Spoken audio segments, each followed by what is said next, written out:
What's happening, YouTube? Good morning. Happy Thursday. Hope you're doing well. Apologies for the late start on the stream. I had this scheduled for 9 a.m., but it's obviously past that. It's almost quarter to 10. Ran into some technical issues with my OBS, so I had to sort that out. But looks like everything is better now, and we're good to go. I know I haven't streamed. I was trying to stream more regularly here, but the past couple weeks I've been having some internet issues, and subsequently got all that fixed. Shoutouts to the Spectrum guy who came to fix the parts that needed to be fixed, and got my uploads back to where they should, upload speed back to where it should be. So everything's looking good again. As you probably know, I have a master mode swordless melee run going over on Twitch, and put in a couple of streams of that after they got my internet fixed, and it's been working well over there. So feeling confident that we're having some good results here. So figured try and get my YouTube series back on the up and moving again. And I think we're good now. So we're gonna knock on wood and hope for the best. So we're gonna hop right into this world. We're gonna go back into the town of intelligence. Hopefully no more internet issues and no more like drop frames and things like that, or at the very least keep those to a minimum. I know that it was pretty bad for the past week or so, but I was having apparently one of the line splitters coming into my house is broken, and then the cable that was running to my cable modem was on the blink, so it also was not helping anything. So changed out those pieces of equipment, and so far, you know, the past couple 3 days since they got it fixed, speeds and stability has been great. So I'm happy to see that, and I'm ready to hop in to do some Terraria on this world and see how we do. So let's hop into the town of intelligence and try and pick up where we left off. So if I remember right, on this world,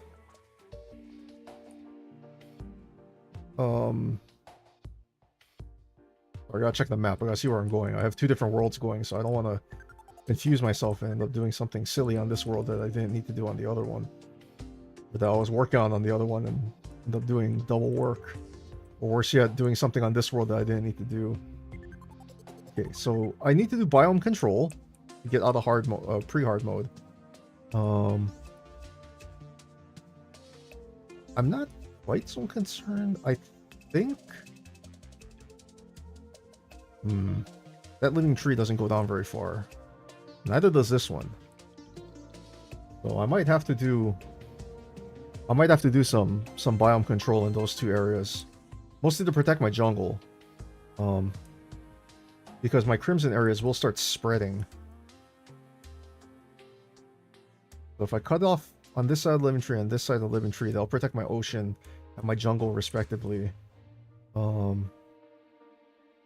This side, I will cut down this area to cut off the crimson from messing up this ocean. And then I'm going to cut into this part over here to keep the crimson from spreading back towards my ice biome.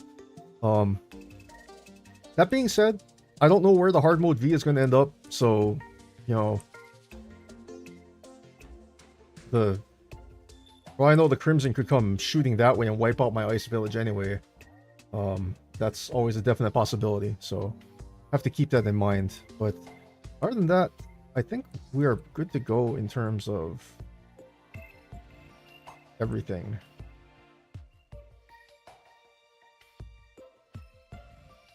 On my bewitching table, so I know I've been in the dungeon.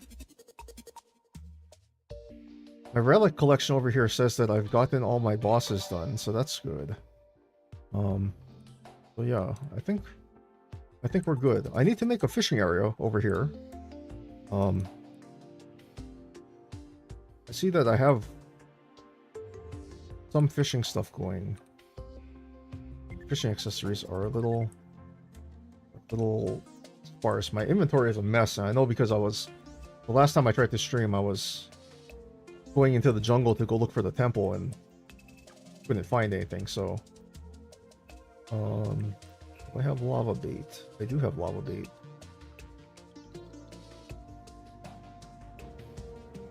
So definitely might want to try and do some lava fishing.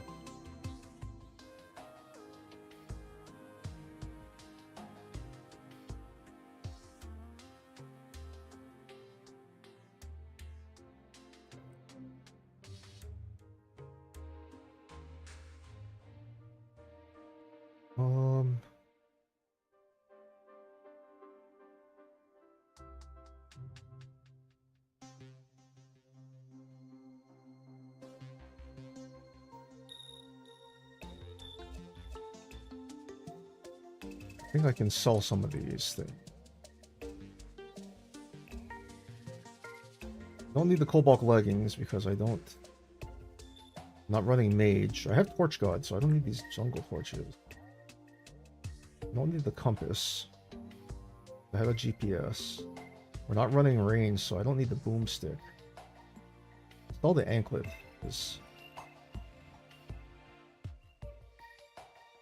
That was probably a mis. Oh no, I have lightning boots already, so I've already used an anklet and an aglet. If I find ice skates, Terraspark boots might be on the menu. Although I'm not like clamoring for that.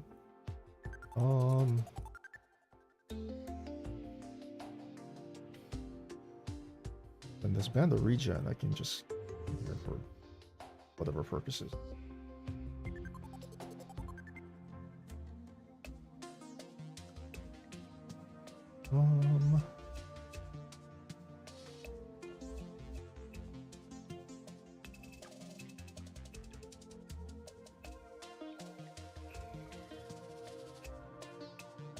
I need the metal detector, the DPS meter, I think, and I need the life form analyzer, I believe. The cell phone and shell phone are still ways off. Not to mention, I don't have any of the fishing things. The angler has been super good about not giving me any of that.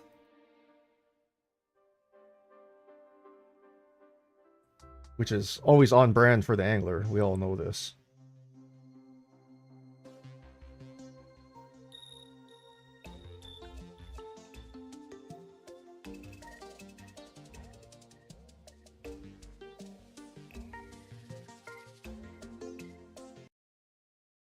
I gotta check something.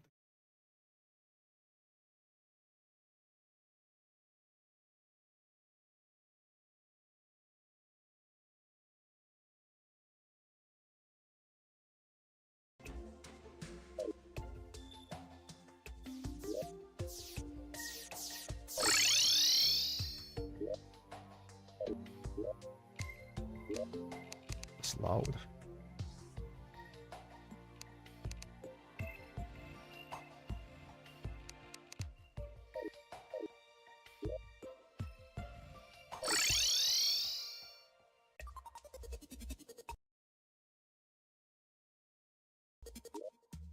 Okay. Hopefully the sound balance should be better with that. It's not 100% about that. Well, it's not peaking out too high. I have some dynamite. I have this pickaxe. Needs reforging.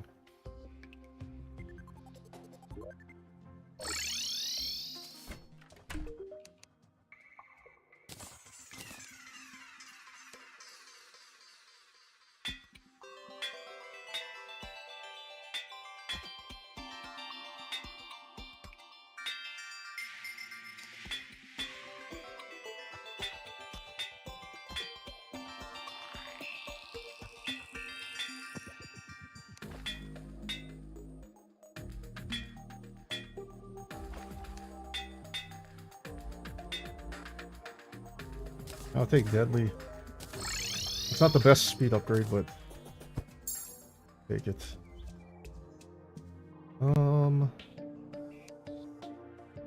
Okay.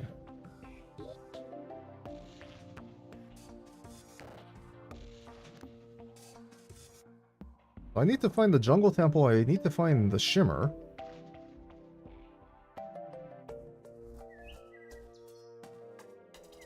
So I think our first play should be to go find the temple. Because that's what I was doing last time before stream blew up in my face. Let's take a couple of these.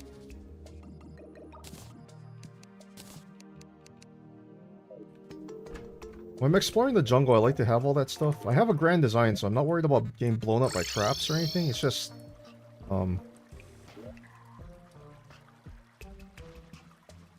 it's nice to have peace of mind that when you're running around in the jungle, you're not like walking into something silly. We'll drop down and have a gander. All right, here's my queen bee arena.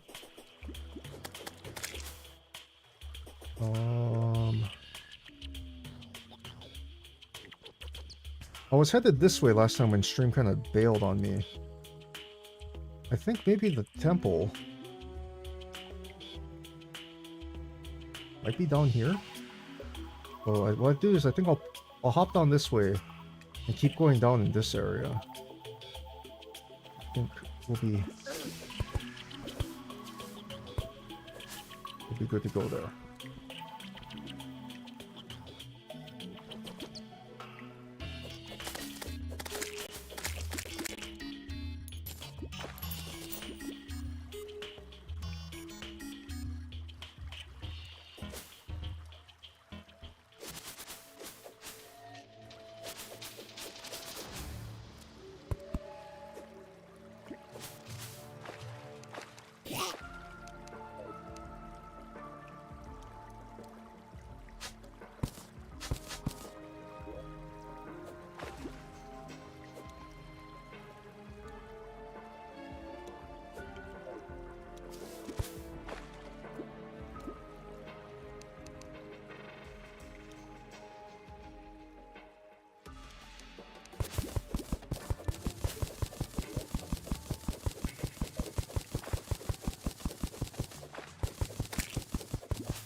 This is about where I want to be.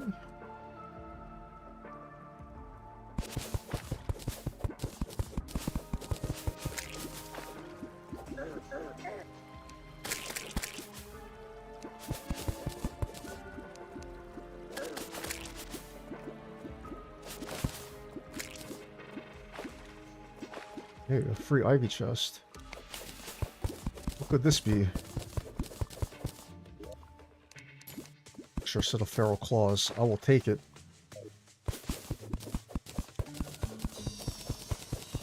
As a melee user, I could actually find a use for that.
But there are actually a couple of reasons why I still use a danger sense. Even though I have the grand design. One is that it just makes the traps and stuff easier to see. Because it highlights things like the boulders and the switches.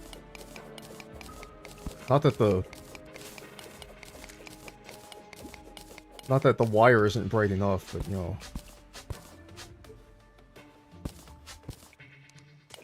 But the other thing it'll do is when I get to the dungeon, it'll help me find the dungeon, not the dungeon, the temple.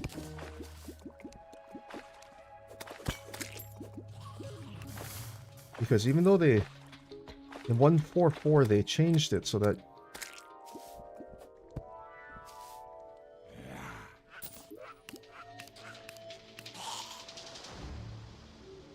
so the jungle actually doesn't extend this far.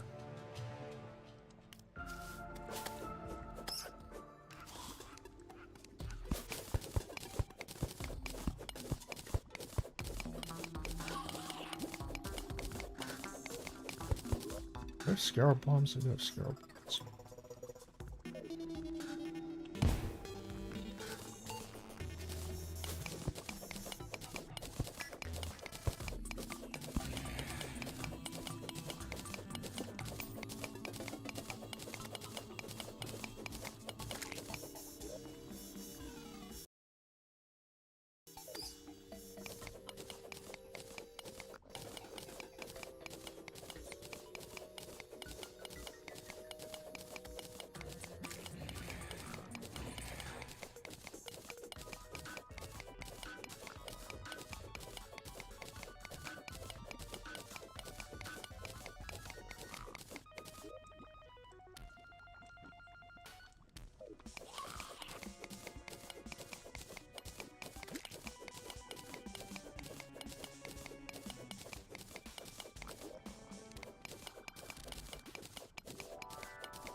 But getting back to what I was saying about the danger sense potion, because it highlights the thorns and junk, before I used to not worry about it so much. In previous updates, you could see the wiring in the temple with the grand design, so I wouldn't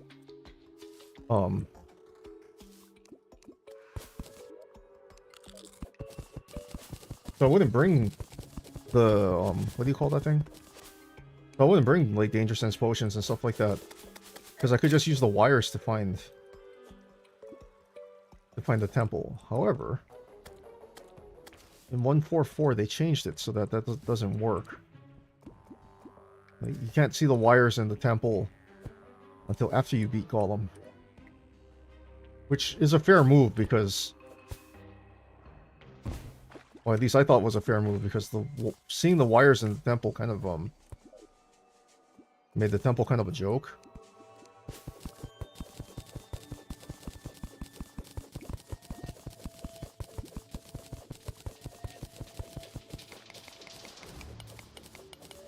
Ooh. Sharpening station is good.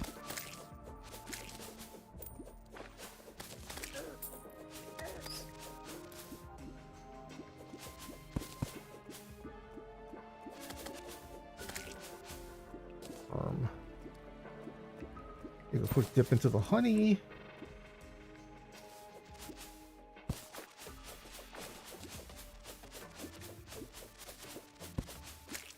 For those of you who don't know, honey regen outpaces will outpace poison damage. Green mirror, I'll take that. Free life crystal, I'll take that too.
More feral claws.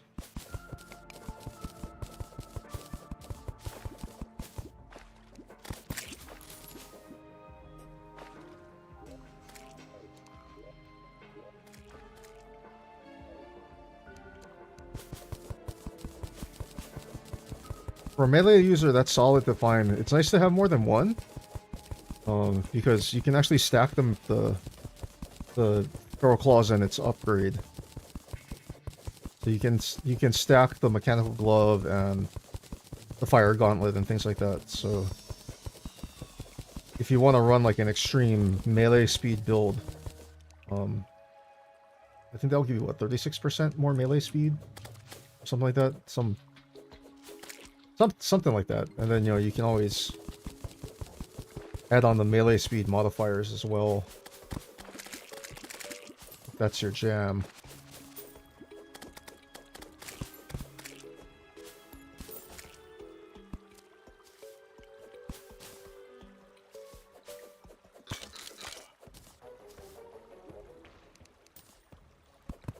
All the feral claws.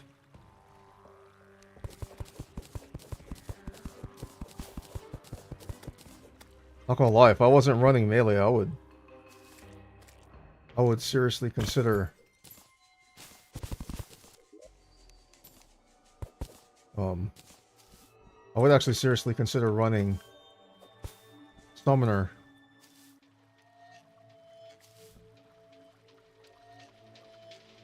Because a lot of the melee weapons, after a certain point, get auto swing built into them. So you don't need to worry about the feral claws for the auto swing. You get it for the melee speed increase and size increases and stuff like that from the Titan glove and all that stuff.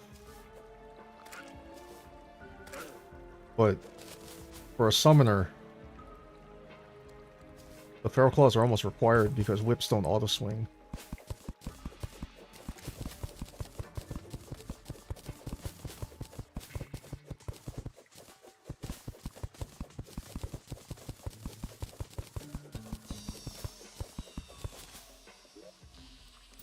A boomstick.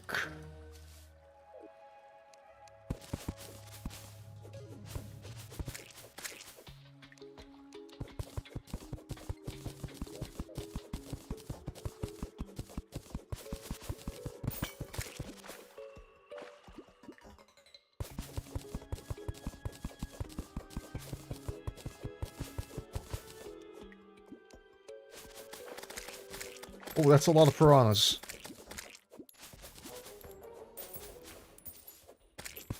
That imp statue would be really cool.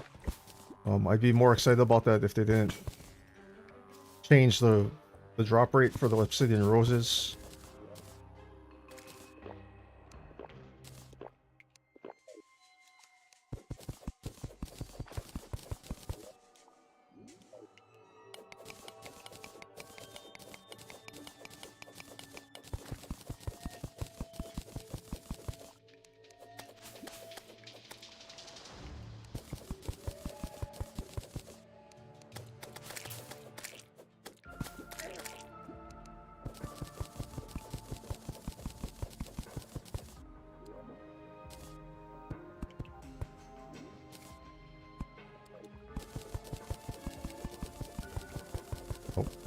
found it.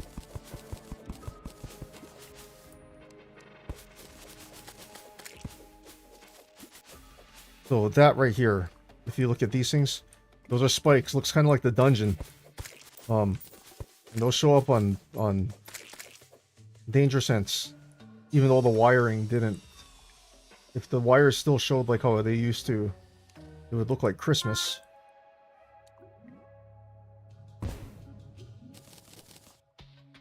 What I want to do here,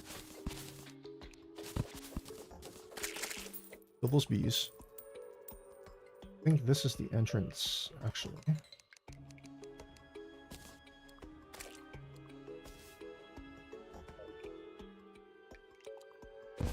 Yeah.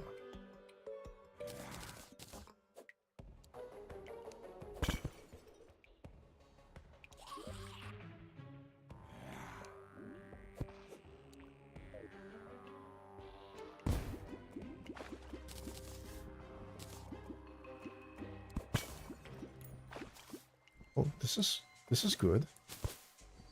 This is good.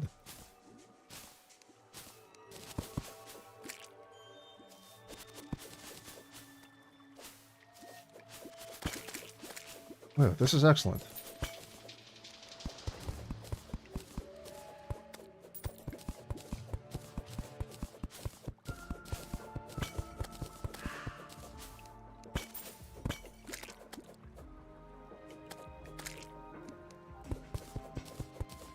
I'm also drowning.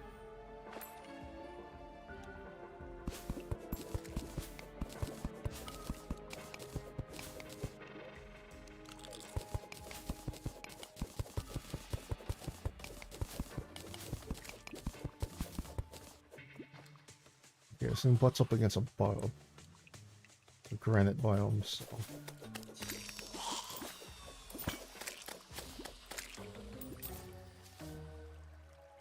I don't want angry Plantera, so what I'll do is I'll probably build from the edge of the temple. Stop shooting at me, I'm trying to do something here. So what I'm probably gonna do is probably build from here and make a wall.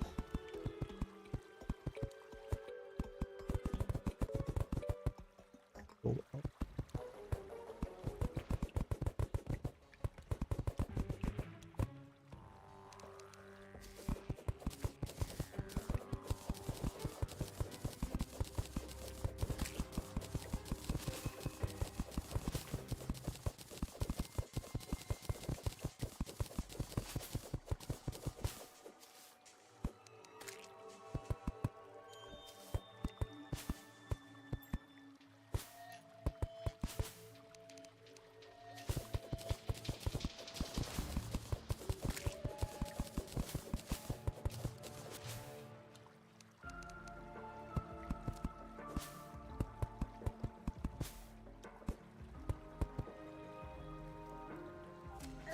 Ow!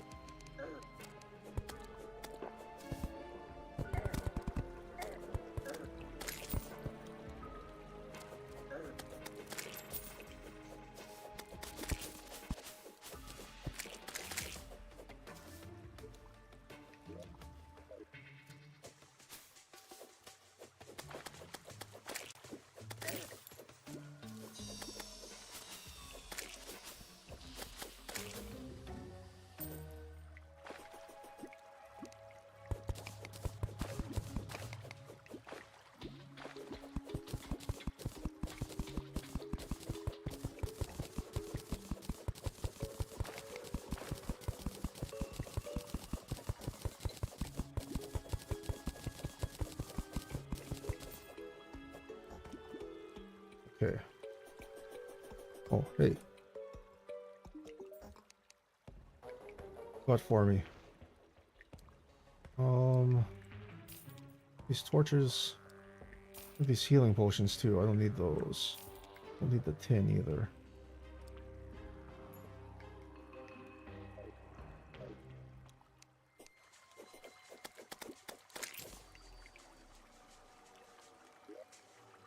Okay, so kind of the nice thing about this spot I seem to have found Lots of open space right here, so I don't have to spend lots of time like blowing too much stuff up.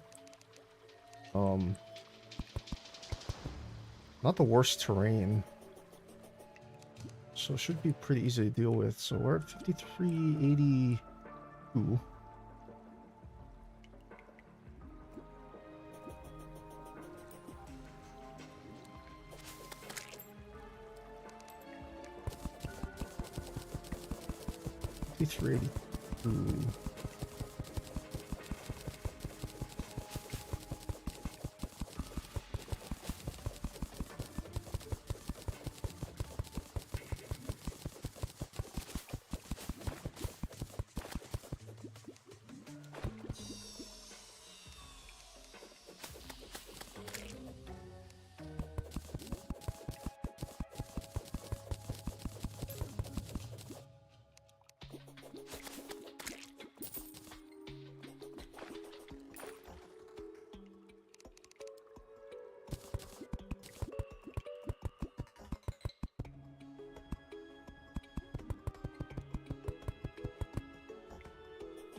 $53.82.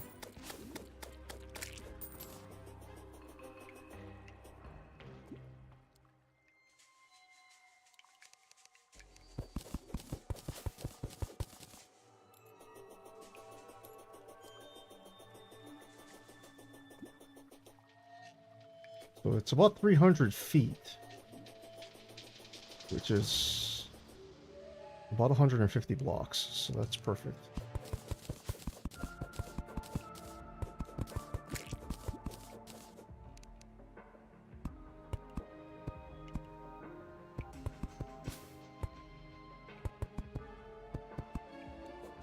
This one block in Terraria is 2 feet. Alright, that's actually looking pretty good. I'm actually going to take a really fast break. I'm going to get up and stretch a little bit and refresh my drink because I actually drank most of it before I started the stream. So give me a couple minutes. I'll be right back in just a little bit. And when I get back, we'll play some more Terraria. Stay tuned.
Hey, welcome back. Sorry about the slightly longer break than I wanted. I had to take care of a couple of things, but we are back.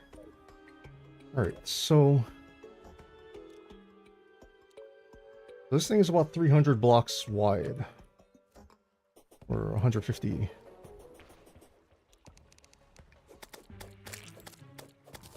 300 feet wide, which is about 150 blocks. If I remember right, so.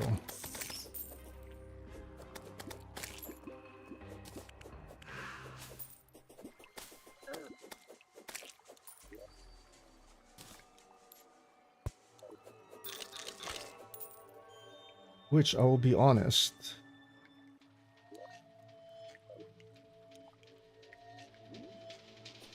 doesn't look that big, so I'm actually going to go a little bit farther.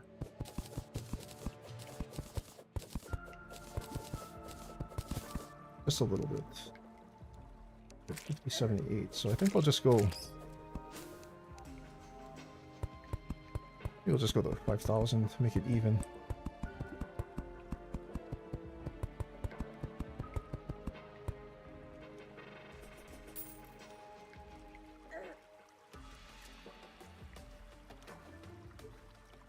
So that's about right.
I don't need the hunters anymore, so we can put those back. Gotta sort inventory though, because I picked up a lot of junk.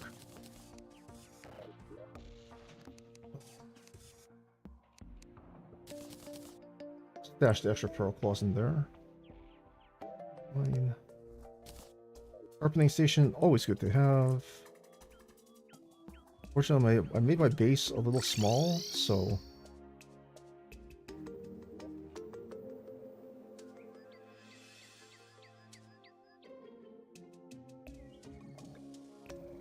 Oh. Right-clicked. I threw it because I thought I was playing Minecraft. I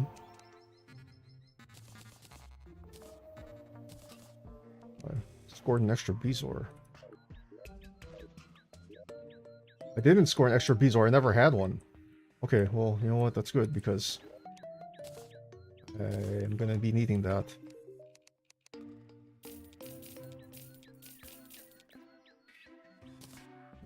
Bricks on. Alright, so on the map I should be able to see what I was doing down here. That's... yeah, that's wide enough. So this bottom part will be relatively easy to clear because there's lots of open space. This upper bit, I can't see it exactly, but I see some open pockets, which is good. I have had worlds where I've had to build my Plantera arena in a chunk of solid mud, which really sucks because, you know, it's a lot of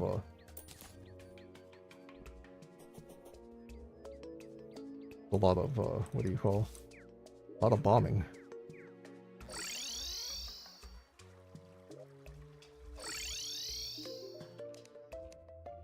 Surface.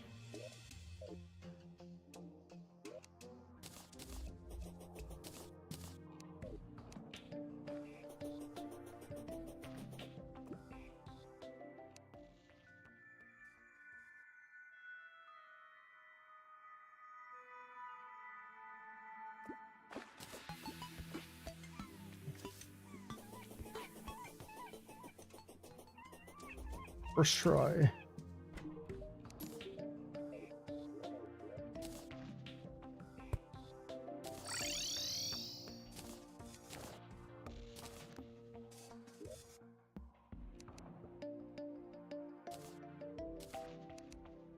Install those extra builders ones. I don't need 2 copies of that. Especially because I usually never ever use them anyway, so. Those can stay there. My good man, I need some dynamite. I don't have a lot of money. That's concerning.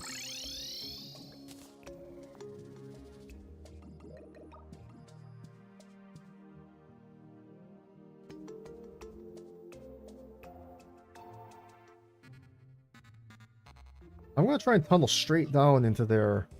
That'll serve 2 purposes. One, it'll make life easier for me. And actually, now that I'm looking at it, I might be able to get double duty out of this. I might... Yeah, because if I cut the right thing, I can mine it straight down. It'll lead straight to my arena. And I can cut off the Crimson from coming this way. So I think that's what we're going to do. I should probably bring a mining potion.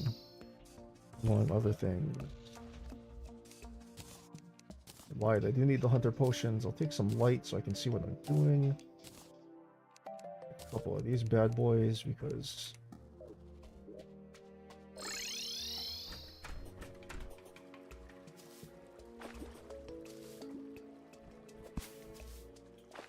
kind of wish I had a bone pickaxe, but I don't have one, I don't think.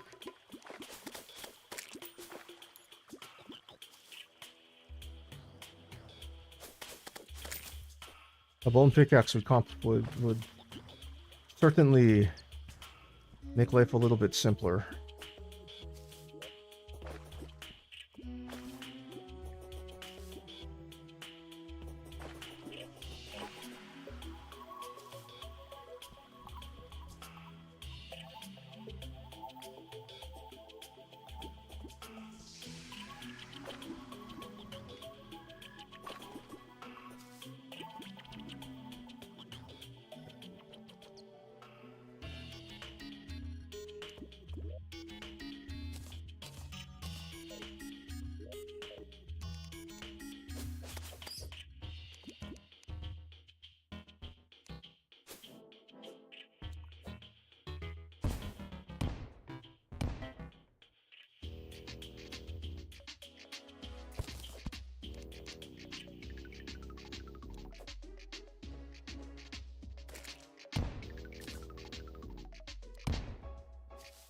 Pretty good. What we're gonna do now, I'm gonna cut a flat spot here so I can put down my slice of cake. And I'm gonna drink this. We're gonna start right here.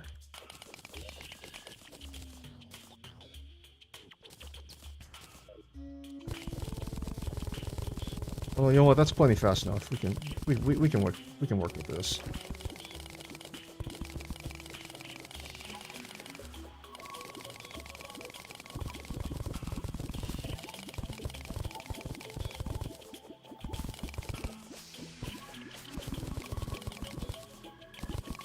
Actually, extra sharpening station right there.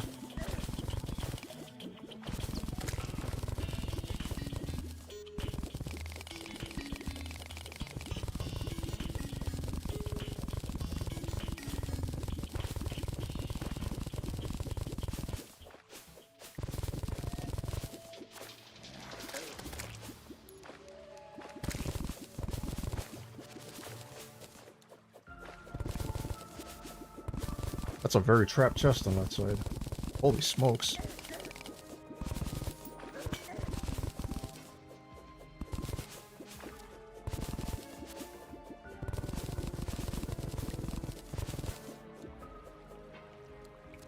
Pause for treasure. Another boomstick.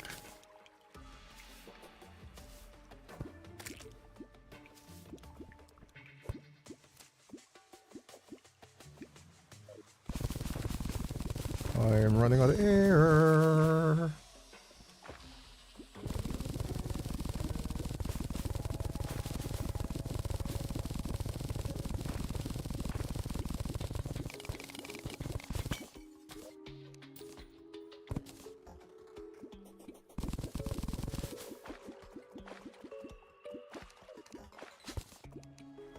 I can totally see myself stepping on that by accident.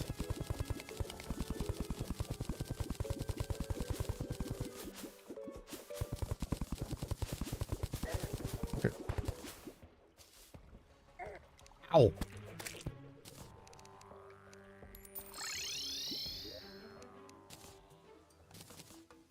Throw this inventory.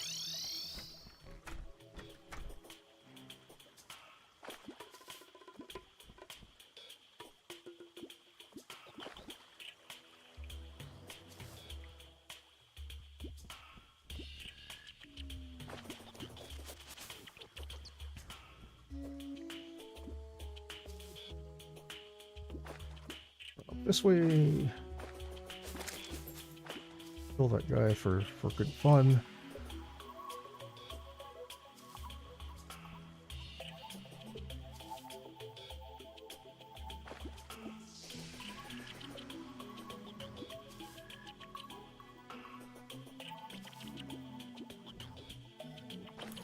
There's my cake.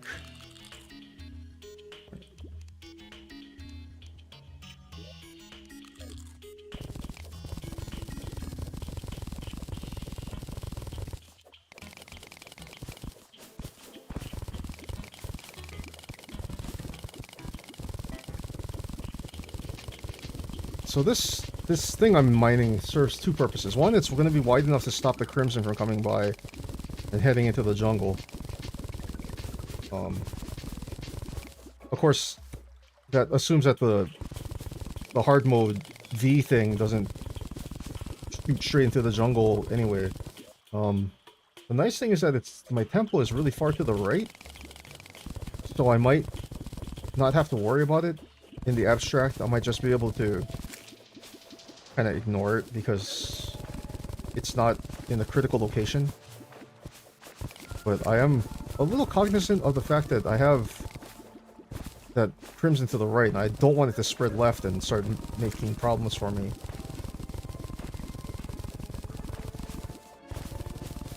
From the right side, so cutting it off this way is not the worst idea.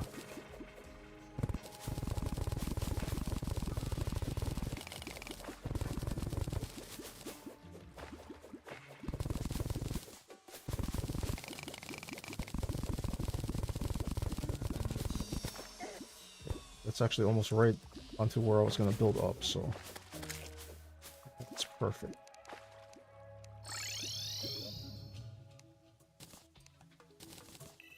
And I scored a free bookshelf.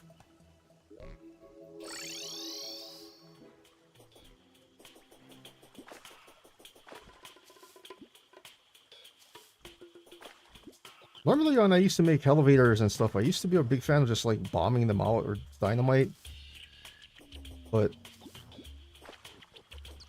while my internet wasn't working, I was still playing Terraria off stream, and I was kind of bored, and I was kind of testing out some.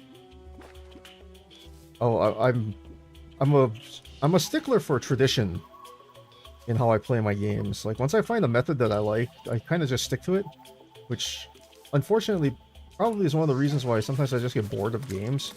It's because I play them the same way all the time, and then I'm like, well, I've done kind of everything, and I did it the way I wanted to, so it's kind of boring, or it starts to feel kind of boring. So I'm like, maybe I need to try some different things. And one thing I noticed is that I always have to spend a lot of money on, if you play this game enough, you end up spending a lot of money on the Goblin Tinkerer just because he's a scammer. But the other thing that doesn't help is the fact that, or that wasn't helping me out at any point, is the fact that I like to buy explosives to do this kind of work. And dynamite gets expensive after a while. And when you don't have... It was less of an issue before, but they nerfed the stained glass trick.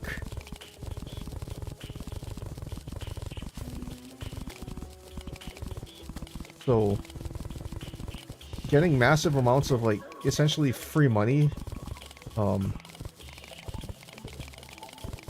kind of became a less of a thing in pre-hard mode. Because before, what I used to do is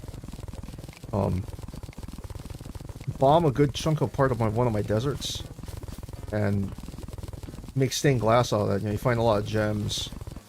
I'd usually just make it using amethysts, because amethysts are plentiful, and what else are you going to do with them? I'm not a gem spark block enthusiast, so so it was kind of basically I had no use for these blocks, and so I would just do the speedrunner strat and make stained glass and sell it for lots of money. But then they nerfed it, so I actually haven't been using like money hacks and things like that to play, which is complicated things sometimes.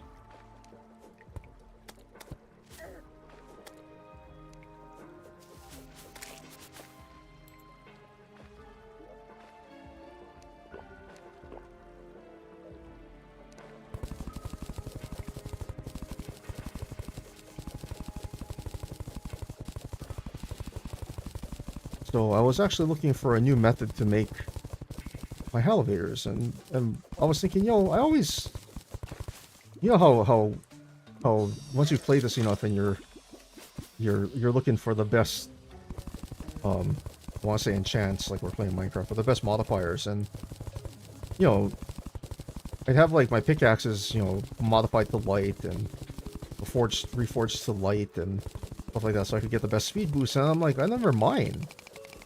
You know, I used to just blow up my elevator and maybe use the pickaxe to mine out the sides and kind of clean things up. And then I just had the thought, I was like, you know, I bet with all this, you know, with an ancient chisel and a slice of cake and the mining potion and all that, I bet if you ran all the buffs, even in pre-hard mode, you can get pretty decent mining speed. I need to stop shooting me, that would be great. Especially, like, if you have, like, the ancient chisel and a bone pickaxe, you know, because the bone pickaxe is fast.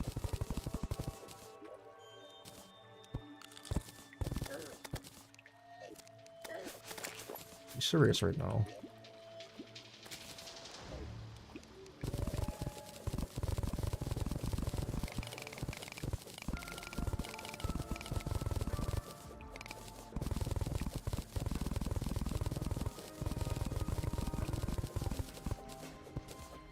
But anyway, I started cutting my elevators like this, and I realized a couple of things. One, I use far fewer bombs. Two, I don't clog up my blocks chest with all sorts of like rando blocks. You know, how much stone do I really need? You know, kind of thing.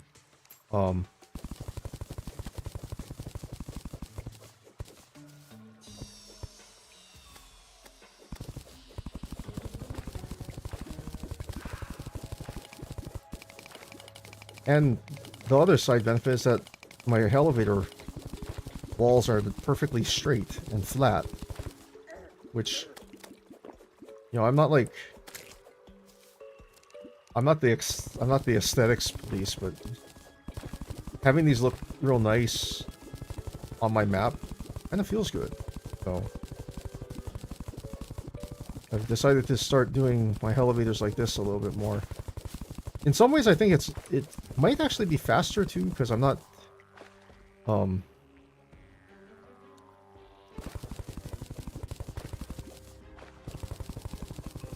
necessarily like fighting.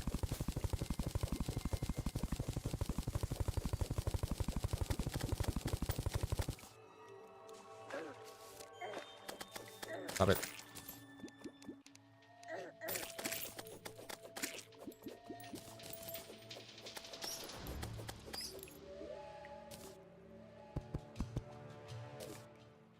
And I actually find that in the jungle like this,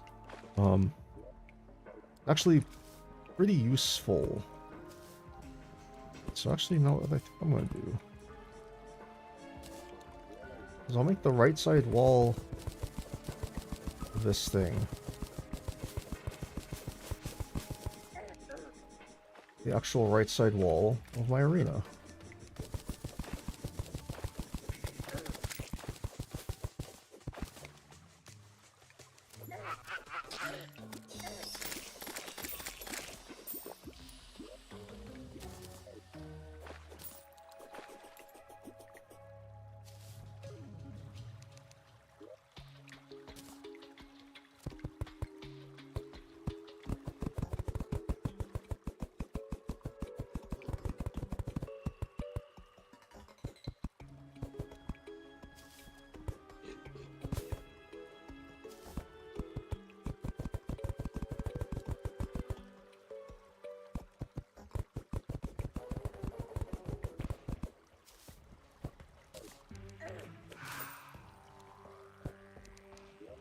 How rude.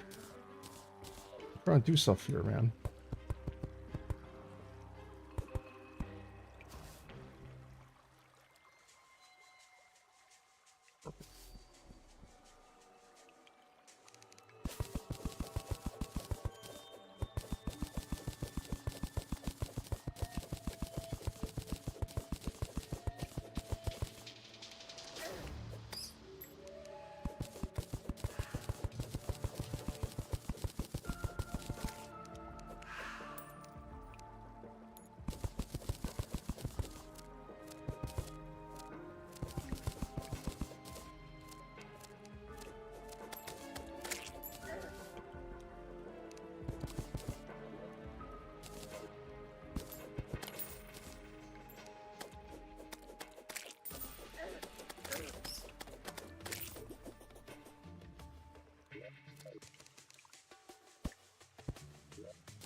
Hold on, did I not have a hornet banner too? Dude.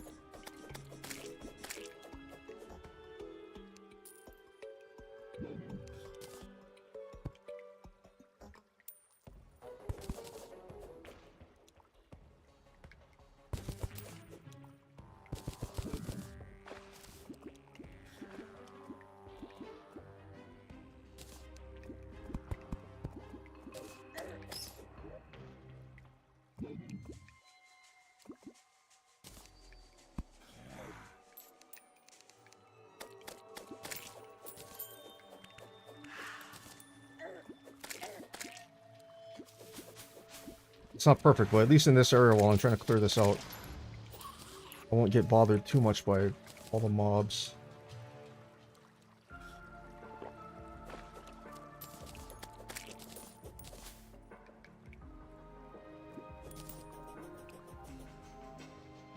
I'm gonna bust this open.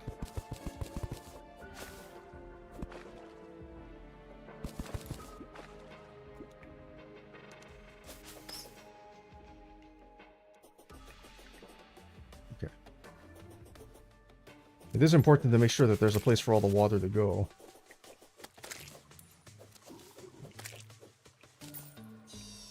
Those slimes, much less threatening now.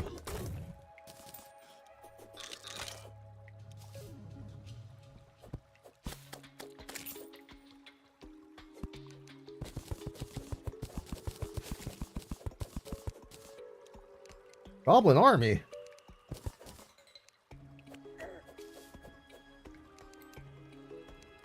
Fine. Fine.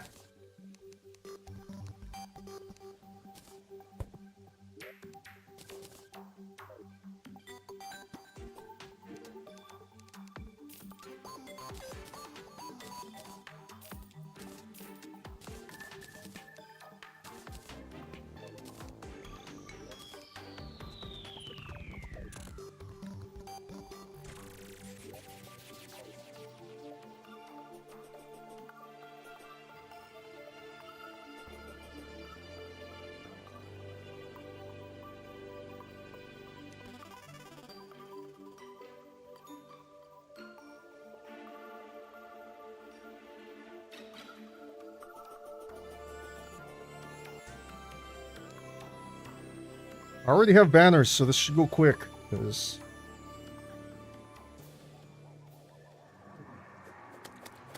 most of these nerds should be like 1 or 2 shot.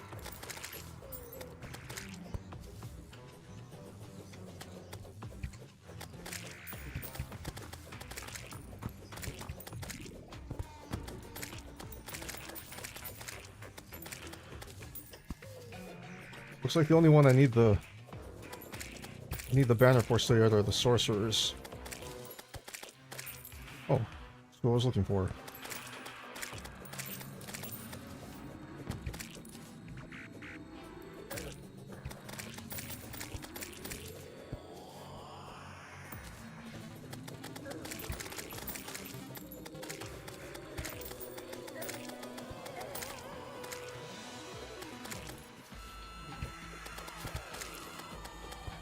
There's my sorcerer banner.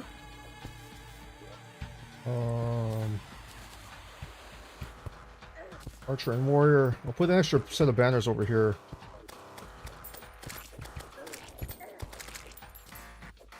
There might be some times when I, like if I'm doing something and I teleport home,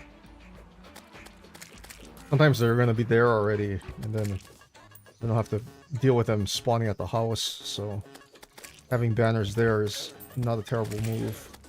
Stop shooting me!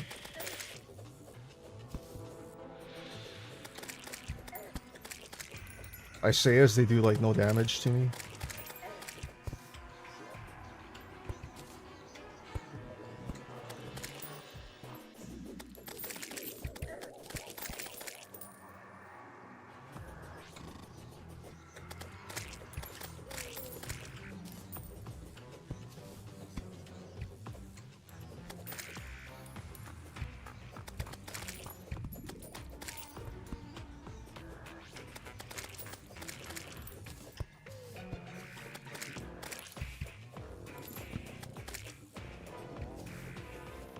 Come back here.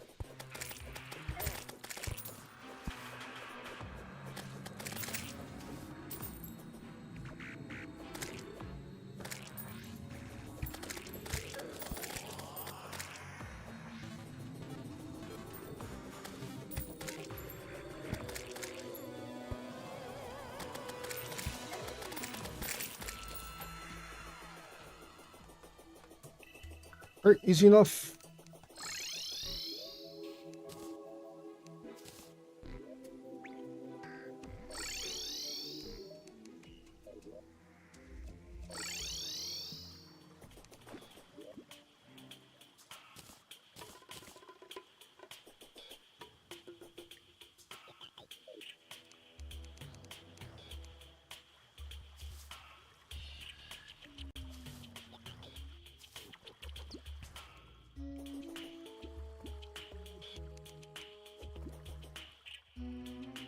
I am grinding fishing quests because I would like to get the golden fishing rod before hard mode. That was rude.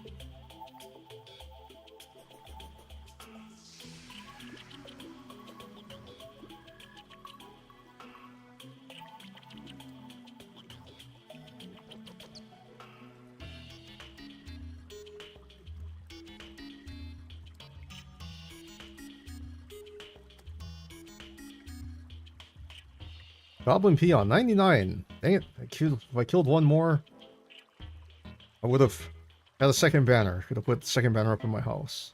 It's okay, though. But, one of the reasons I wanted to get all those banners for the Goblin Army is in case, I'm not doing a sword exclusive for this. This is just general melee, but, I feel like I want to put a little bit more emphasis on the swords on this one because I am doing a swordless run over on Twitch, but I want a weapon from the Goblin Army in hard mode if I can get it.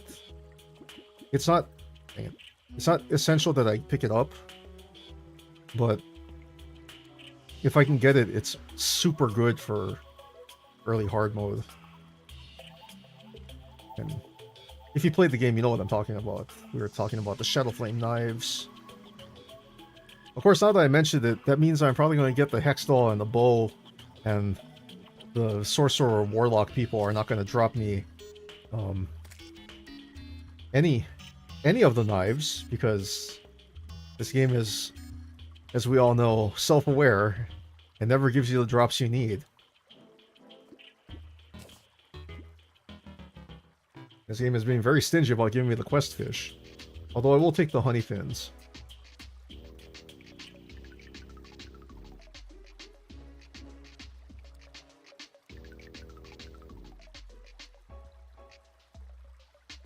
case you're not sure what honey fins are good for, honey fins are can be crafted into seafood dinners.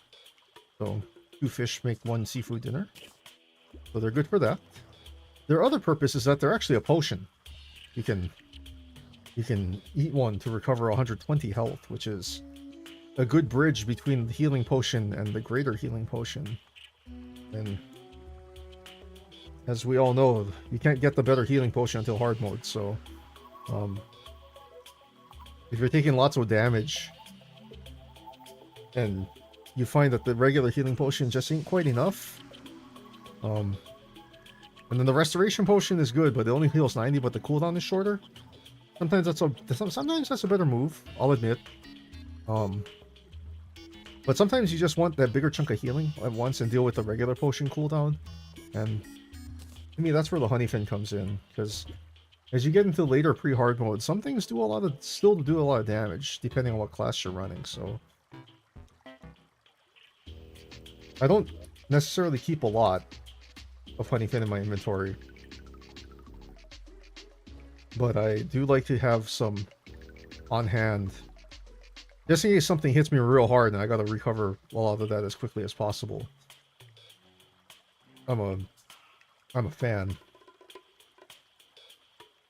of using honeyfin. I kind of wish he'd give me the quest fish, but the fact I'm catching honeyfin in this pool is promising enough. But I think I might be a little bit short to get max fishing power.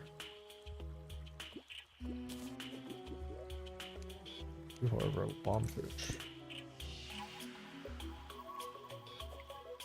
That right there.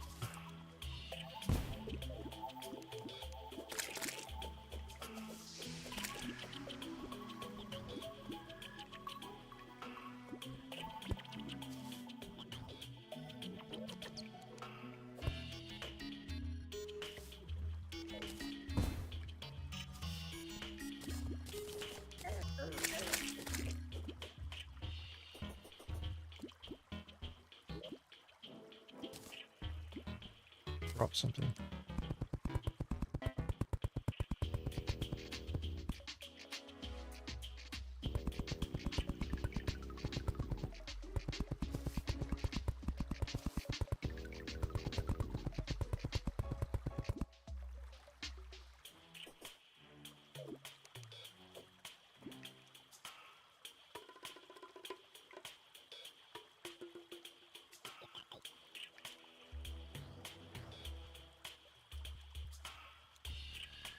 That's not much extra blocks of honey in the pool, but this hive was not super big, as you can tell by what's showing on my map. That my arena is actually bigger than the hive, so the honey potential of this pool is a little low.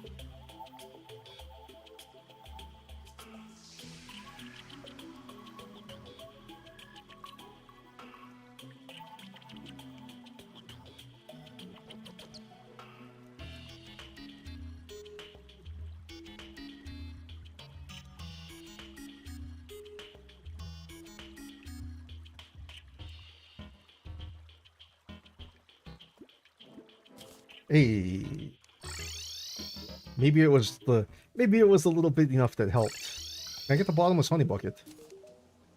Honey absorbent sponge. That is the lesser of the two.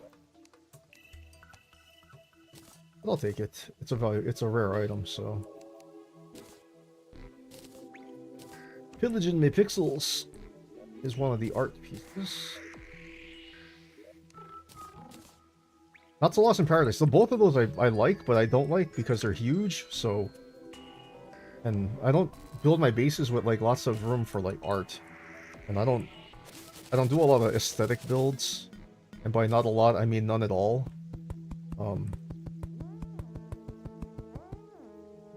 Aesthetic building is not my jam. I'm not good at it.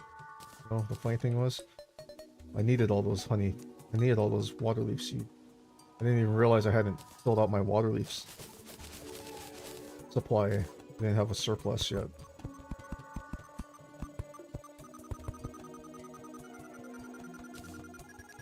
I'll be honest, for single player, this size garden is overkill. I've never run a world where I've had a garden like this size and been like, man, I really need flowers for potions.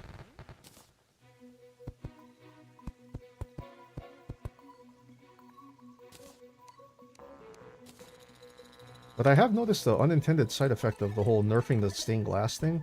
I used to have tons of just sand flying around because, you know, I'd go blow up part of my desert to get sand to make stained glass. Now that I don't have to do that, I notice sometimes I run out of bottles real fast because I'm like, oh, I don't have sand.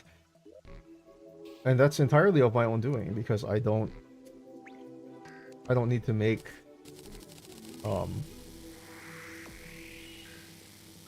because I don't need to make stained glass. I don't feel there's nothing in my brain that's telling me you need to go collect sand. So the only reason I go to the desert now is to go find the... Oh, hey, good, it stopped raining. I can collect fire blossom too. The only reason I go to the desert is to get a magic conch, maybe an ancient chisel. You know, if those are, if I really need one. Speaking of which, I can turn that off. And find the golfer so that I can set up my ocean pylon, because I usually like at my ocean pylon I always put the golfer and the stylist out here because I can get the pylon from either of them, because she likes the ocean and he likes the angler. Or he's like the only guy in the whole game that actually likes the angler, so I can get the pylon from him.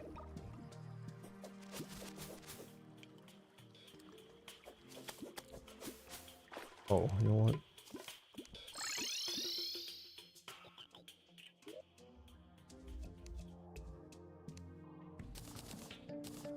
It's gonna take more than 3, but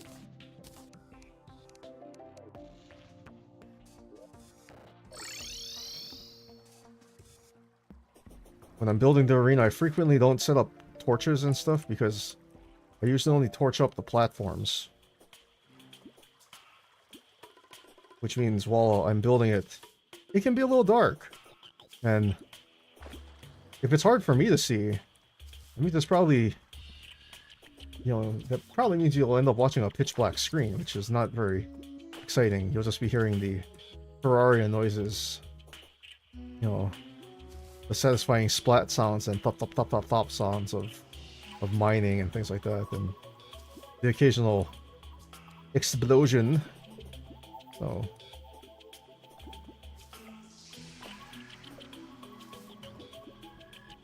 all right.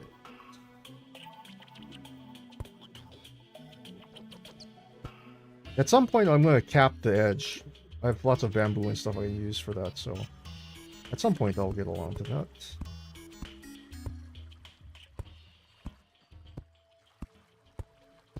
Because I have about 342,000 torches, I'm going to just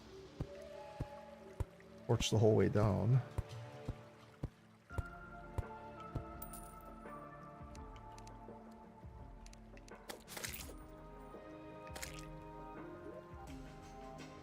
So, okay, that's good. Ironically, I put the first torch over here, right about where I want to lay my first set of platforms. So I'm actually going to start the platform row so I know that it's there.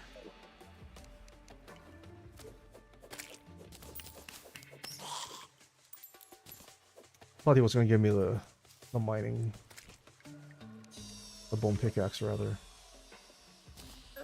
Ow! Stop that. I'm working here.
Um,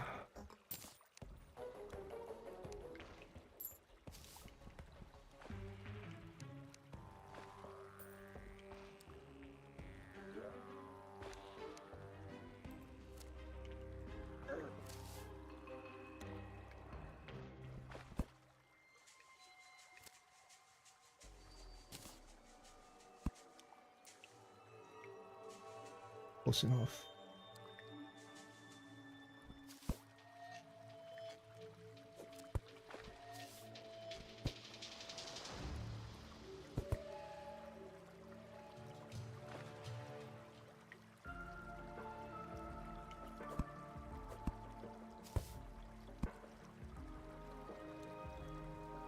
Yeah, it's close enough. Okay, so these 3 platforms are the 3 platforms I'm going to use for my thing. Actually, I can build that up 1 or 2 buttocks.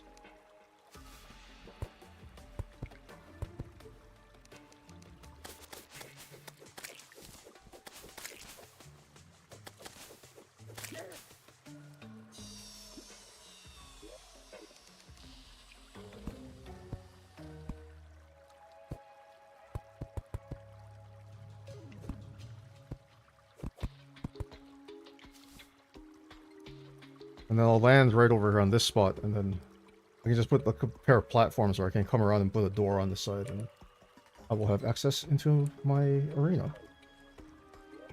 Turn the ruler off.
These small bits of mud I don't mind mining out by hand.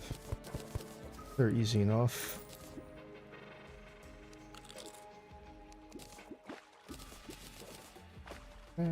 Pop them here, there. Perfect.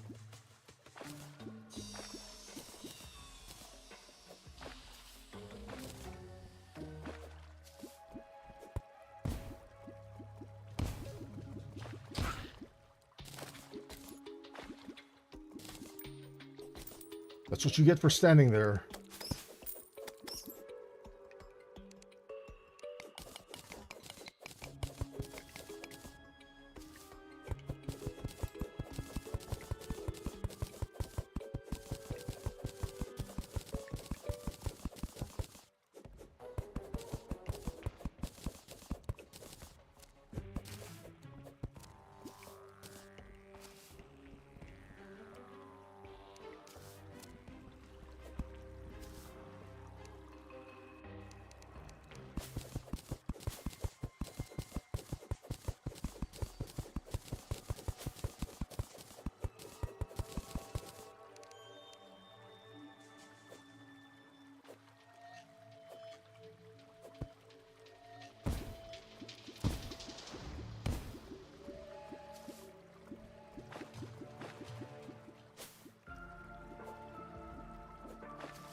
The side benefit of using dynamite is that it blows up the background walls too, if it's near an edge, so I don't have to worry about cleaning it up.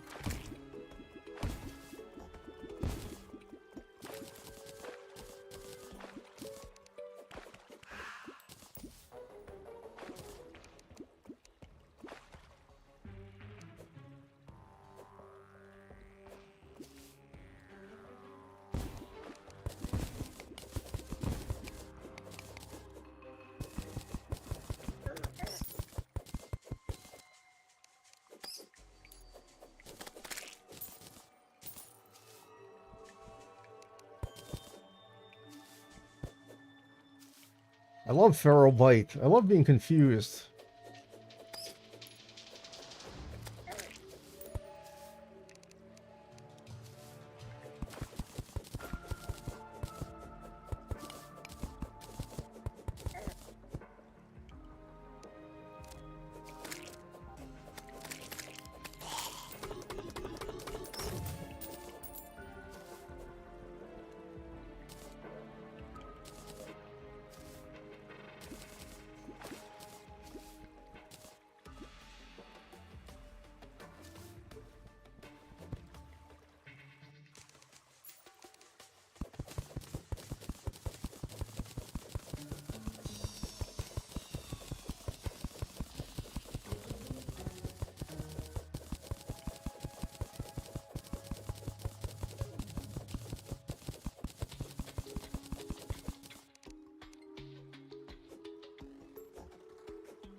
Have a nice clean spot to blow stuff up from now.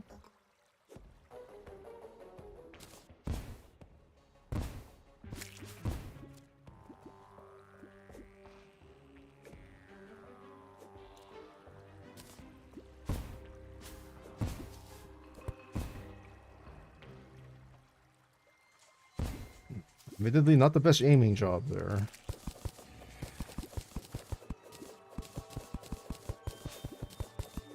Fair warning, it's gonna get dark for a second before I refresh the potions.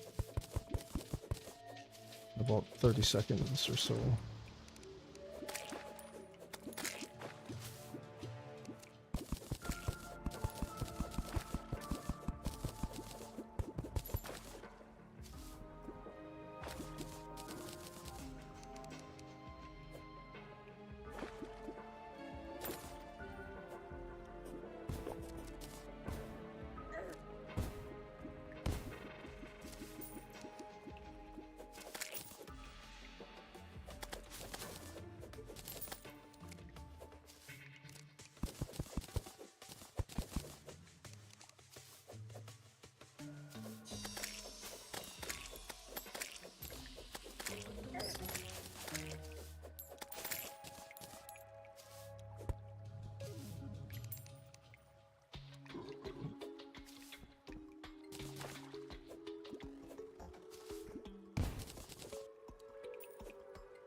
That was clearly their fault for standing in there. I claim no responsibility for all those guys that just blew themselves up with that dynamite. They shouldn't have been there.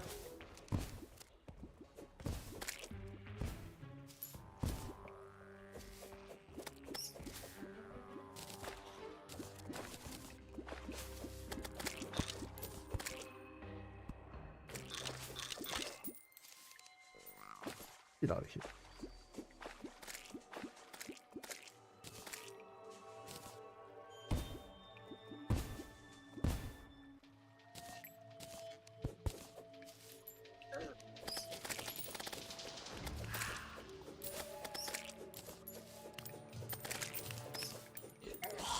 Ow.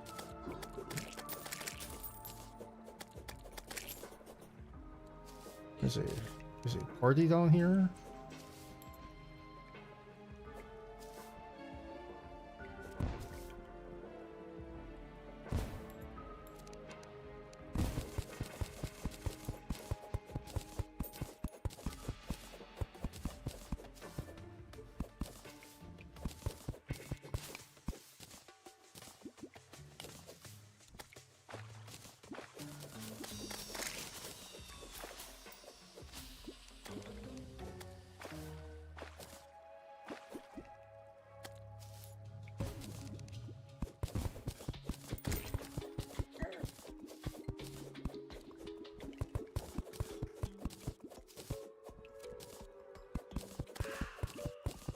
Might as well clean all this up while I'm here.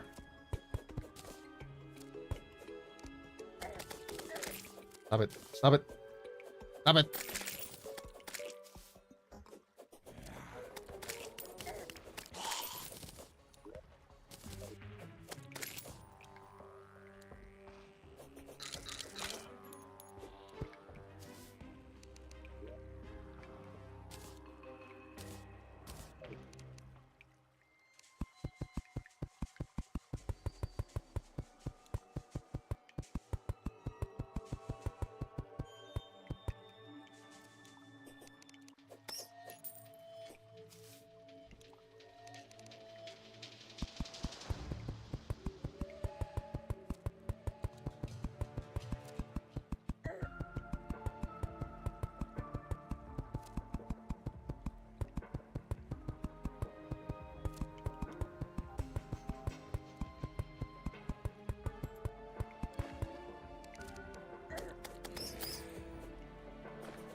A few bats. Just a few.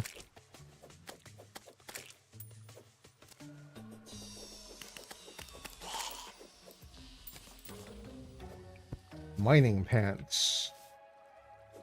Not exactly the item I was looking for, but you know what? It's fine.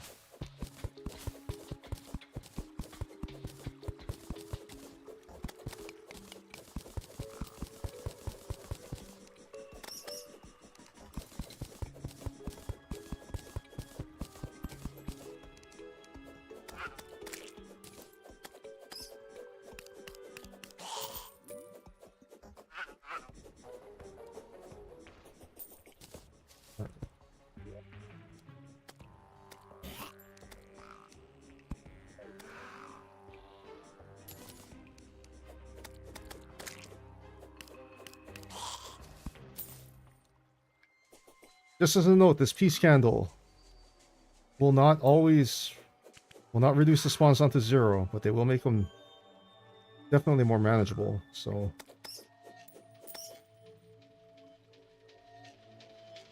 if you are having trouble in the jungle with, like, when you're trying to build stuff and you're just getting accosted the whole time by mobs, peace candle and a calming potion.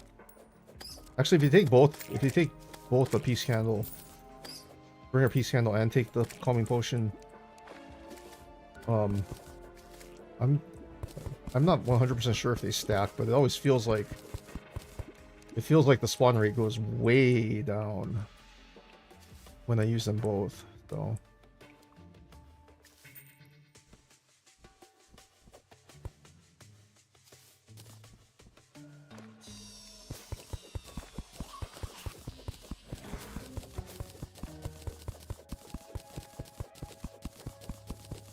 What? I'm lazy.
You can tell it works. I mean, my radar says 6 enemies. Normally it's up to, normally it's like 13 or 14 a lot of the time in the jungle, so. I'll take 6. 6 is good.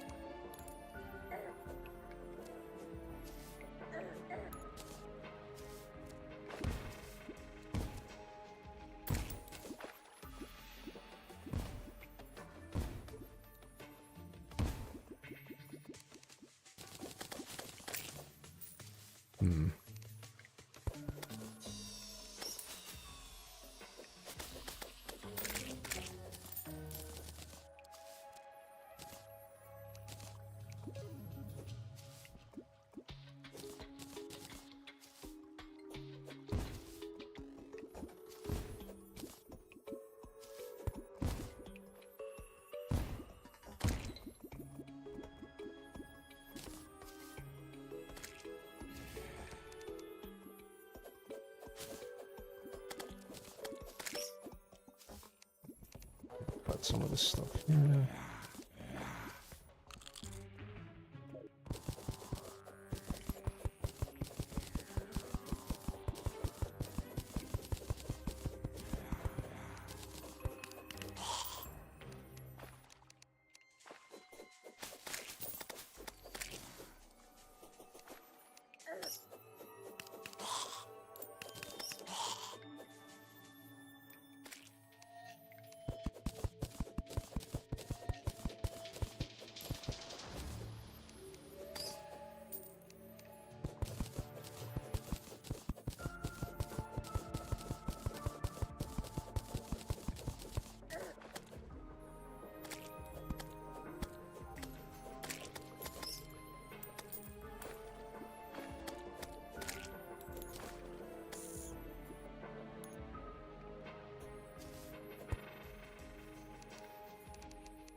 Stupid bats. I'm doing something. Oh my god. Stop it.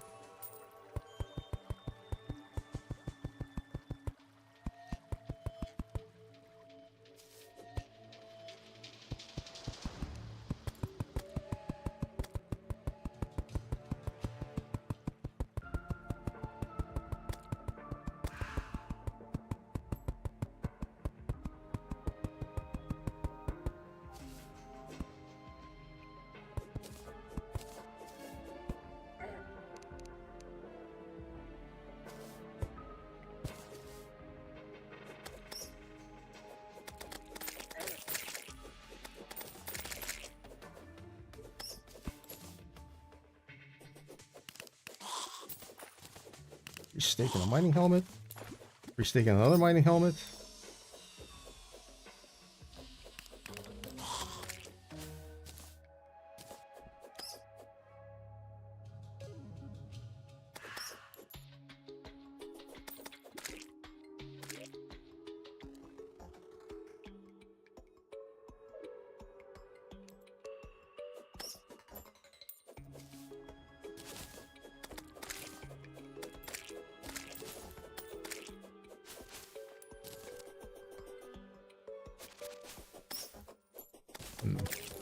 Finish all this with only 23 dynamite. I don't know if I can.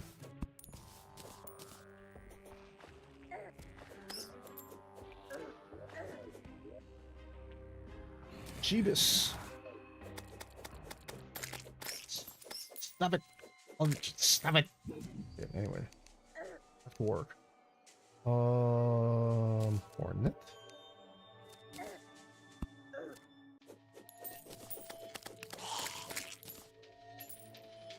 Yeah, bone pickaxe.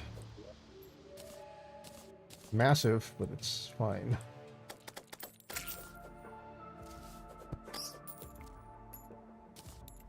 Odd statement for me to make, but size doesn't really matter. The fact that the bone pickaxe is super fast, that interests me.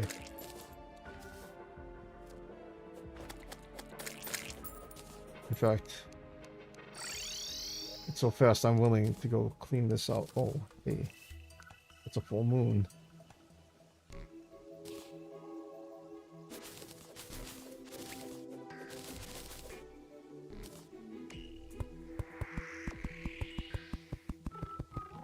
Can't say no to some deathweed.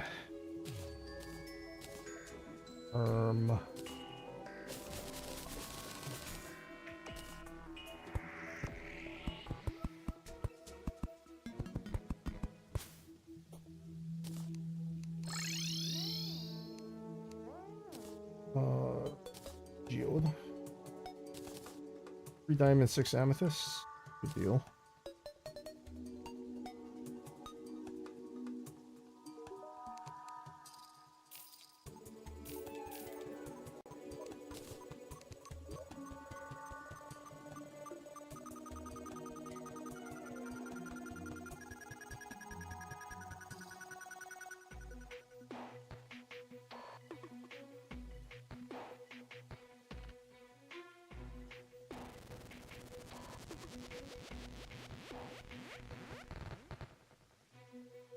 Size-wise, the arena is actually looking pretty good, and I'm kind of at the point where I'm at my almost my original cutting point, and it feels like it might be big enough like that. So I'm gonna just build it out, probably to where I stopped bombing, because that seems like a good stopping point. So I'm gonna just top off on some of this. 87 should be plenty for what I want to do.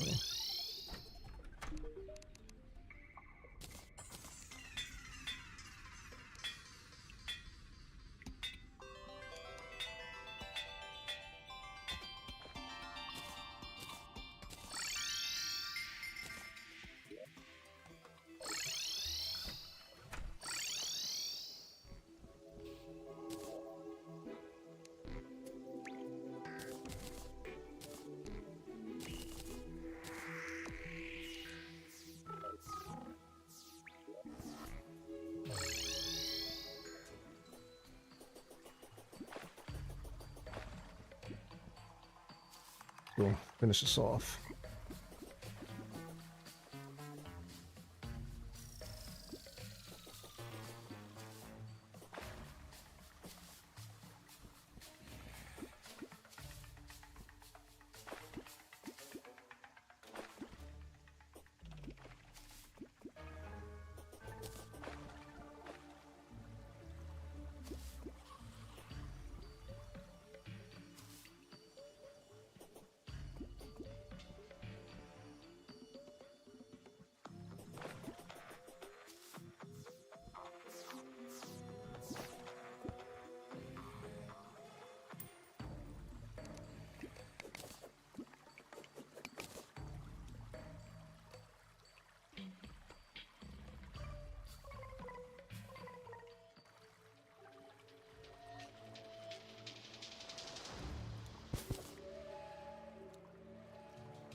You know, I didn't mean to eat the steak, but you know, I'll take it.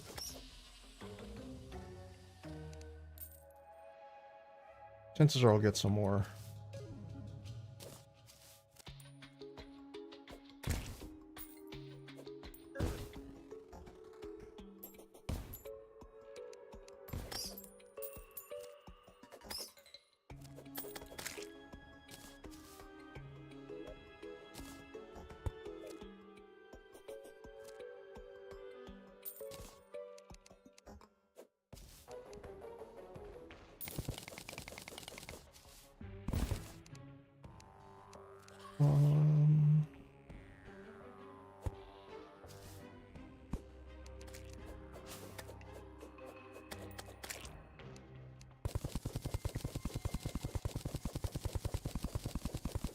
Maybe there looks good, I think.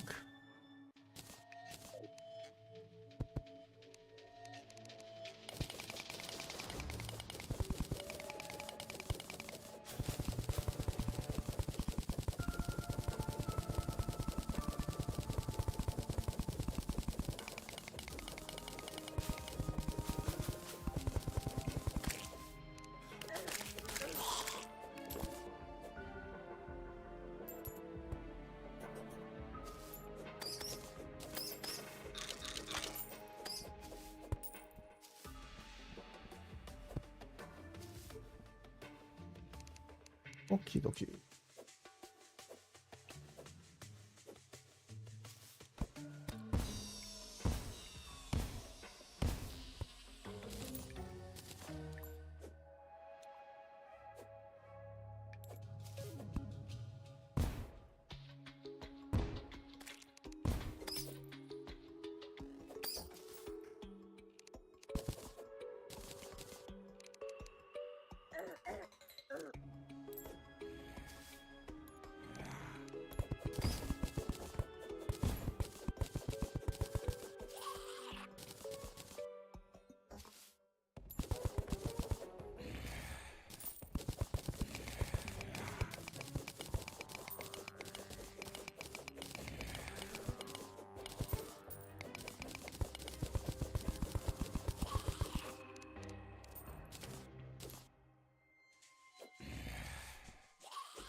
Is there a party down here?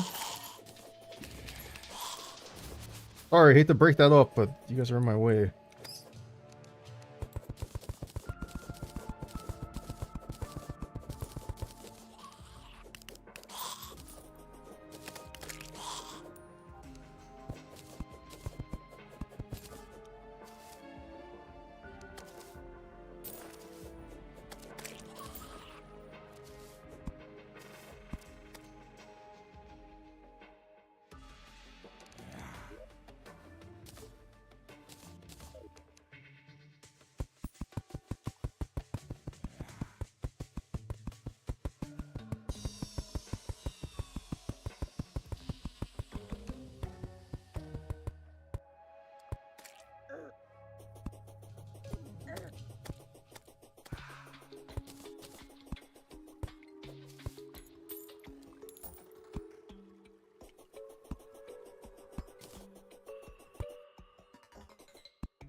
Ah!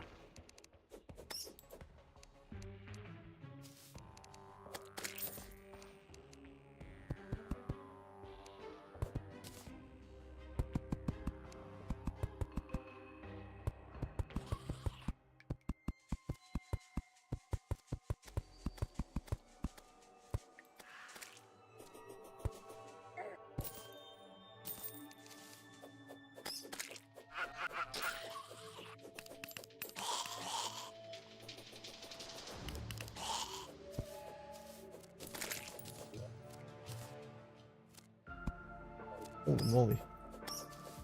Just calm down and stop trying to shoot me. I don't know what I did.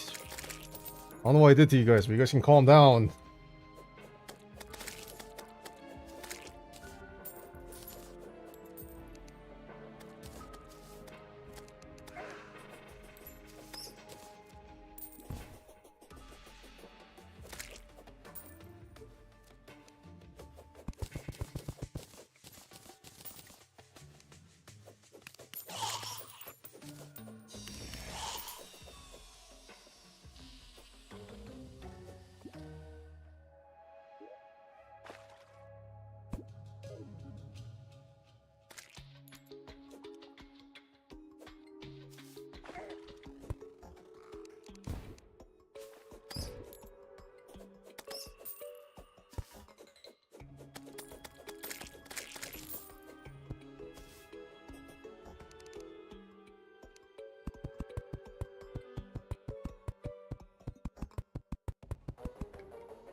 Here.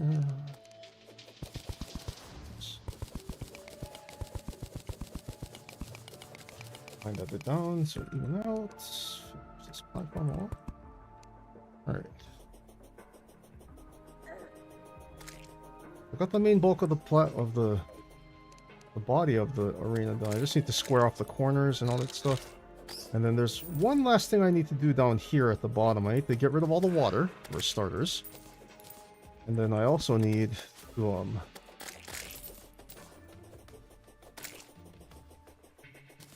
Hello.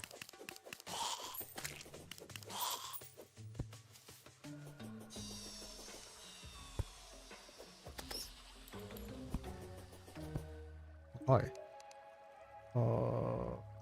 You can have this boomstick because I need to take the hook too.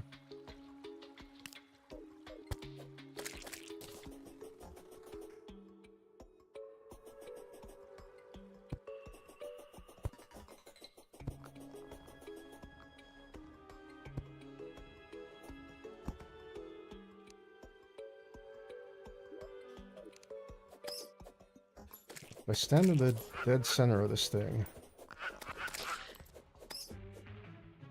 here, it's still registering as deserts. It's not desert, it's jungle, so I did that right.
It seems a little odd that I'm making it completely flat up here. There is a method to the madness here, and I'm going to explain why in just a sec as I'm cutting it. But the reason I like to make it flat on the top, like this, is for a couple reasons. One is,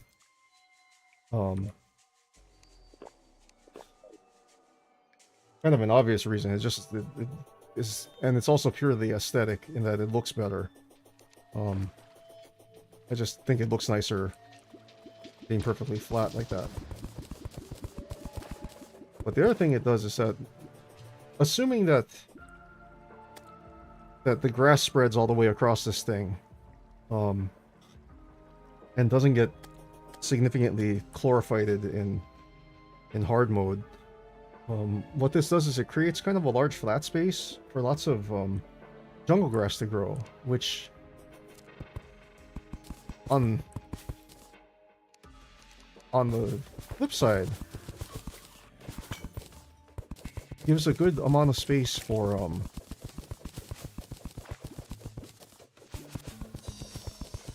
not just life crystals, but not life crystals, life fruit. And also beyond that, Plantera's bulbs. So it serves a little bit, I don't want to say dual purpose, but it's functional. You know, I'm not, I know I said I did this primarily for aesthetics, but there is some functionality along with it, so I'd really like to not have to send all this water down through my arena, if at all possible.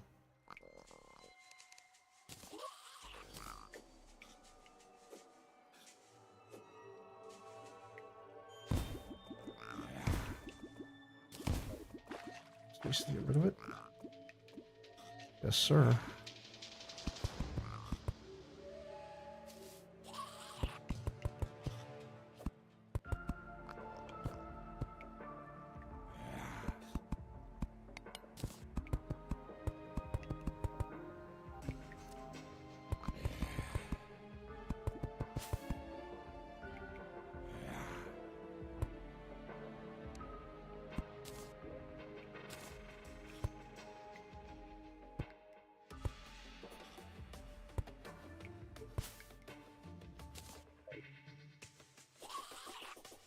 Obviously light that up.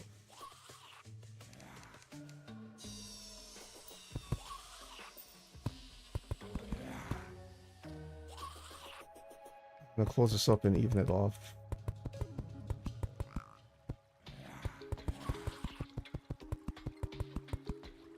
And closing it off does the same thing. It leaves these little flat spots. If I wanted to be real extra about it, I'd actually hop up here and then cut out the same row, a second row, just like this one.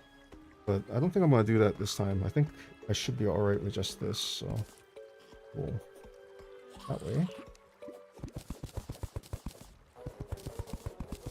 And I'll pop a door right here so I can get in and out of this place easy.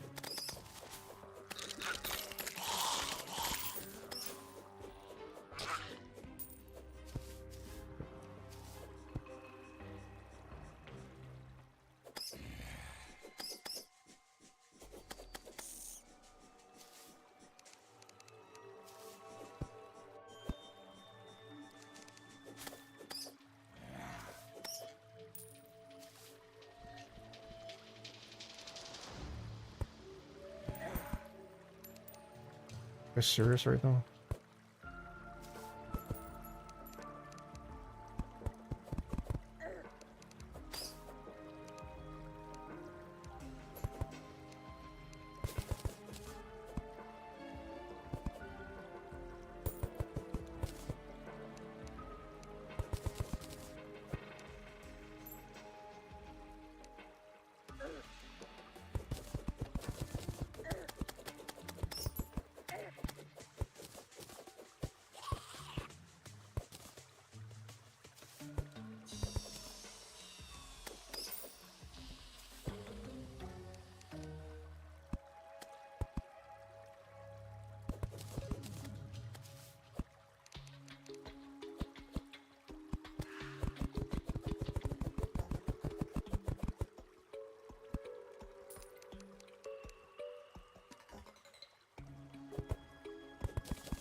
Just Spider-Man our way across the top here.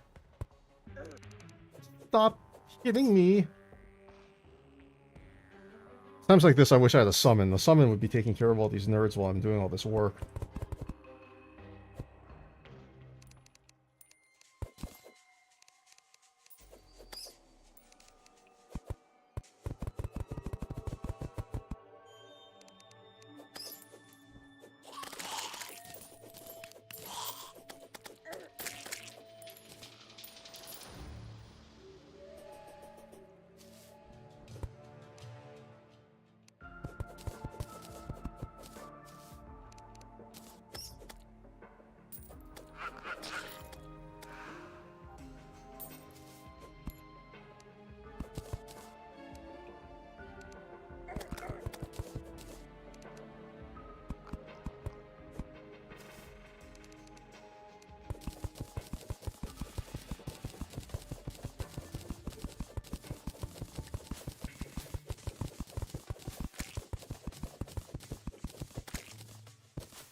We go.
That was a misclick.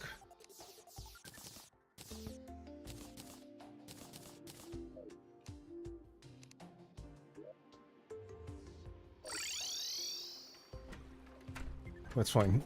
Easy enough.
Well, I clearly had more than one steak because...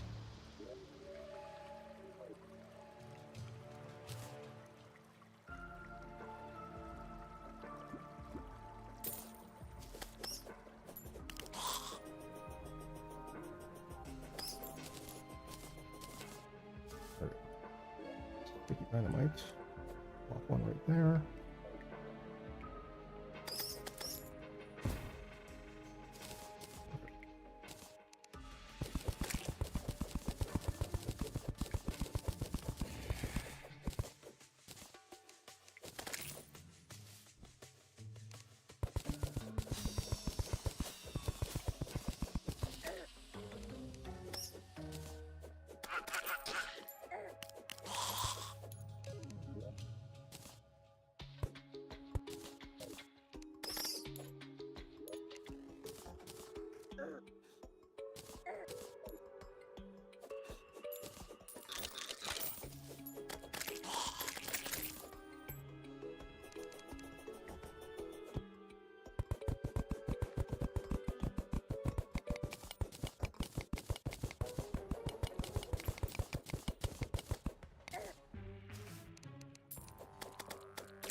No, I'd like to say this is purely cosmetic, but it's not. It's not. I want to make sure there's enough available mud for jungle grass and chlorophyte and all that. Because I do not want this to suddenly, like, not be jungle in the middle of this thing. I don't necessarily want angry Plantera on my case. If at all possible.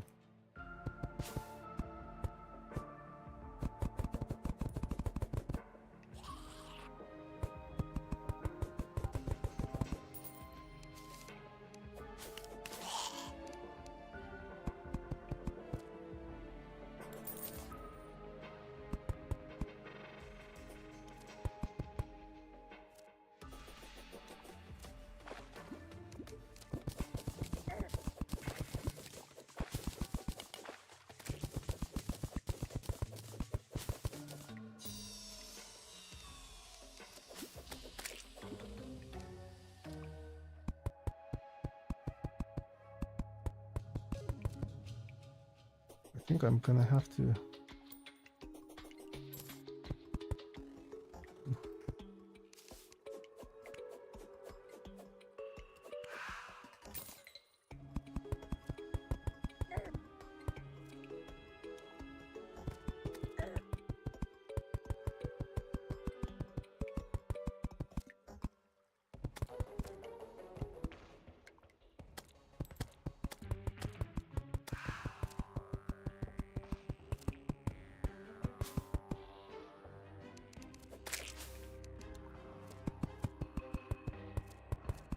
Normally I would think about catching those guys for bait, but I have a little farm of my own set up at my base, and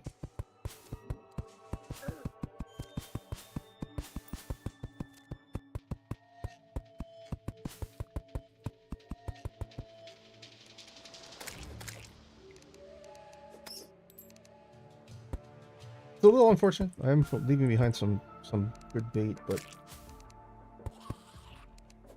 I'll get more.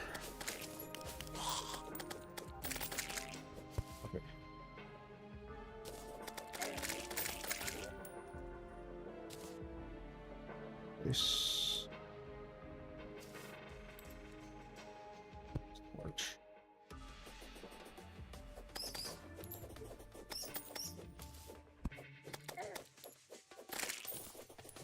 Okay. I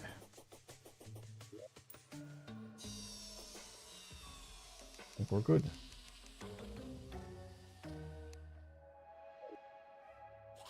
I think we're set up.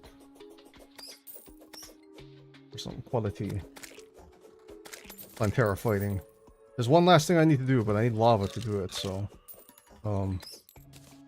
might have to do some lava fishing and see if I can get some wet bombs from the crates.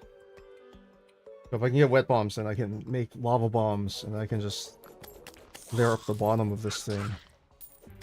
And if you're wondering why I want to do that, it has to do with spawning rules. Like, you might notice right now I'm not getting any, like, of those, like, crappier jungle mobs, like the hornets and the spiked slimes. And the reason I'm not getting any of them right now is that there's no valid space down here of jungle grass that they can spawn on. Like, all those jungle grass is growing on the walls, so there's no, like, valid spot. And because of that, it's only spawning generic, like, cavern and jungle enemies, which is why I'm getting regular jungle slimes and just, like, lots of, like, black slimes, the mama slimes and the jungle skeletons and the like. So, and that's entirely because of the fact that there's no grass down there.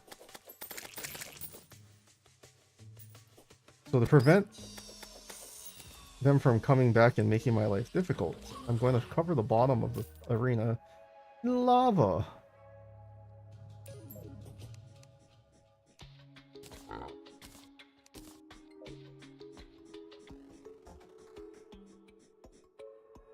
So I'm going to put a nice thin layer of lava down here. And that'll do two things. One, it'll be a quick and easy way if I want to clear the mobs in here. Most of the mobs in here will pass through platforms, so if you hook onto a platform like this, you're kind of half-half. And because you're kind of half-half, the mobs that are following you think that you're dropped below the platform, so they'll drop through the platform. You do this and the skeleton and stuff will just fall straight down here in the thin layer of lava. They'll burn up and die. So it's convenient.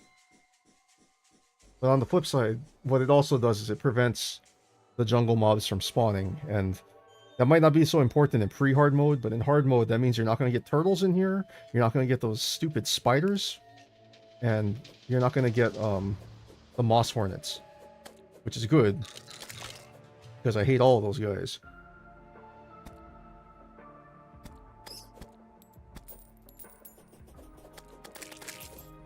That makes sense, because if you want to come down here during hard mode, you know, most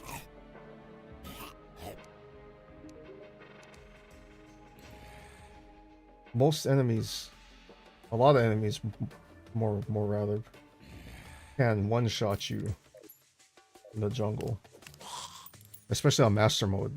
So one needs to be cautious of that. Which is why I try actually not to come into the jungle unless I absolutely have to.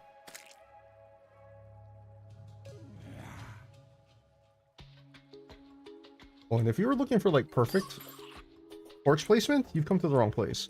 I personally don't care. As long as it's lit up enough. And this is, to me, lit up enough I can see what's going on. So, I know some people are like, no, everything has to line up. I don't care. So, if you were hoping for a perfect lineup of torches and all that kind of stuff, you've come to the wrong place. And yes, you can contend that my Aya Cthulhu arena and my Skeletronic arenas, being that they're carefully measured and stuff, those have nicely, you know, nicely lined up designs and things like that. But that's... Those arenas, because I build them to exact spec, they always end up being the same, so I set them up the same. This hole that I dig in for my Plantera arenas, I just dig them, you know, to whatever size looks and feels about right. This looks and feels about right, based on my experience fighting Plantera. So, sometimes it's a little bit bigger, sometimes it's a little bit smaller, depending how I feel. I do want to see about how wide this is. So I started at 5398.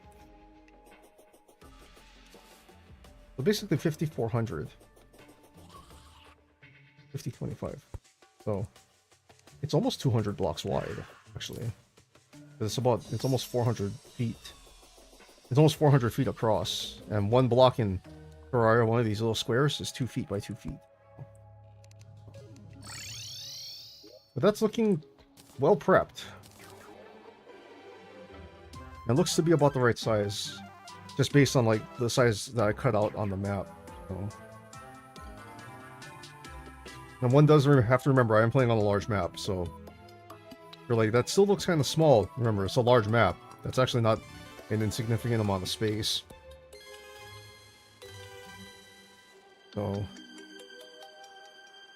the next thing I'm going to do is to build a legit elevator. Because if you notice, I don't have one down the middle, which is where everybody usually builds their elevator, down the middle. I don't do that. I usually, I mentioned this before, but what I usually do is I do start digging straight down until I find something that looks interesting that I explore around on this upper part of the cavern, underground there. Then when I find a nice spot for my cavern to put like a village, I put a cavern pylon village there. And then from there, I sort of kind of make a legit elevator, which is why this exists. And that gives me street access to the middle part of the underworld, so I can do my... You can see I did a little bit of hellstone mining there. You can see the line I cut through. You can see the bridge that I made. It goes all the way out to the end. Almost. So, no matter where I cut in from over here, as long as I dig straight down, I will eventually get to that spot. And got 240 bombs and 60 dynamite, so that's actually pretty good. Do I have banners stored somewhere?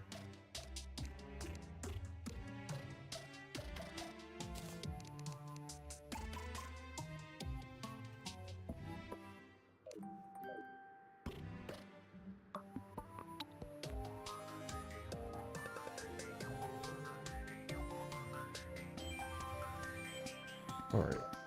How long have I been going for? A little bit over 2 hours. Almost 2.5 hours. Good progress for that. That usually takes a little bit of time.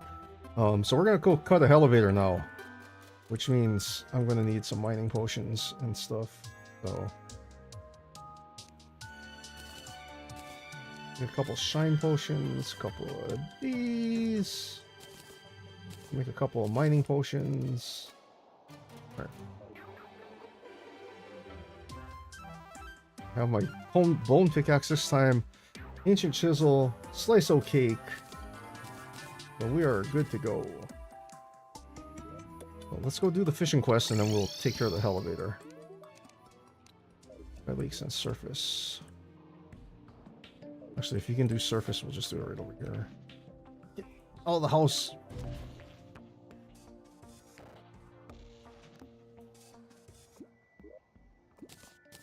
Oh. Fishing loadout.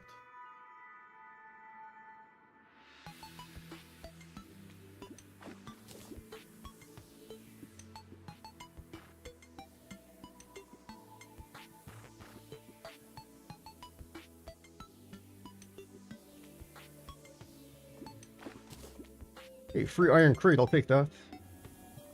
Take some free loot. I can get behind that.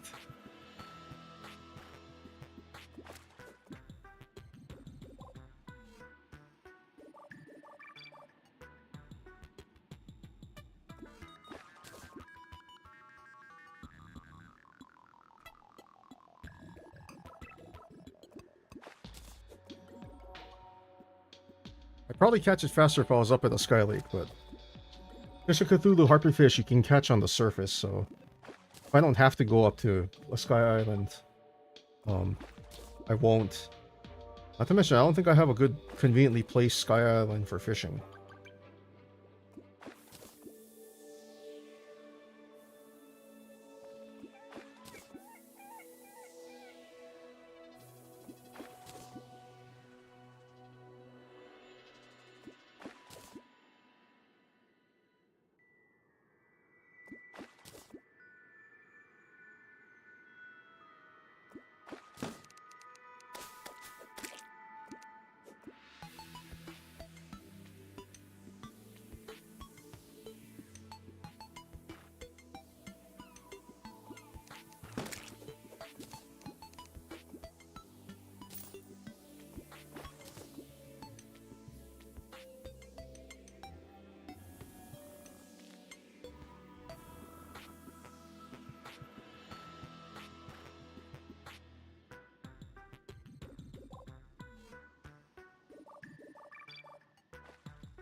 This part of the time of afternoon is pretty trashy for fishing. The fishing power is low, and it, it kind of it kind of mirrors real life. Of course, I complain about it, and then as soon as I complain about it, the fish shows up.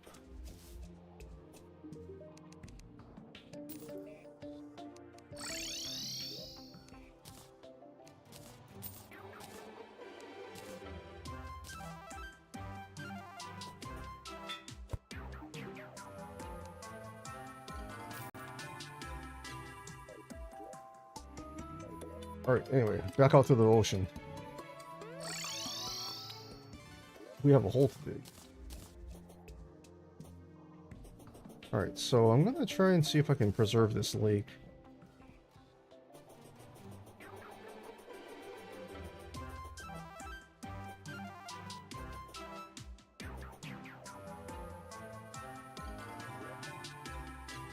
So what I'm gonna do is I'm gonna actually cut down maybe just past these sunflowers.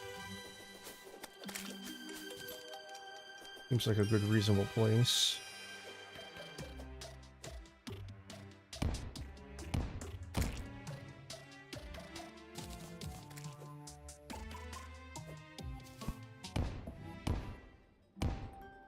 That'll work.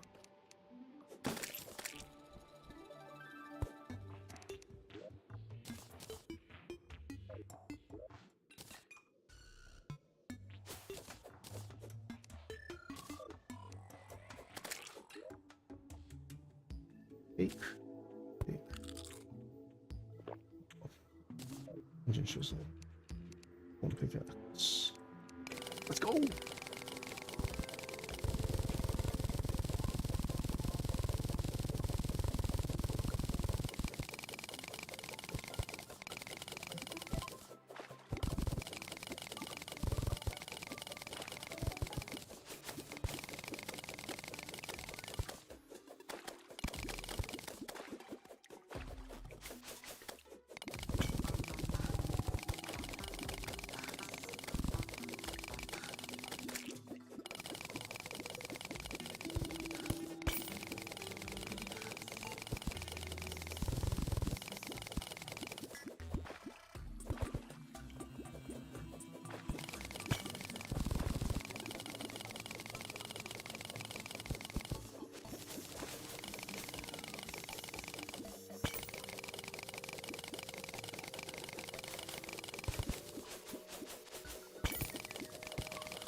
I will pick up that heart crystal. Don't worry about it. I did see it.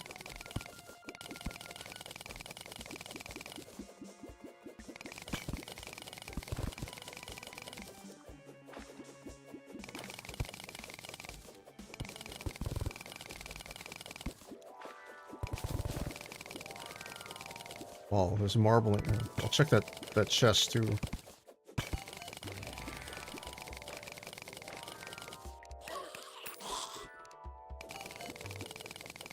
Nice try, buddy.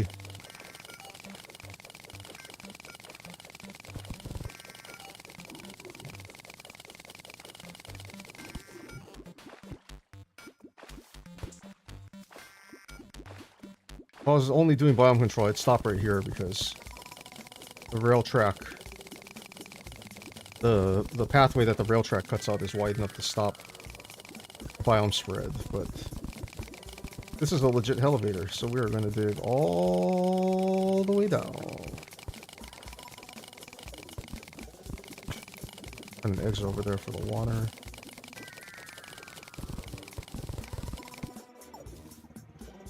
And we're drowning. I'll pick up that heart crystal later too.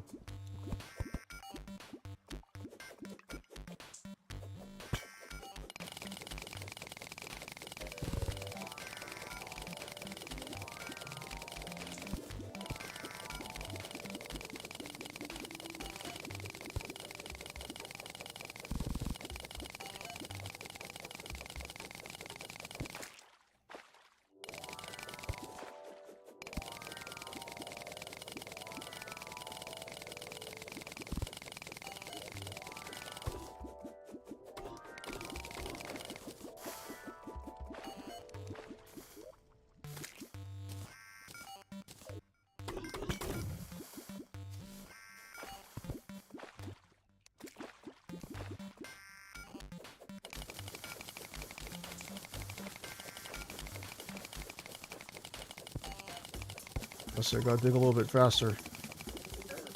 Ouch.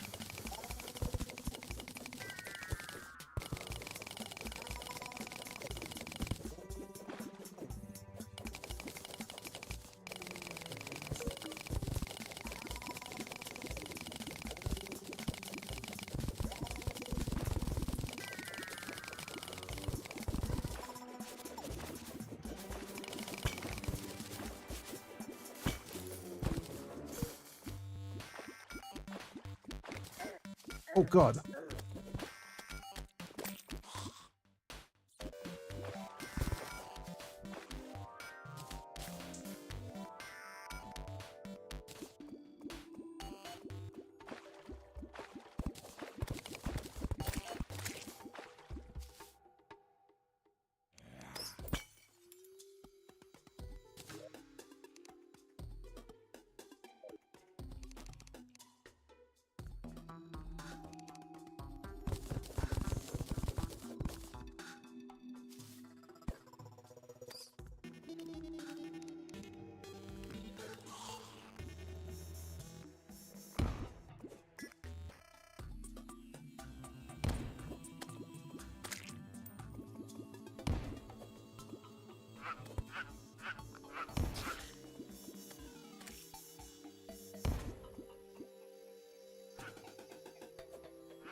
Can actually send this lava down.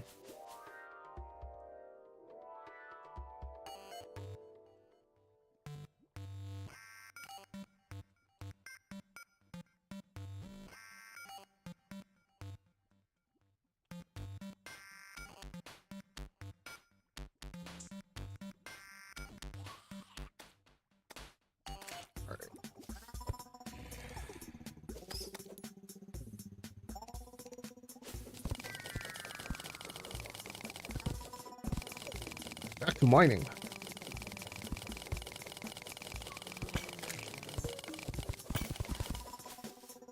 Okay, you know what? I think what I'm going to do is I'm going to clear my inventory. I'm going to mirror back, obviously.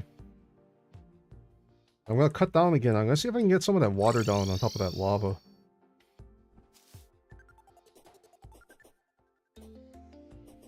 If I can get through most of it by turning into obsidian and straight mining it, then that'll make me a little bit happier. Hold on, cake.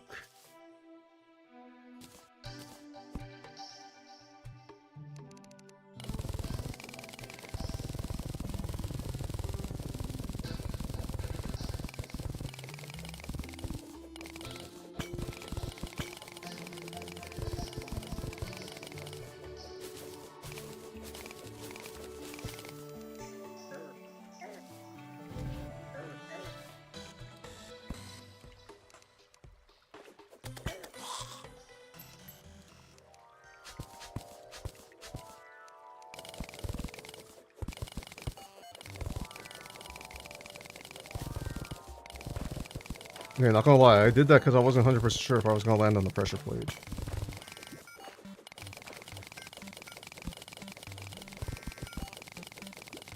So it's a little off.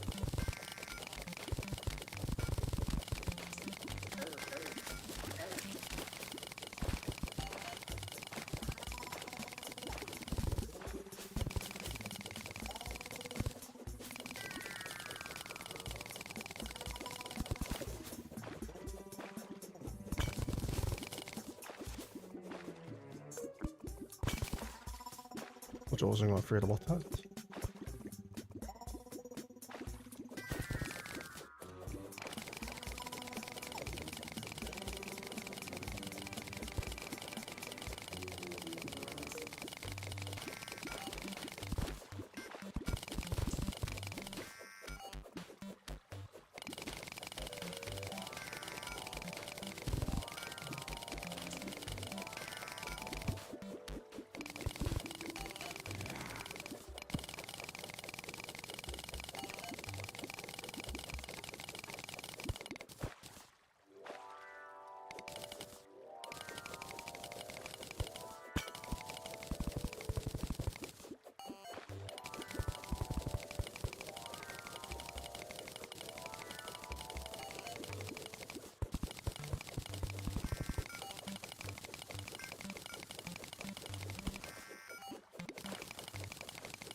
Well, a good amount of that water went down. Where it ended up, I have no idea.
God.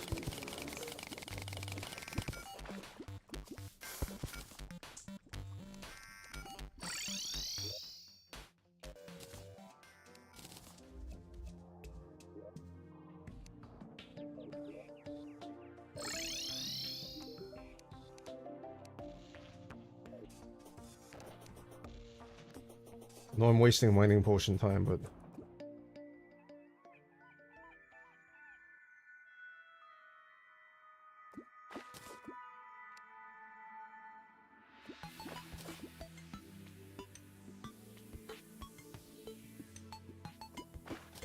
I'm kind of hoping maybe I might luck out and he might give me like a bottomless water bucket or something as a gift.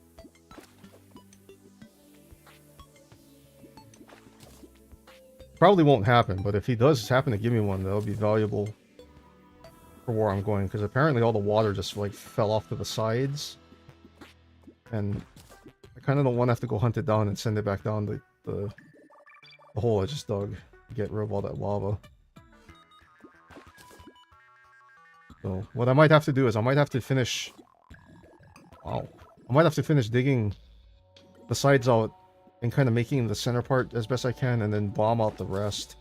That's 2 golden crates in a row. That's frightening. Good crate luck all of a sudden, but I would be a little remiss to say that I actually kind of want a quest fish so I can get back to mining.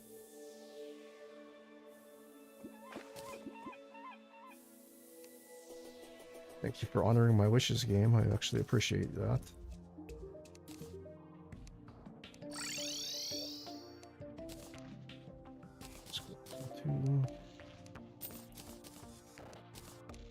Right, so the goods were actually pretty crappy. That's fine.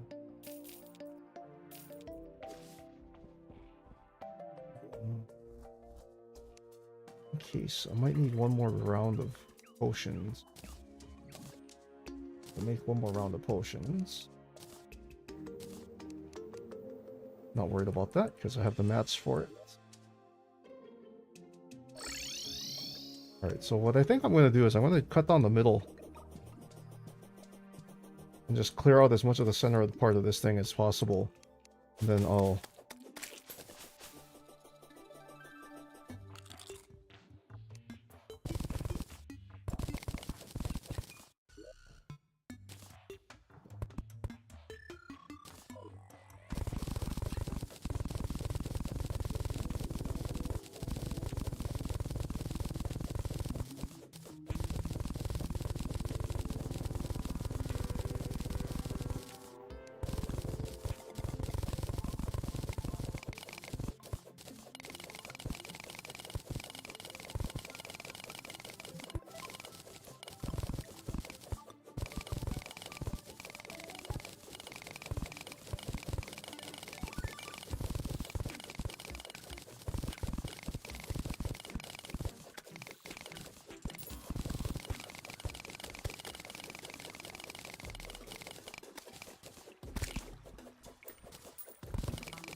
Oh, I should have talked to the party girl. I could have gotten the second slice of cake.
Oh no, not the hoplites.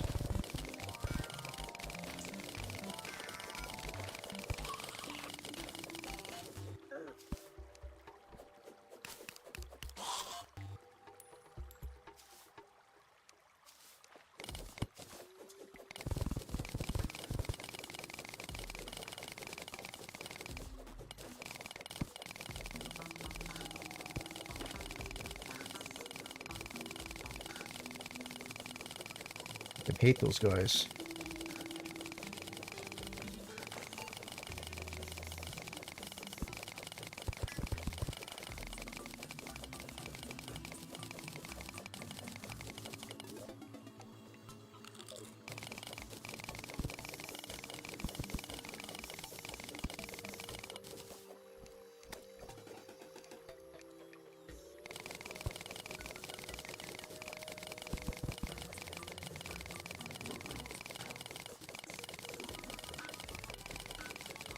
Whoa!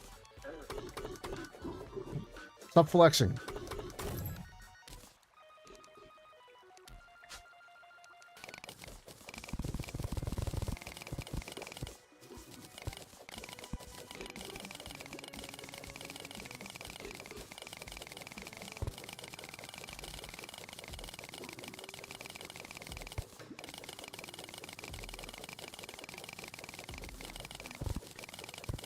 Nice casual mining here.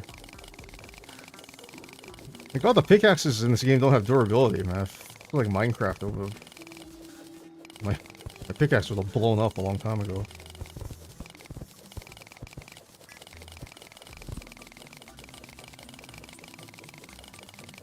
I have to get mending on it.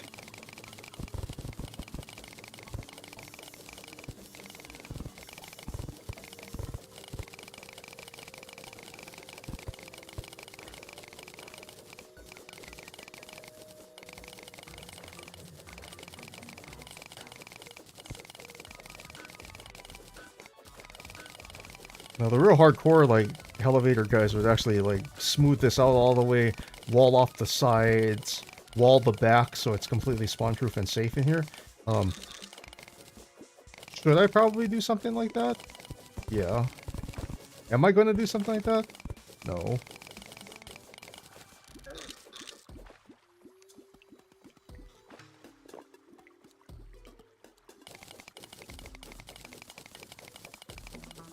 Why is it so slow? Oh, pick, that's right.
Yeah, a decent amount of granite. I should probably do something with it.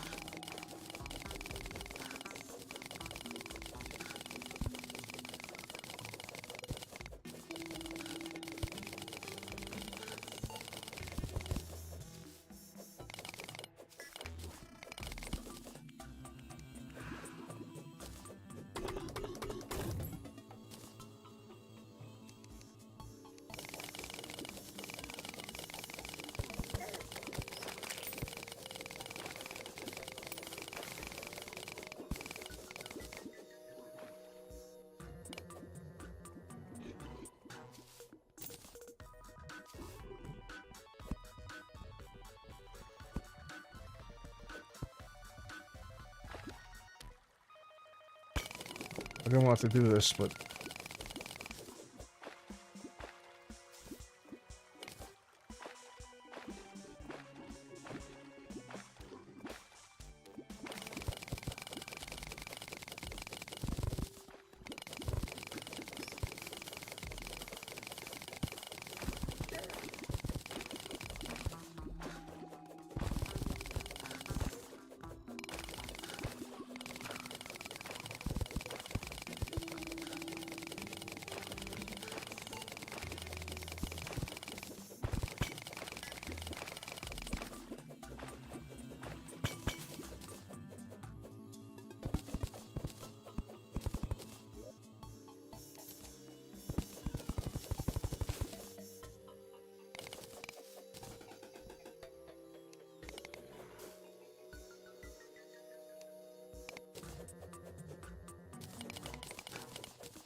where's my party girl?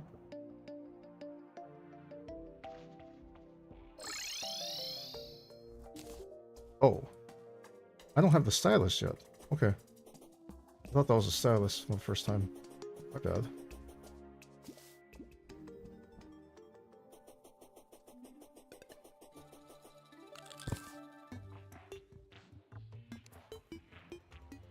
Oh, brother.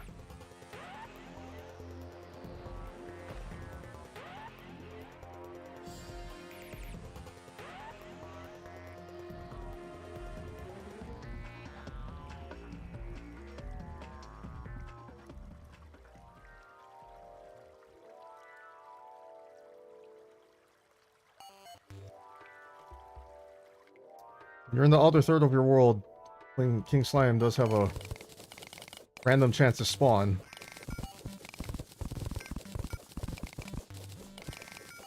It's pretty rare, so if you never see it happen, I wouldn't blame you for thinking that something is seriously wrong with your game. Yeah, Lava Charm. Sweet.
Okay, you know what?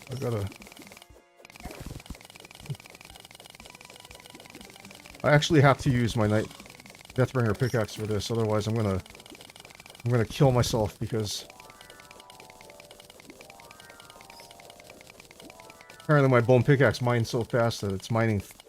I fall through the lava faster than I can mine it out, so let's not do that.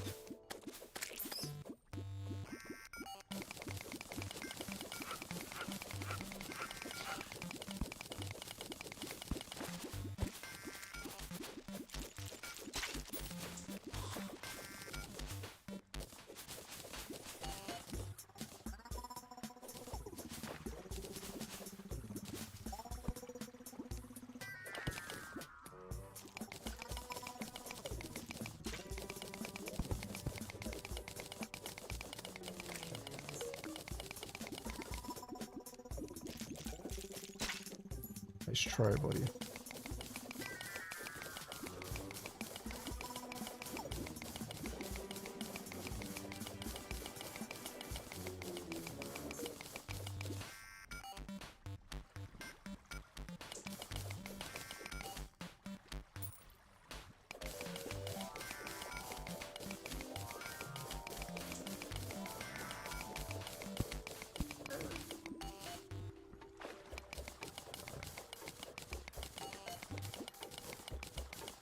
If I run out of water, I'm not too worried because I'm right there already. So if I have to just bomb this out and send some of this lava down, I'm okay with that.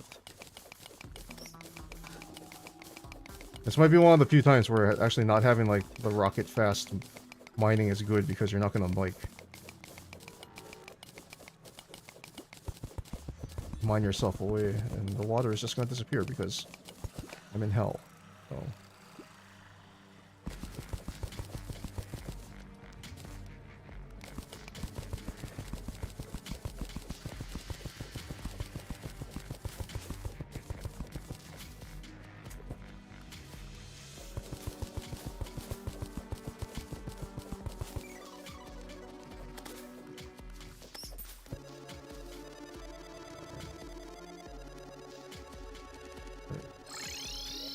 Finish that part off in a bit.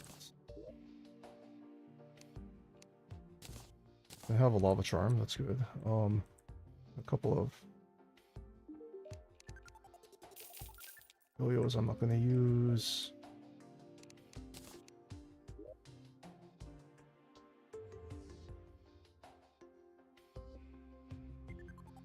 So that's looking pretty good. What I gotta do now is I gotta go back down to the bottom. Gotta clean up this area. And I gotta clean up this spider cave area because that area is gonna be a problem. And if I use this area for hard mode, I do not want to fall through there without knowing it's clear because I don't want to drop down into that thing and then, you know, take a black recluse to the face. Those things do a little bit of damage in hard mode. Especially in master mode. I want to say they do over 200 damage, but I don't remember, and I try not to get hit by them, so yeah.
I suppose the side benefit of me not having all my buffs on is that I can actually take the time to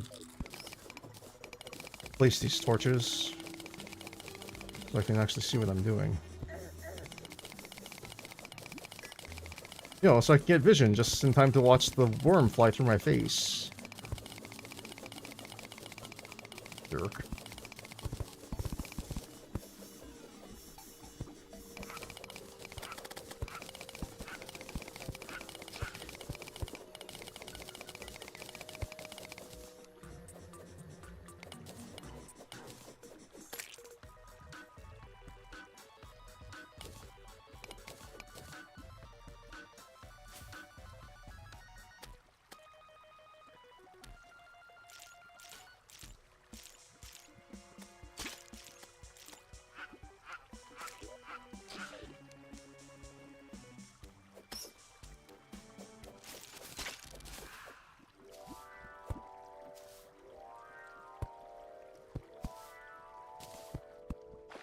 Wow!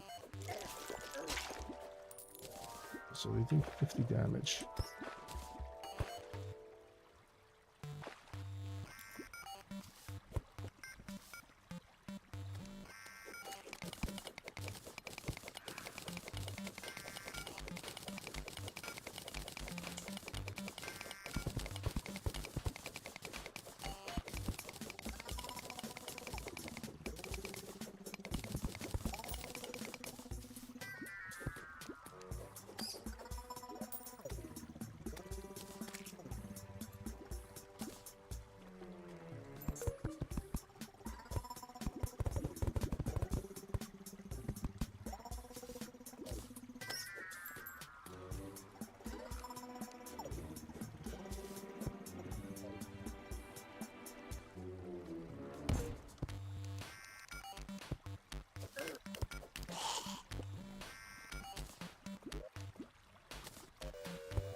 Alright, so a couple things when you're working with spider walls, or spider caves. Those black background walls, the spider cave background walls. Obviously spiders can spawn on that, but if you're standing and those walls are behind you, that means spiders can spawn anywhere while you're standing in that area. So, if you're standing in here, you'll notice after a while spiders will start spawning out here, like, and it's it can be kind of a mess because they spawn a lot. Also, when you're walling them off, I like to make the wall too wide, because when it's single wide like this, for some reason when they switch from wall climbing mode to not wall climbing mode, sometimes they glitch out and they phase through the single block wall. That usually doesn't happen when you're working with a double wide. So just to prevent them from phasing through the wall and falling on your head while you're doing something. Right, because you could be standing like down here, someplace taking here or something, and next thing you know, there's a spider like pulling a death from above move on you. And that's no fun. So. But this is how you kind of mischief manage your spider caves. I like to use dynamite to blow up the walls. Alternatively, you could just use a hammer, but I like dynamite for that purpose. It's faster.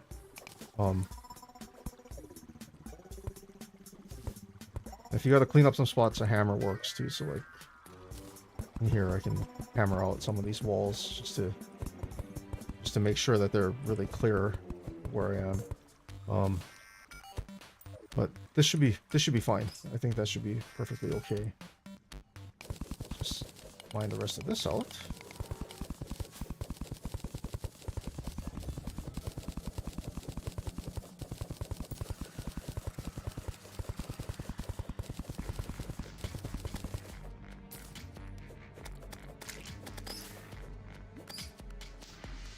Nifty.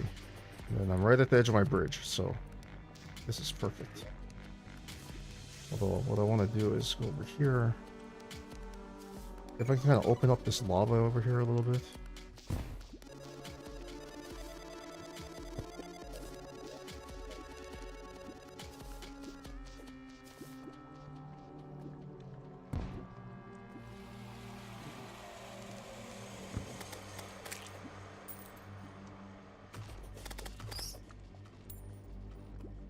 Okay, that'll work. Now that the lava is basically covering that whole bottom area, I can throw the voodoo doll in there without worrying about it like landing. I mean, might possibly land on the hellstone, but you know what, that's fine. If it lands on the hellstone, I'll just I'll pick it up and throw it in the lava from there.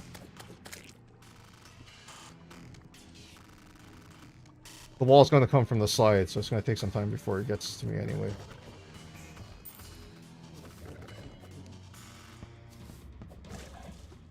Traveling merchant is here. Good timing. Where is he? What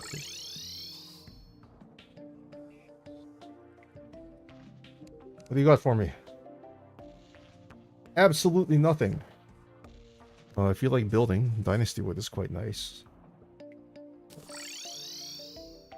Other than that, worthless. Desert.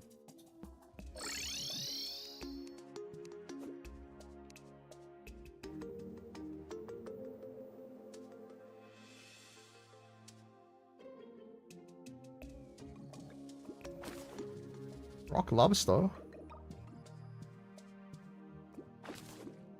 Ooh, an Oasis crate. Cool. I'm not gonna get anything good. I'll probably get a pair of Doom Riders, but it's fine.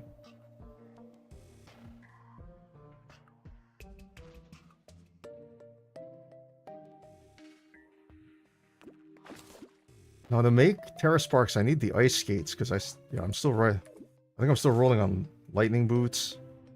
I don't have frost sparks, which is ironic because every time I play this game, and I always make the point like not to like push getting Terra Sparks. I know some people are like, gotta have Terra Sparks, and that's fine. For me, I'm one of those kind of people where it's like, you know what, lightning boots are enough. That gives me enough mobility. And then usually in hard mode, because I like the vertical mobility that amphibian boots give you, I stop using my other boots anyway. So,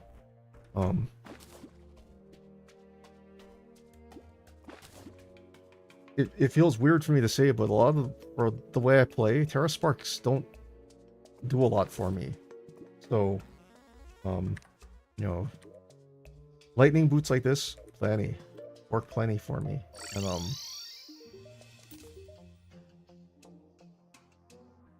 of course he gives me the bottomless water bucket right after I don't need it. Right after I'm done doing something that would... Oh, just lucky I don't throw him in the ocean.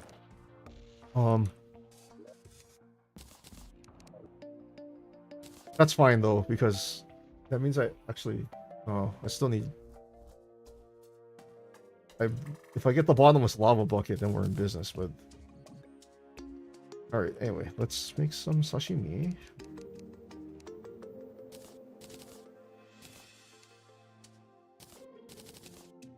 Oh, if you're using honey fins as potions, be careful when you come to your crafting menu, when you're making your food, because you'll see seafood dinner pop up. Make sure you check this and make sure that you're not accidentally, like, using up all your honey fin for, You're not turning all your honey fin into food. Be mindful of that. What we got here? Bang!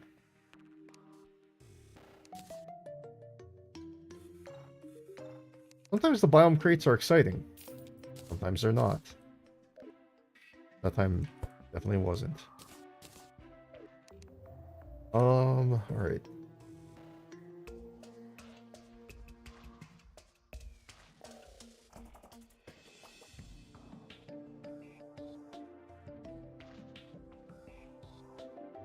Now, one thing I did not run into while I was mining down through here was the shimmer, so I don't want to go find it.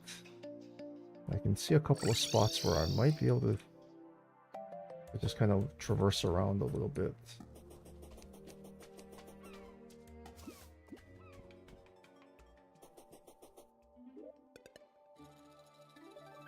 I got a couple more elevators to dig, but those other ones won't be as long because I'm only going to dig them down to a certain level. I'm not going to dig them all the way like I did with this one, so...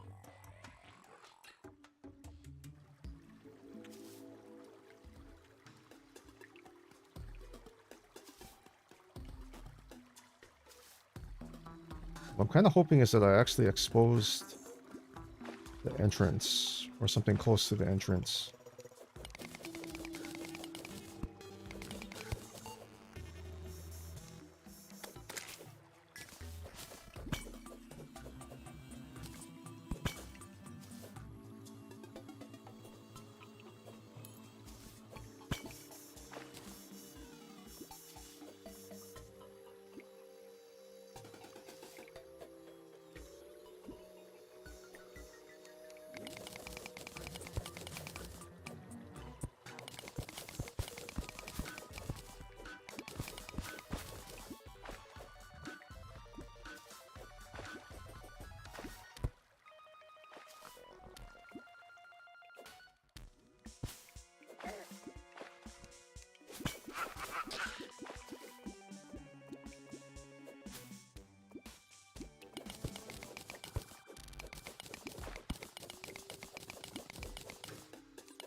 I have a feeling it's probably not, it might not be on this side.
Peek here.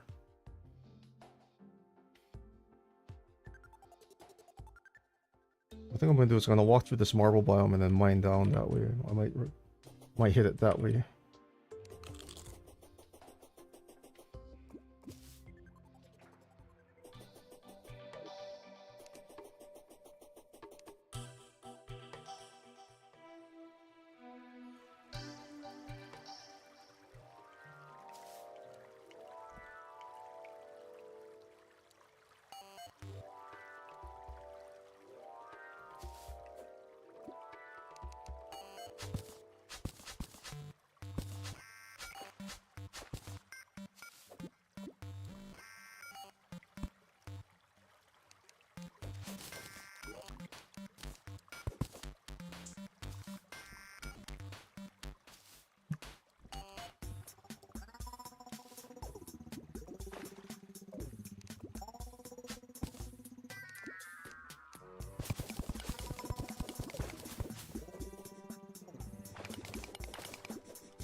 In case you didn't know, you actually can blow these things up without killing yourself.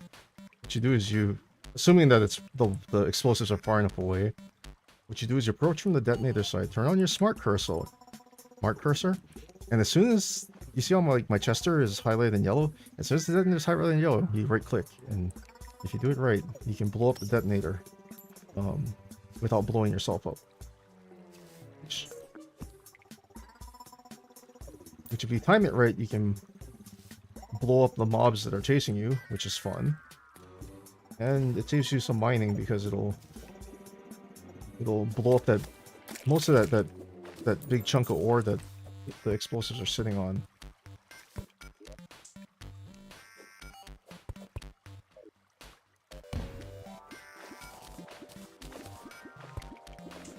Oh, hello. Stop that.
Okay.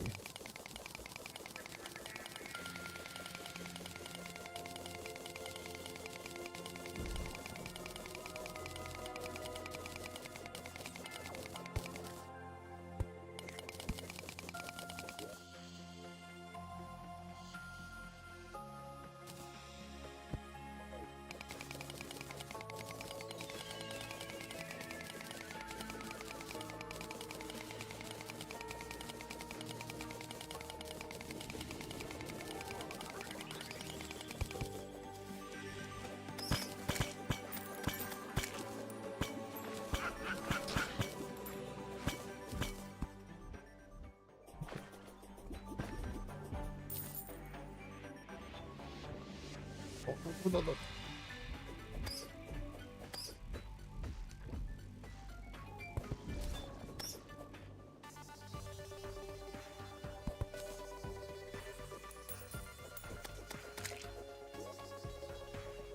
Um,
there's some other things I actually need to bring back over here, but I had a heart crystal lying around.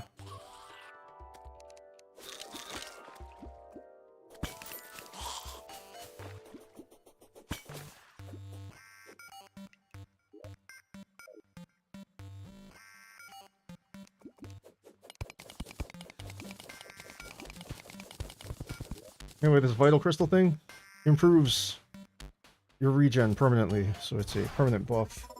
You eat it, and then it's like you have a band of regen on all the time, pretty much.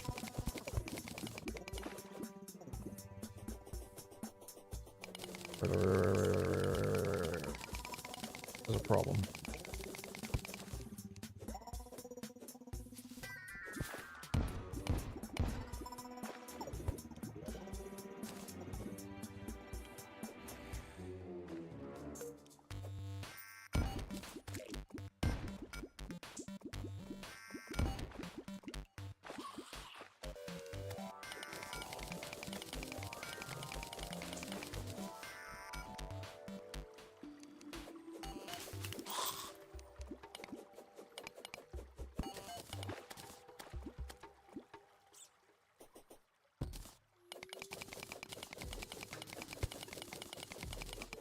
Anyway, the reason I cut that hole over there is that shimmer has a interaction with water just like honey does, where it turns into the ether blocks, and I don't want to lose too much of my shimmer to accidentally pouring water all over it, so... Of course there's a spider cave right in my way. But wouldn't there be? Hey, the stylist, hello.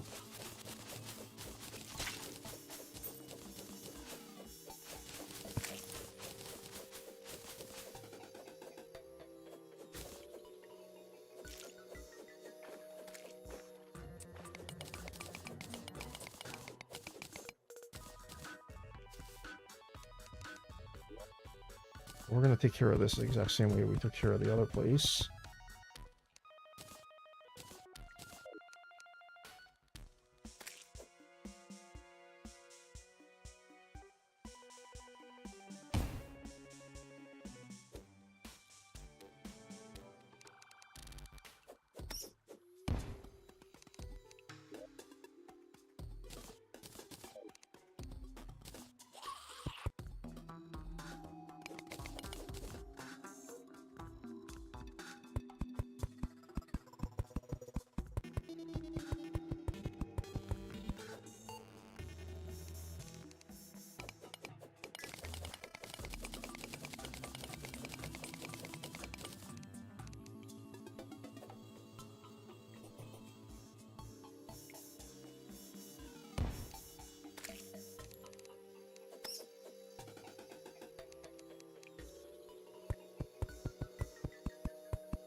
think that's clear enough.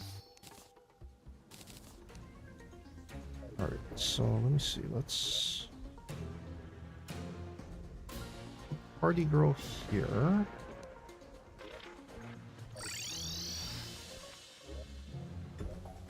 Stylist here.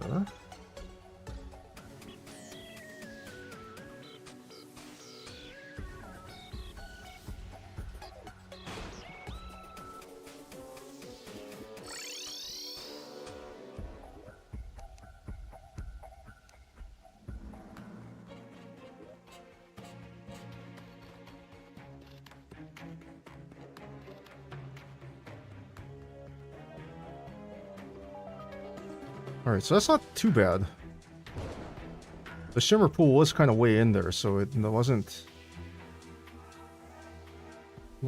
readily accessible. So that's fine.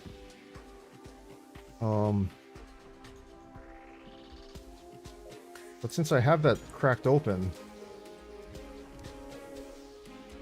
I might as well just load up on all my permanent buffs that I usually get. So you make a mana crystal to take with you. Oh, do I not have any fruit?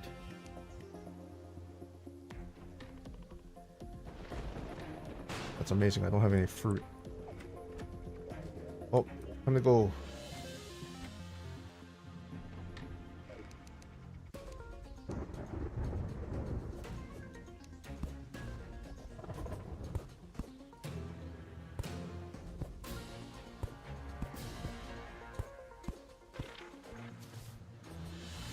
Gotta be careful about this a little bit. The axe of regrowth is really strong, so if you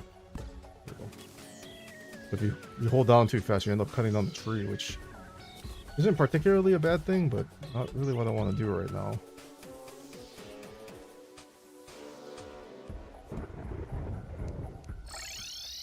Alright, so I did the heart crystal already.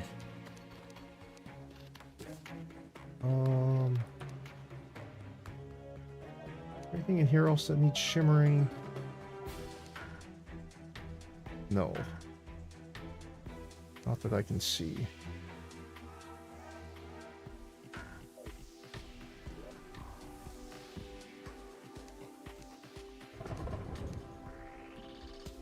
You can actually shimmer this, but not yet. You have to take care of some things in the game first.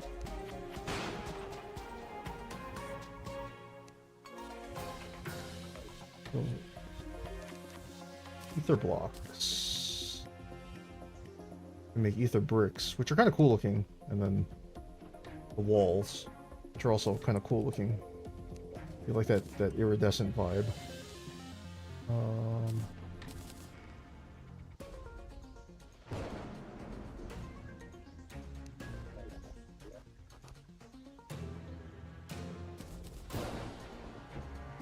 Oh, I have a Bezoar. I can take that with me too.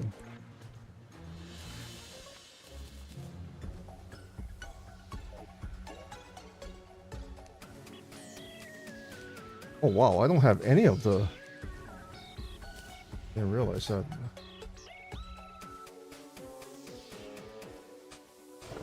So, I usually only have one loadout that I use for like the combat, basically the normal part of the game. Because I don't mix classes and things like that, so I don't necessarily keep separate loadouts for stuff.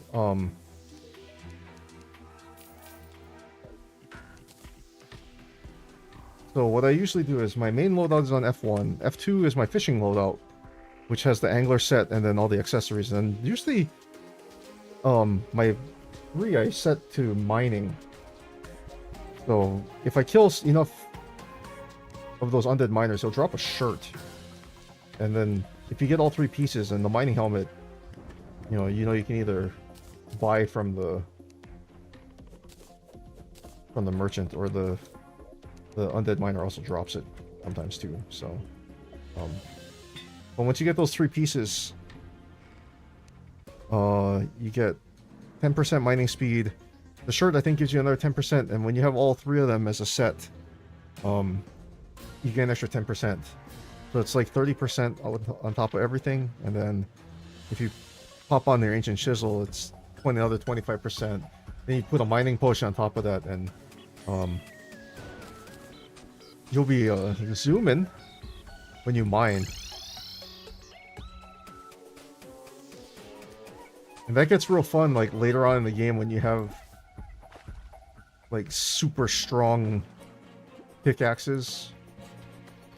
Like the pickaxe axe, or the pick saw, or if you're a drill containment unit, or drill containment unit user, if you're one of those kind of people, having all the speed boosted stuff can be pretty fun.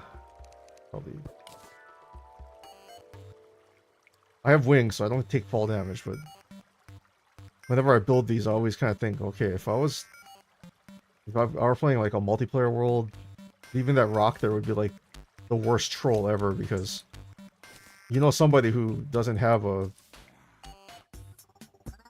potion or something is gonna try and jump down, or who doesn't have a horseshoe is probably gonna jump down and then, you know, conveniently find a way to land on that block, which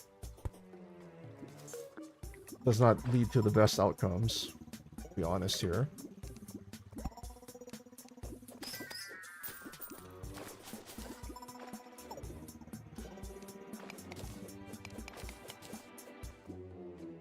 So what's that clicking noise?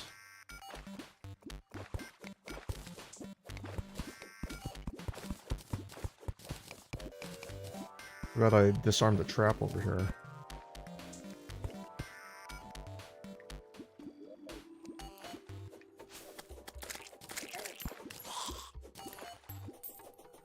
I can get wrecked.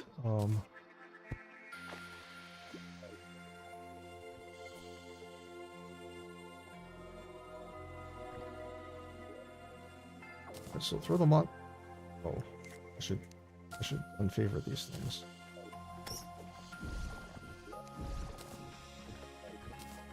Arcane crystal, ambrosia, and a band-aid.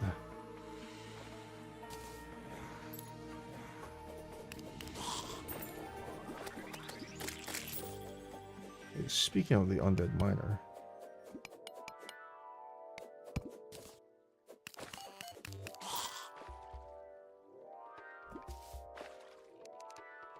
unfortunately, he did not give me the shirt. Alright, so, anyway. Arcane Crystal provides mana regen, so kind of not relevant to me because I'm playing melee, but I like to get the buff just to have it. Ambrosia is always nice. Slight boost to your mining and building speed. Pretty cool. And then the Adhesive Bandage gives you immunity to bleeding. Normally, you can't get this in pre-hard mode. This is a drop you can get from werewolves in hard mode. However, due to shimmer interaction, you can get it in pre-hard mode by shimmering a Bezoar. And this is, you can tinker this to make a medicated bandage, and it gives you both poison and bleeding immunity. And then in hard mode, you can get some other accessories that provide immunity to things like confusion and slow and cursed and blindness and things like that. So, and all those things get put together into this item called the Ankh Charm, which you can combine with your Obsidian Shield and make the Ankh Shield, which grants you 4 free defense because it's a shield, and immunity to like almost every debuff in the game. So it is definitely worth having, I have to say. So usually the first thing I try to grind, one of the first things I try to grind for in hard mode, aside from my ores, is the Ankh Shield components. And I'm one of those kind of people where it's like, there's some things you'll get both of just from killing stuff in hard mode, early hard mode. So some of that stuff is not hard to find. Some of it, however, is a little difficult. And that's where the shimmer comes in clutch, because if you get 2 of the item, you know, the item and 2 of the same item, you can shimmer one of them and get its complement pair. So like, just like how I turned the Bezoar into into a band-aid, so I can have the medicated bandage now prior to hard mode. And this is actually good because you get bleeding from the spikes in the dungeon. So if you want to go explore the dungeon, you keep getting beat up by the spikes, and like you're constantly taking bleeding debuffs, so your hearts don't regen. That is an excellent thing to have because it prevents a lot of pain and suffering.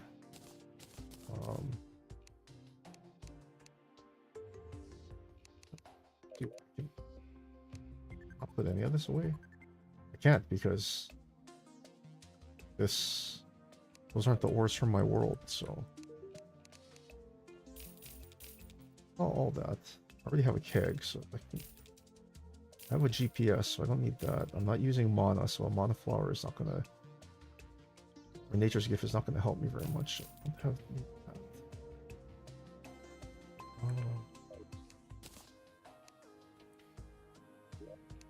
No, I was saving all the wiring stuff. So.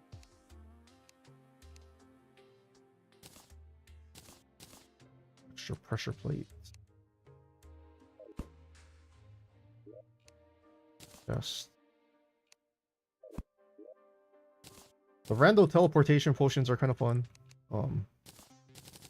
They're fun early game when you haven't cleared a lot of the map. It's fun to see where they take you. Sometimes they come in clutch and drop you someplace you really need to explore. So, and sometimes the spot that you need to go explore is like in a really inconvenient spot to like mine to and stuff. So sometimes the teleportation potions are fun. A lot of times they just take you someplace useless, but sometimes they're good. So yeah, the shimmer, very useful, very useful. So it's always on the jungle side of your world, someplace in the underground cavern lair. It can spawn anywhere from like around like here all the way out to this side, but not too close to the edge. So you can find it just by mining around. Sometimes there's a really obvious entrance. Like sometimes it always has these two long walkways on both sides. So if it generates close to where your elevator is, you might just bomb straight into it and you can just walk right in. I've had times when it's generated really far out, and I've actually bombed through the top. And gotten in that way. So there's multitudes of ways you can find it, and then sometimes it plays hide and seek, and then you end up mining out like this whole area just to find out that you were looking at the wrong place. So and if your jungle generates really far off to the edge, that can actually make it easier to find too, because you'll be mining around in your jungle and all of a sudden there'll be a whole pile of stone, and you know, if you're running through the jungle, you know there's not a lot of stone to be had in here. There's like a little bit here and there, but most of this is mud. So if all of a sudden you're into a big clod of stone and you're on the outside edge of your jungle on this side, you might have found the shimmer. So just experiment and look around a little bit. You might find something good. Now see, I would, if I were working on this properly, I would think about moving my jungle village to this side, but the crimson's right here, so I'm not going to do that, because if as the crimson spreads out a little bit, it's going to become a little bit untenable, because it's going to crimson out that side, and then I might lose my village, because even though it's not like directly crimson, there's enough crimson blocks near it for the game to recognize it, to recognize a biome shift, and I don't want that to happen. You don't need the beams. I have an extra staff of regrowth. Can't imagine why I'd need a spare, but we'll keep the spare.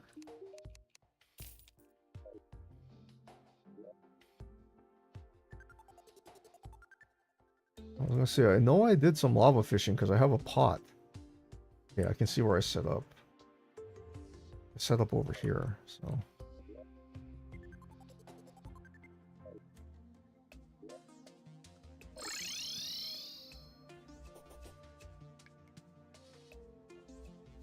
I think I might want to do a little bit of lava fishing. Oh, I missed.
Are you kidding me?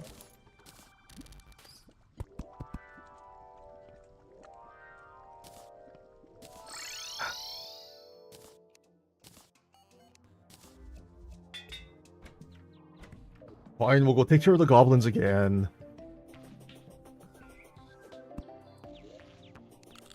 That's twice in one stream. What are the chances?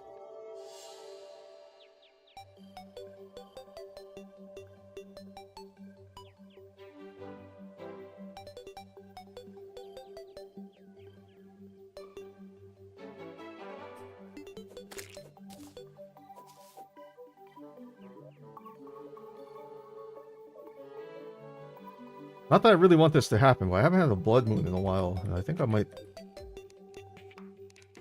I don't think I have any, like, chum buckets and stuff like that, which I like to have for fishing in hard mode, but... But anyway, let's go take care of these nerds. Alright, there's my 100th goblin peon.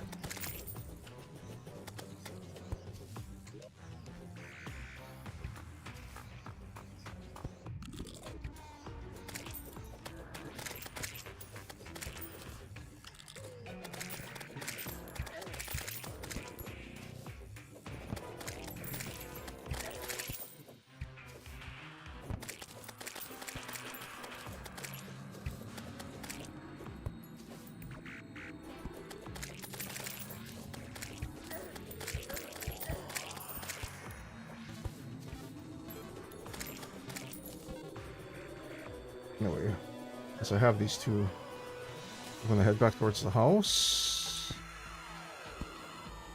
Hang these.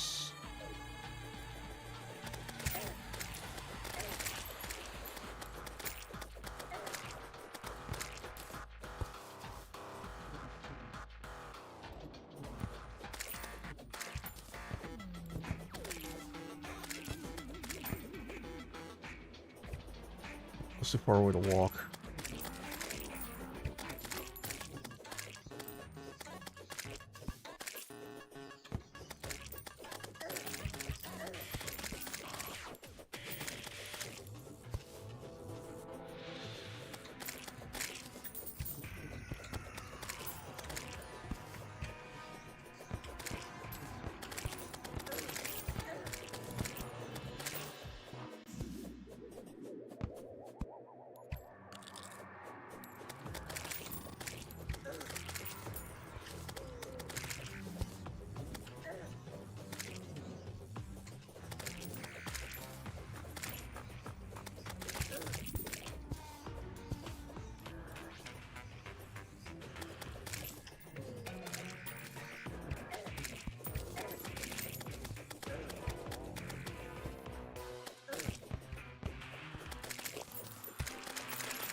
Well, that takes care of that. Take my cake back.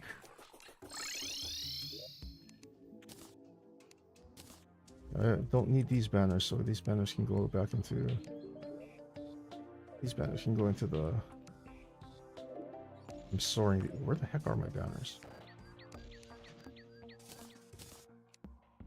I labeled them and everything, and I still didn't find... I still couldn't find them.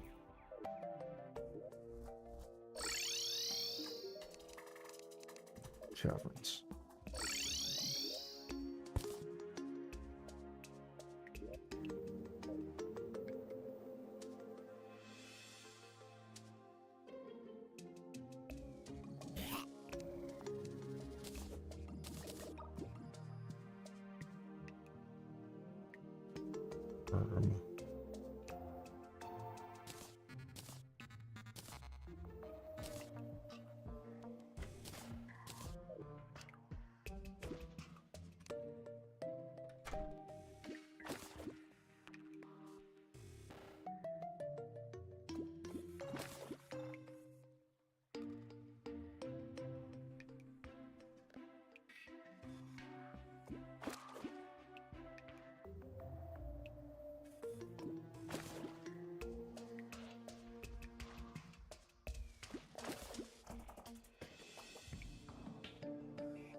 You know, now I think about it, the angler gave me really good stuff early in this run. Considering they have a golden bug net already. But man, he has essentially stopped giving me anything good since, because I don't have anything. I don't have any of the part. Needed that. A little late, but I'll take it. Like I don't have any parts of the fish finder. I don't have the pocket guide, I don't have the weather radio, I don't have the sextant, I don't have any of that stuff. But he's giving me tons of art.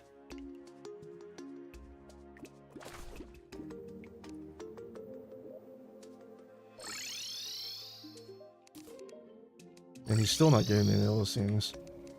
Which is really irritating because some of those items, you know, because the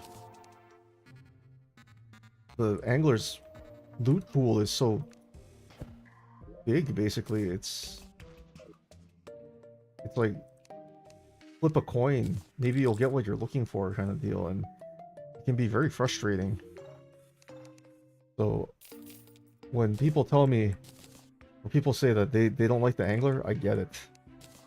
I 100% get it, because having to deal with him and his inconsistency in giving you the stuff you need. I mean, like, the hook was nice, but it's obviously sitting in his chest because I have a better hook. The art is nice, but I don't ever hang up the art very much. So far, I think the two best things he's given me so far were the bug net, which he gave me, like, on the second quest, I think, that I did for him, and the bottomless water bucket, which I haven't really used yet, but I'm probably going to use soon, because I want to make a surface fishing pool over here so I don't have to go anywhere else to go fishing. Plus, I don't know what's going to happen with a lot of the water and stuff in the surrounding areas because of what might happen in hard mode, so I don't want to lose a surface fishing pool to like the Crimson or the Hallow and then find out that I don't have a good place to fish. So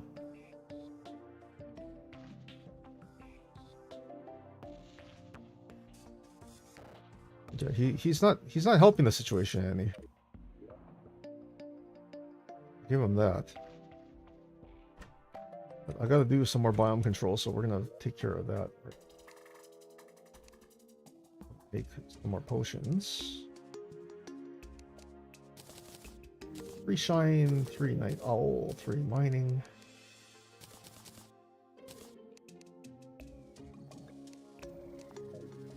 Be sufficient. I have a food buff running. We'll take care of the one on this side first.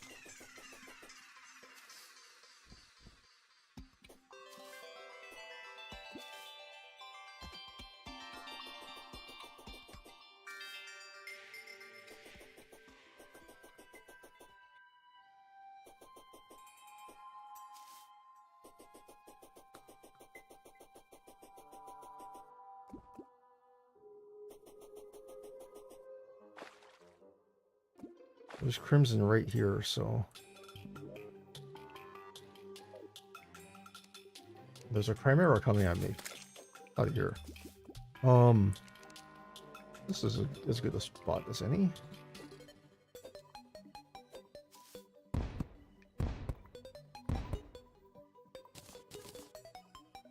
Place to start.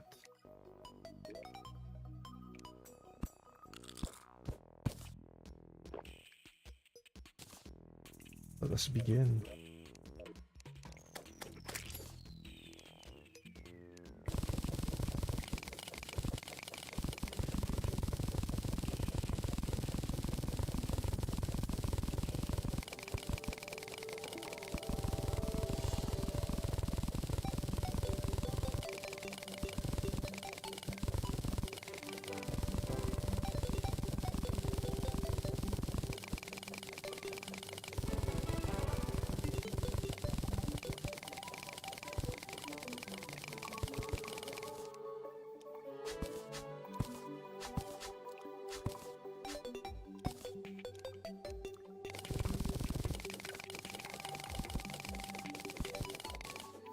I was like, where's the boulder?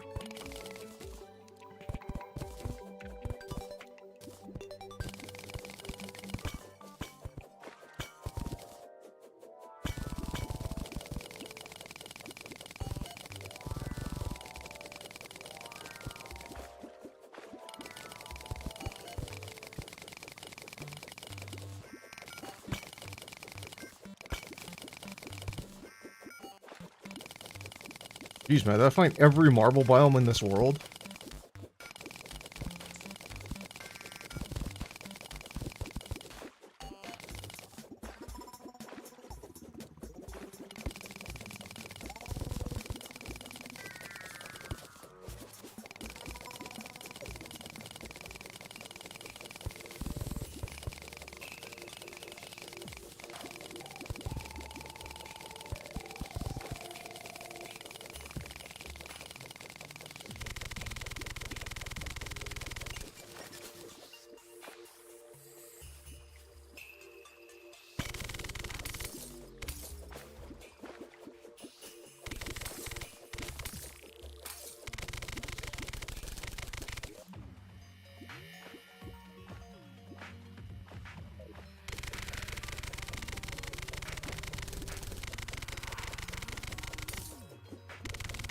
I was gonna say, if there's a railway, I'll stop at the railway. Guess what? There was a railway.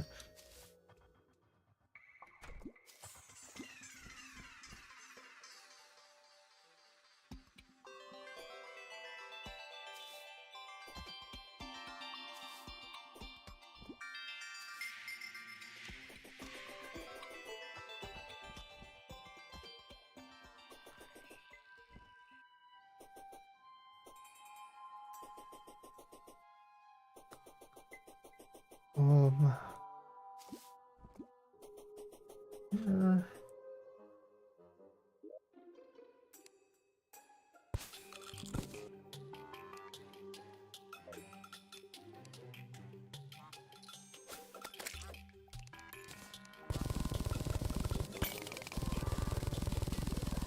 Oh.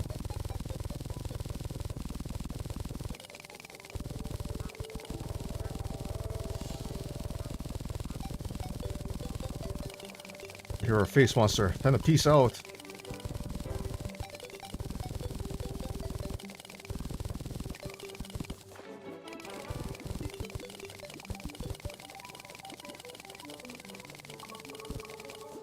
Ooh, okay. In retrospect, it's a good thing I mined out that boulder, because I mined right through where that boulder was. Yeah, water chest. Good. Peace out. I'm drowning.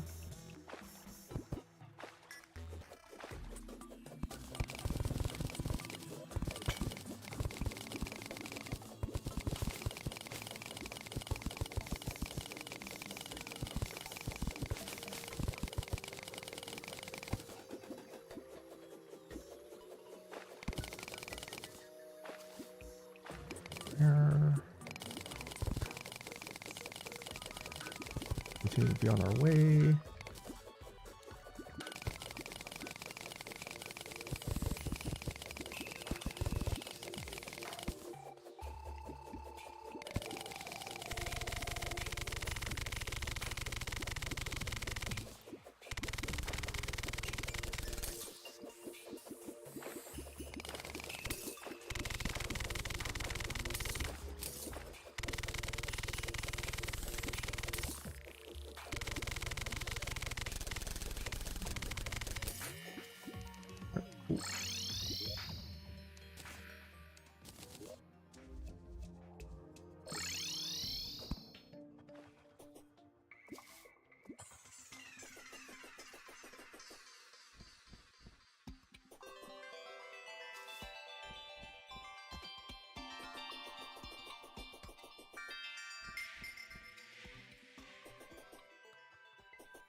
Oh, getting stuck on all this stuff. We have 5 minutes left of mining. Keep plenty enough. Picked up.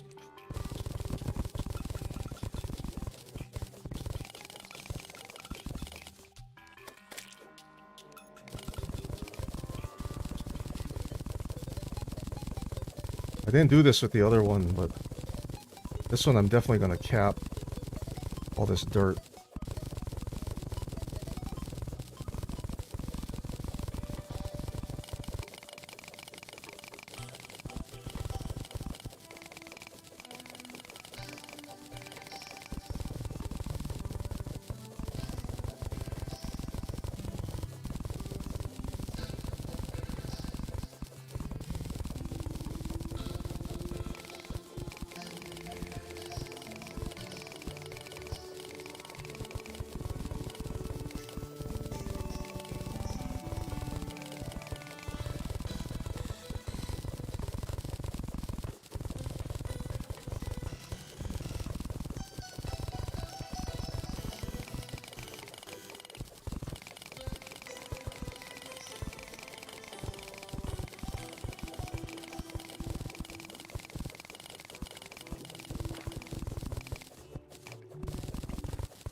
mine. Whoops.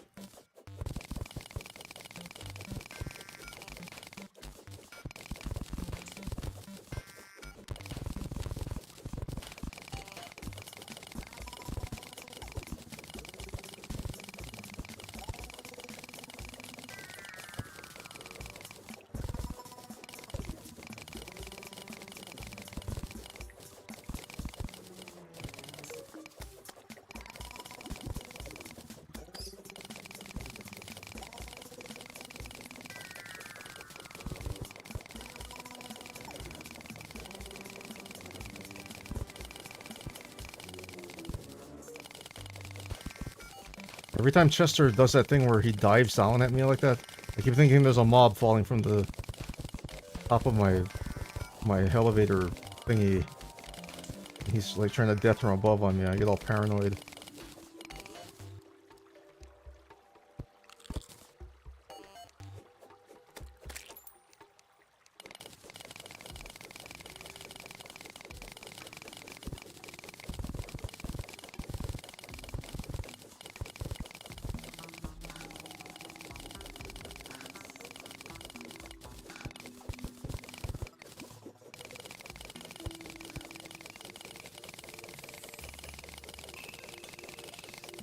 If this was an older update, I would say this area would be like the prime area to farm flinxes, because I think it was prior to the 1.4 update, 144 update, or maybe it was even after. Maybe it was one of the 144 minor updates, but they kind of sort of fixed it. But flinxes have this weird spawn condition where they tend to spawn more often on like non-ice blocks, which, considering that snow flinxes are found in the icy snow biome, is a little weird when you think about it. You just clip through the floor.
Dang it.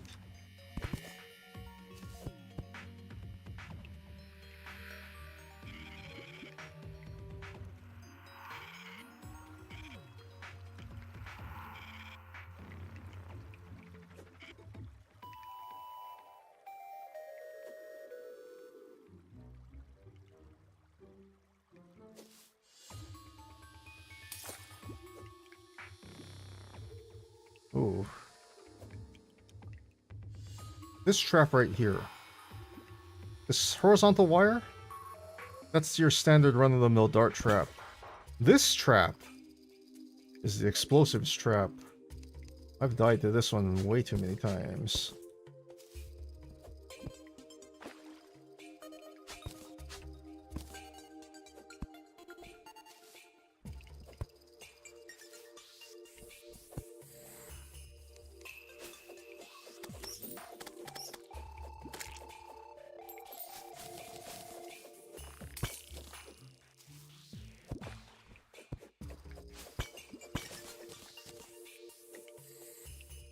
The explosives trap is hard to see too because it's small.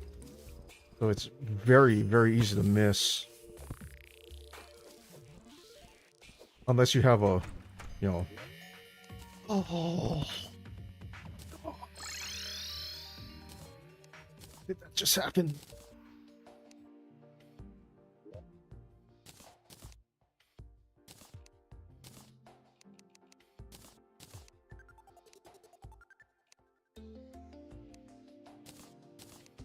Ain't no way.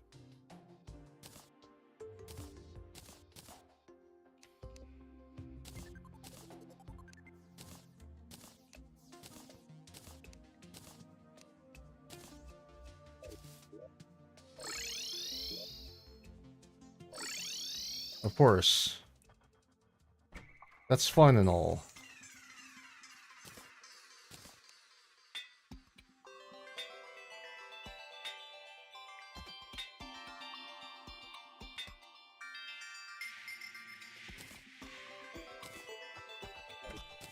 The problem with the Terra Sparks is not anything other than the fact that they're super expensive to reforge.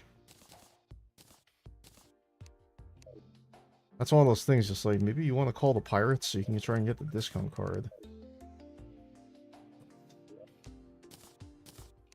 It's okay. Like I said, at some point I actually kind of stopped using them, but now that I have them, I'm not going to be inclined to, like, not use them. The water walking by itself is just clutch. Especially, since you can walk on lava. Like, one of the problems when you're fighting Wall of Flesh is sometimes you run out of bridge. And if you have to run out of, if you end up running out of bridge and you're, like, running through all this stuff, aside from having to mine through buildings, which is a colossal pain, sometimes you don't have time for that, and you have to, like, make a last-ditch effort, just try and run through the open terrain. And if you don't have water walking, you're basically hosed. So, in that case, Terra Sparks are clutch. So, since the game was nice enough to give me the ice skates, I will gladly partake in Terra Spark boots. You can have this wall anchor, kid. See, that's what I mean. Like, I have the full angler set already. I have all 3 pieces. So, in between when you get that and, like, I think the last 5 or 10 quests after you get all that, he could be giving you stuff like the weather radio and the Pockets Fisherman Guide, the fishing bobber, the tackle box, the high-test fishing line. There's so many accessories he could be giving you. What was he giving you instead? 1 crate potion and 5 gold. It's like, thanks! If even that. So, like I've said before, if people are telling you they don't like the angler, the hate is not unjustified. You know, it's not just blind hate because he's irritating and, you know, because he's an irritating little kid. It's because in his loot pool, he could be giving you lots of trick stuff, but instead he's just giving you, like, tons of hot garbage, and, like, that's really frustrating. Especially when you're trying to do something like get Terra Spark boots, or make your shell phone or things like that. It's like always being stuck with 1 or 2 items missing is really frustrating. And I say that knowing full well that's usually why I don't make Terra Sparks. So the fact that I have Terra Sparks in this run, very, very odd for me. And I can say that with full confidence that that is not, like, a standard move on my part.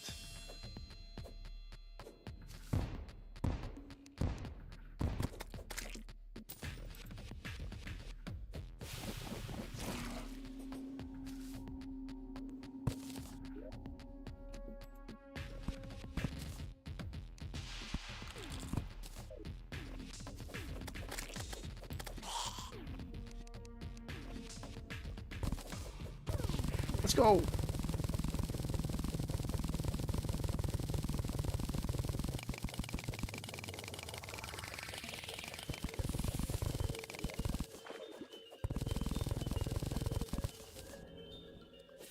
I almost thought that was a like,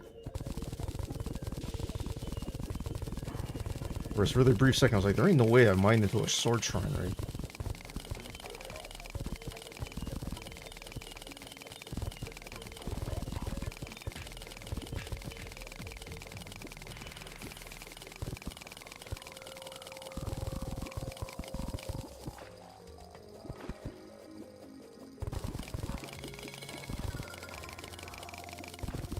Oh.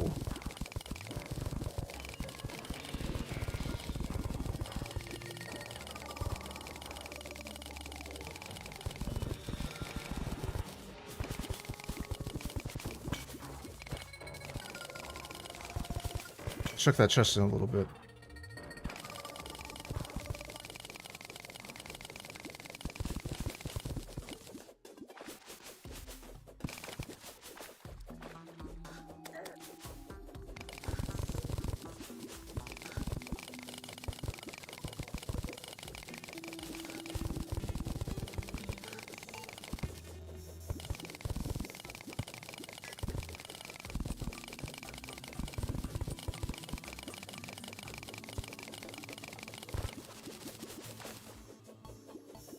You know what? I think that's a good depth.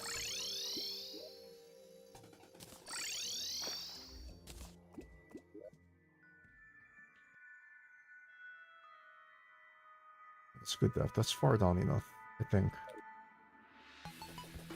It's plenty far enough away from my ocean where if it starts to spread this way, it'll take a while before it gets there. I'll have time to contaminate before then.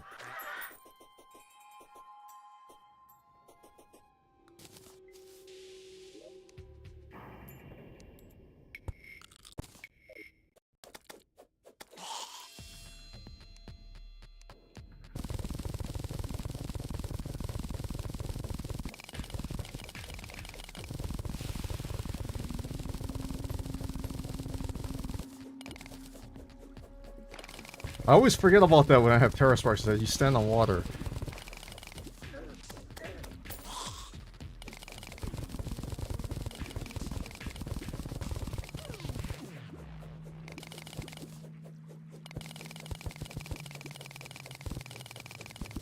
Oh. Did I bork this up and mistime it? I did. Oh, wait, wait.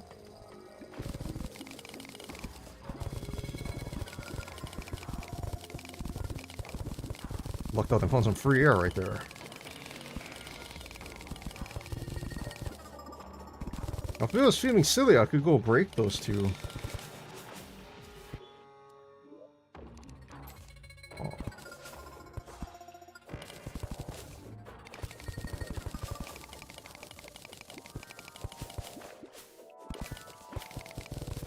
Oh, I had a grav potion? Great.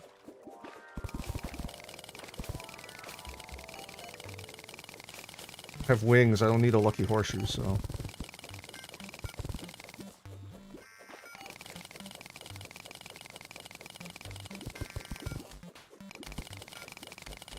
The only thing I'd be looking for in Sky Islands are more red shiny balloons.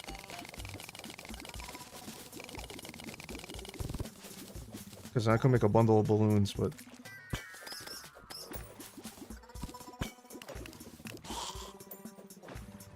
Crystal.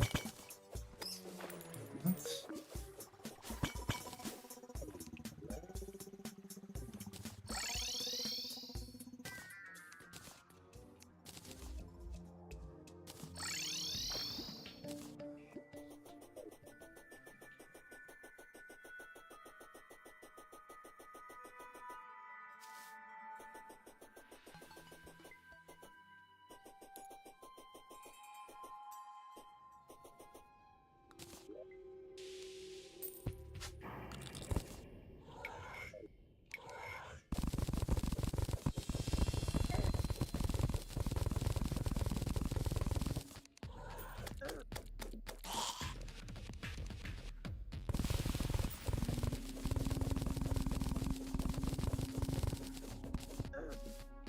Brother, will you stop it?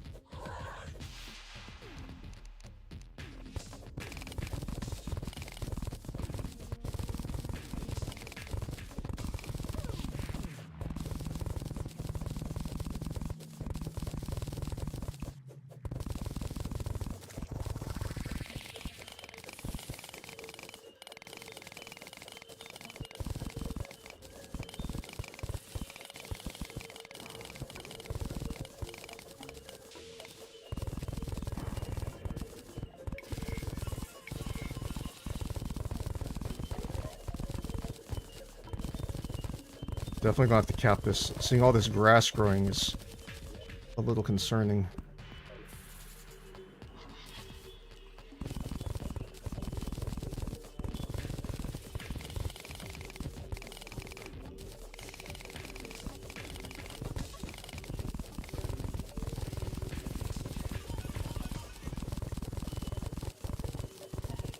Because when the grass gets crimson, they'll send out those thorns, and the thorns will spread, and the thorns can cross this gap. So I will definitely do something about that, because that's a problem.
I knew it. I thought I heard something.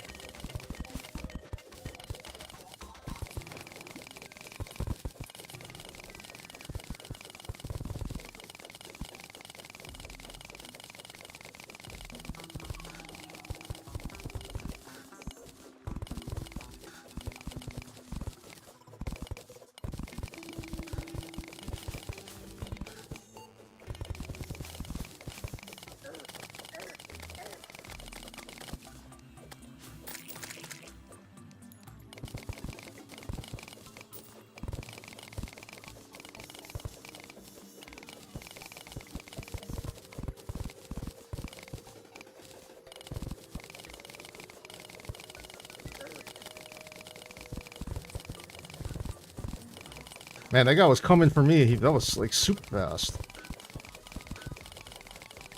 Like I owed him money or something.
Works.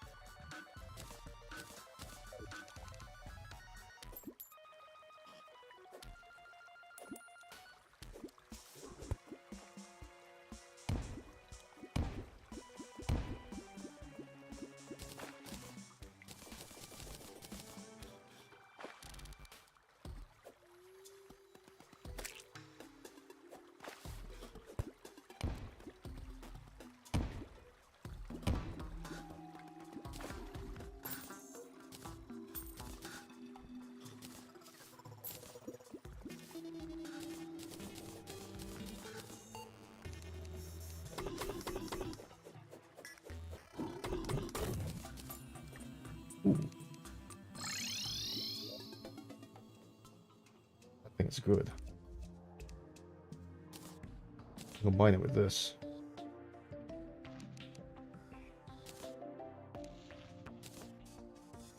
It doesn't look like it, but if I come down here, you'll be able to see it better. Maybe you'll be able to see it better. But if I come on this side, you can see that it glows a lot better. It has a much stronger glow. Like if I switch back to my regular helmet, it's kind of like it appears subtle, but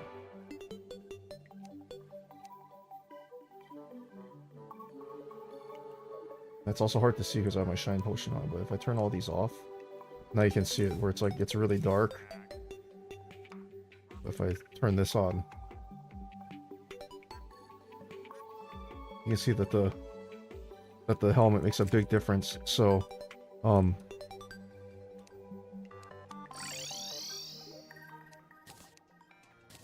that thing is not the worst thing to find, to be honest. Right. So, now I said I need to come back and cap this. So what I'm gonna do, I should probably cap this one too because there's a lot of grass. So to cap these, you need an uncorruptible block, which would basically be anything player crafted or wood or something. So what I usually do is I'll just go through the area and like take all the trees and stuff along the way. So in this case, I don't want to take these tall trees. What I think I'm going to do is I'm going to raid all this cactus on the way out there. And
I'm not worried about taking all this stuff.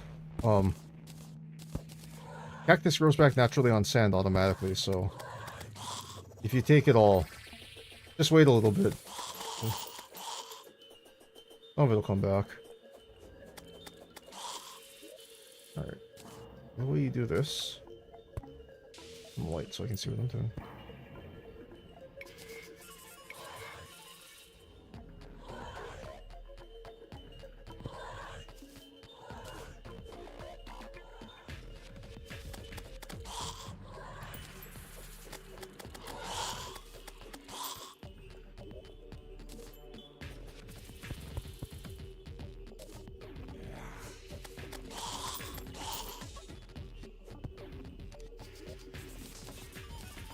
Cactus in my hotbar.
So this steady line of cactus that I'm laying down, the purpose it serves is very, very simple. All it does is it stops the crimson from spreading past this point. So this gap over here is wide enough where the crimson cannot spread across it. And then this capper ensures that, like, on the grass and stuff, that the thorns won't be able to stick out and cross to the opposite side of the gap.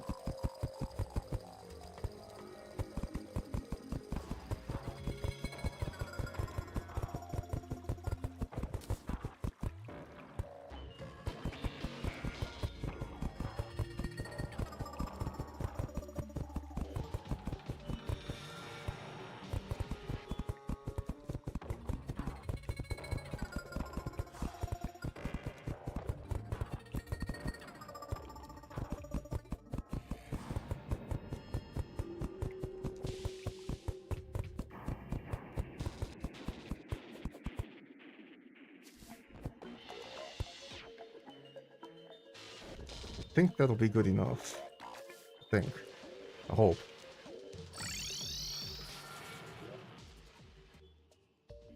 I mean, I covered all the, like, all this dirt and stuff. I covered all that, so there's no way the grass can spread across.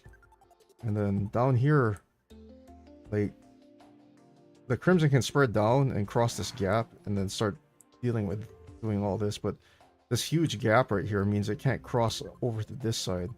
So it'd have to spread all the way down here. And then circle past this way, cross the gap, and then head over this way. And then spread all the way back up. And I think by the time that it does that, I'll probably have access to a contaminator.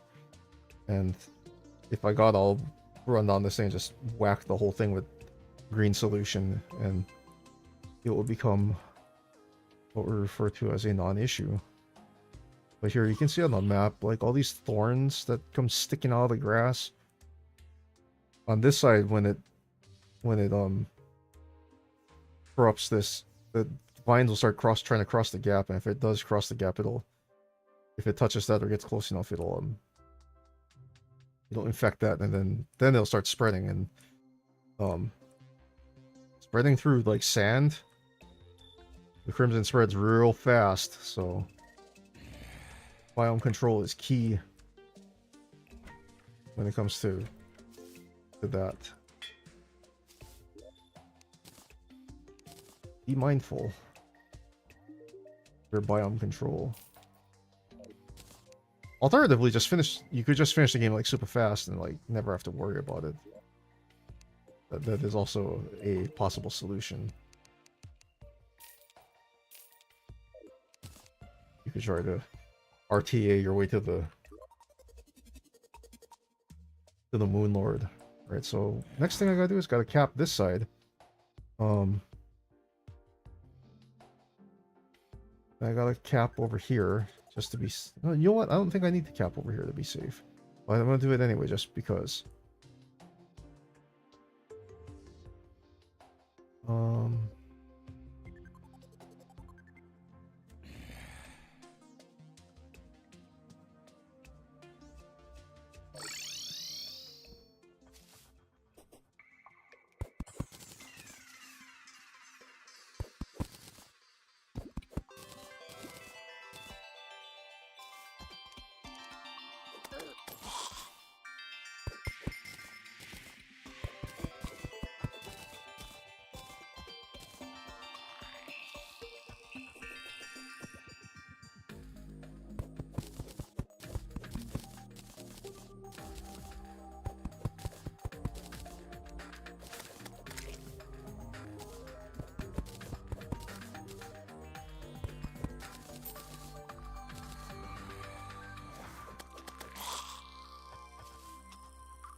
I don't mind taking all this because the axle regrowth does put a sapling back in its place. So eventually all this will just grow back.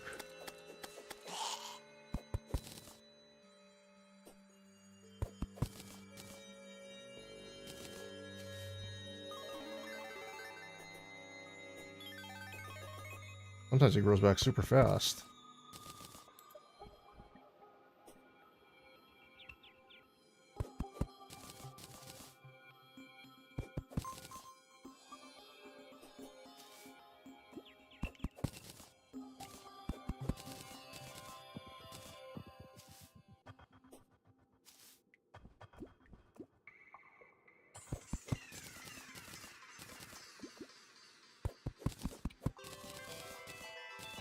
Yes. 600, that is way more than I need. Like, way more than I need.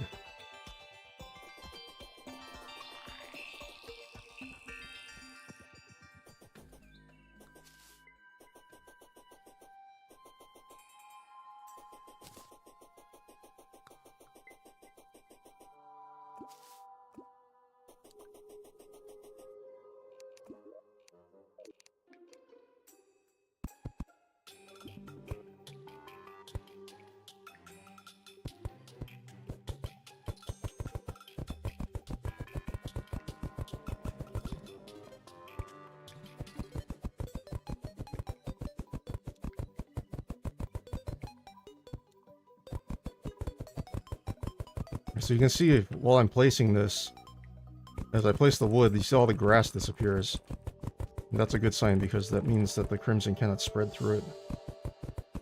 And like even this rock, if this crimson's out, it can't get past the wood, so... Effective quarantine. And there are some people who tell you that the crimson spreads through walls. That is untrue. So, all this background wall stuff, don't worry about it. It should be a non-issue.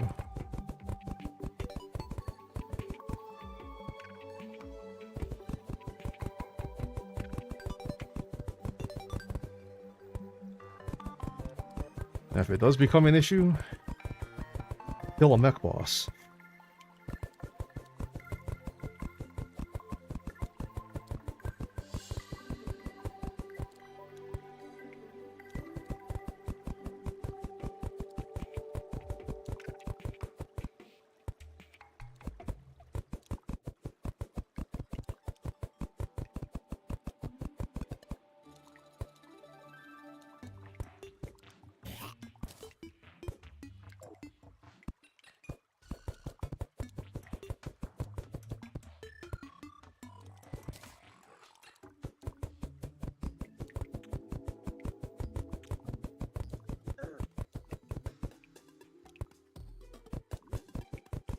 Where the heck did that green slime come from?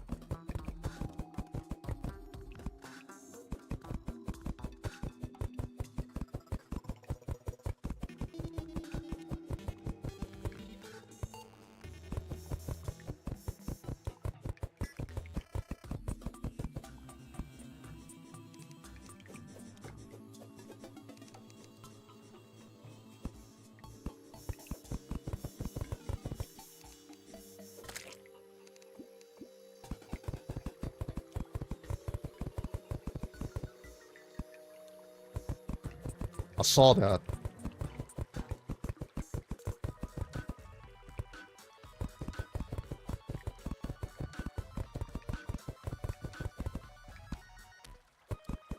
Stop right here at the marble biome. This gap is huge. And marble doesn't corrupt, so... That's that. This away. This away. All this.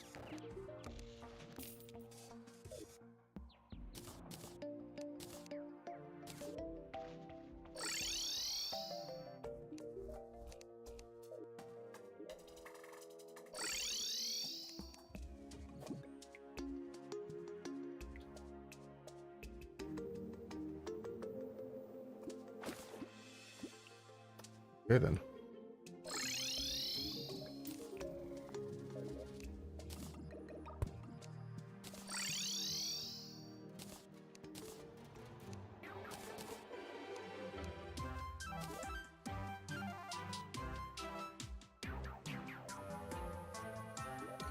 Okay, so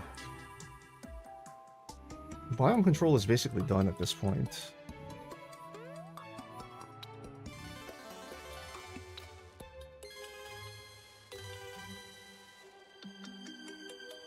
At least I feel like Biome Control is basically done at this point. I'm not worried about this part. If it corrupts over here, the living tree should stop it. If not, the dungeon will stop it. So I'm not worried about that. And then same thing with this. Like, if it spreads down and comes this way, the minecart rail will stop it. And even if it manages to jump a rail, it still has to come this way. And there's minecart rails in the way and all that kind of stuff. What I'm worried about is that hard mode V of stuff. Because if the Crimson shoots this way, there's a non-zero chance it could shoot straight through my pylon village on this side. And if it goes that way, then, well, I'm probably going to lose this whole desert. If it goes far enough right, I might have to move my jungle pylon. But then I can build my jungle pylon, like, here or so. Then I'll still be close to a fishing area. And it'll be close to my arena, so... It might feel bad if that happens, but at the very...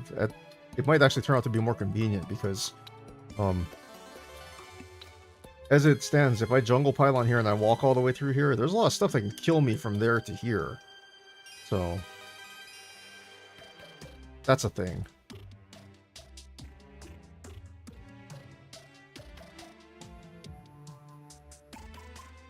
But that's a bridge I'll cross when I get there. If something happens to my desert village, I can always move them to this side. There's an oasis right there that I can work with. But if the V is that off-center where it's that close to my center base, then... I don't know, man. I don't know. But what I would like to do was that lava fishing that I was planning on doing before the goblins so rudely interrupted me, and then I never got back to taking care of the rest of it.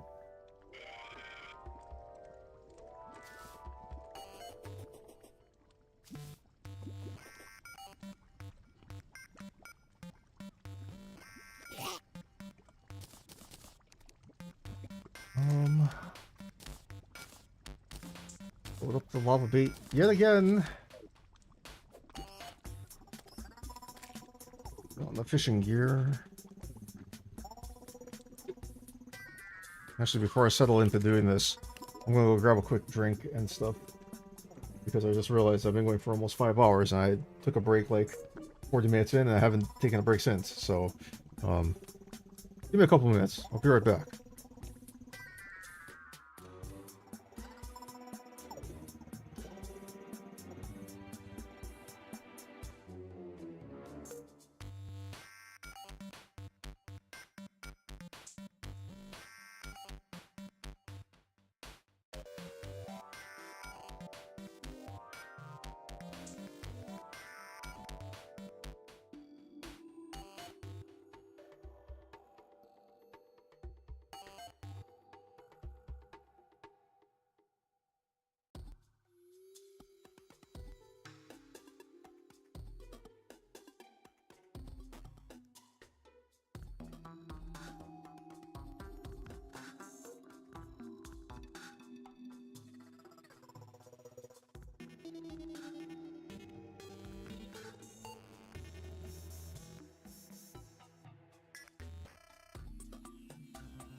Hey, welcome back. Alright, so apologies for the slightly longer break. I went to grab a quick snack too because I kind of streamed right through lunch my time, so yeah. Need to get a little bite to eat too.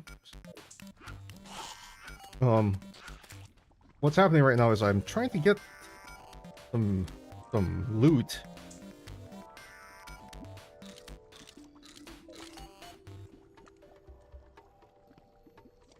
We're gonna hope that we get some goods from the lava fishing.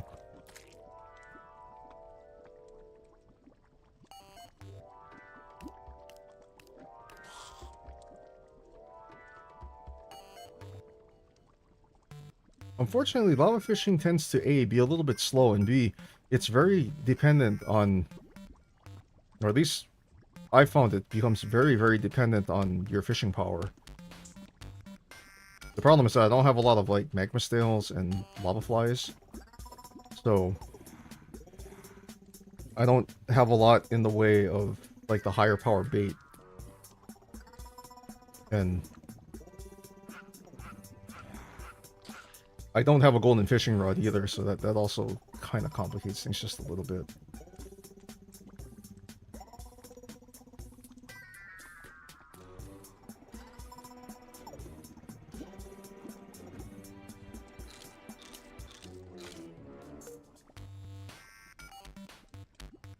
And on top of that, I'm fishing at a really bad part of the day, time-wise, so there are a few contributing factors to, like, lava fishing being slow, and some of those I've done to myself. You know, this should eventually work out. I should, as long as I get a couple of crates, and as long as one of those crates has a wet bomb in it, then we'll be in business. I don't have to fish down here anymore. The other accessory I'm looking for, which would be really, really clutch, would be the lava-proof fishing hook. Because what that will do is it'll enable me to use regular bait instead of the lava-specific critters. So with the lava-proof fishing hook, I can just use basically everything. I can use all of my stuff without worrying about, you know, without having to worry about, like, oh, is this going to work in lava? With the lava-proof fishing hook, it works. And then I can combine that later with some stuff that maybe the fisherman, the angler, might give to me at some point. I hope.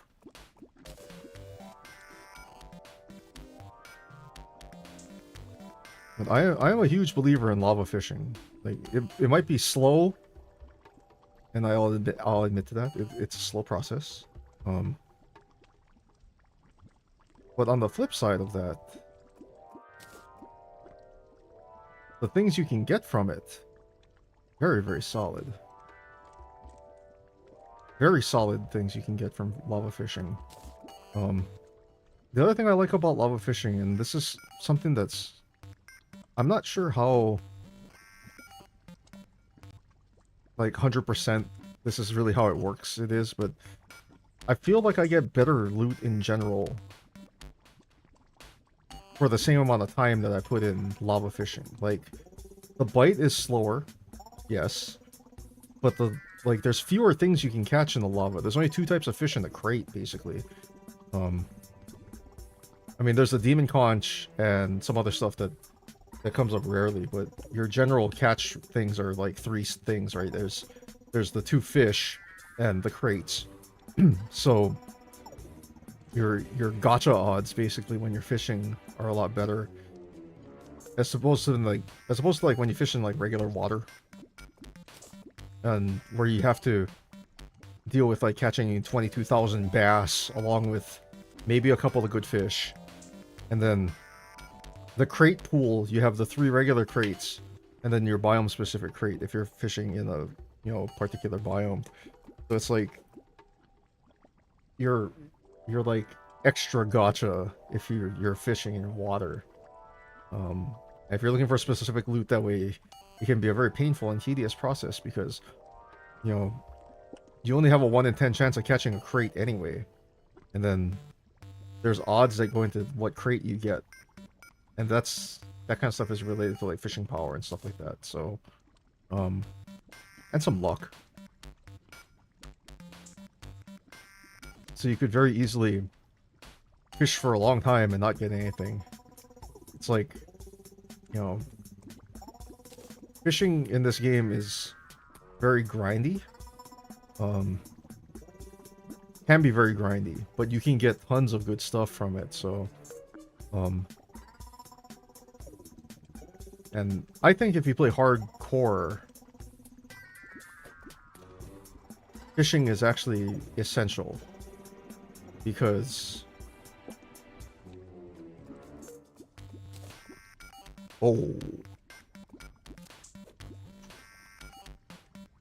that was a bottomless lava bucket.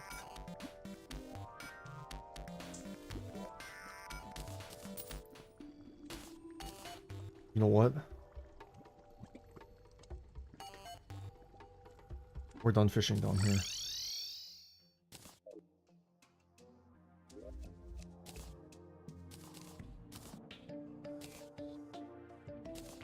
Yeah, Sun Fury. I already have one. Okay, the reason I've decided that I'm gonna be done with fishing down there is that I was looking for wet bombs so that I could make my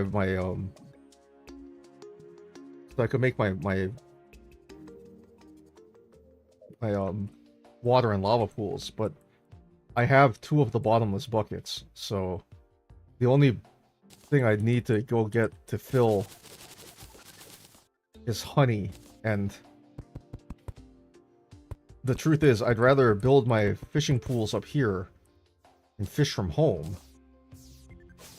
than lava fish down in the caverns and have to deal with mobs. Like, I mean, I kind of sequestered myself off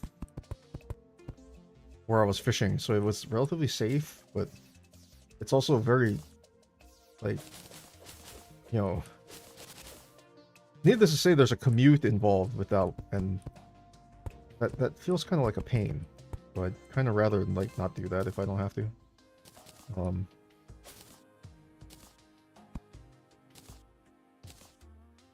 Taking the deathweed because it only blooms like once every 8 in-game days because of the way the moon cycle works. That's all good. Put this here. You get 3 of these, you can combine them into a large volcano, which is purely decorative, but kind of fun looking, so I saved them. They do give off a little bit of light, too. So what I'm going to do now is I'm going to dig in over here.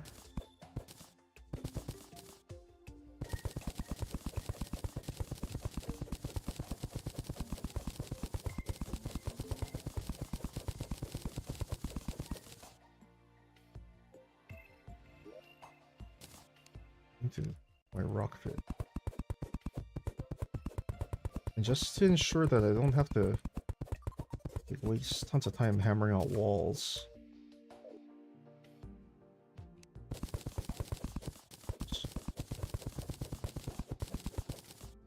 Smart cursor, please.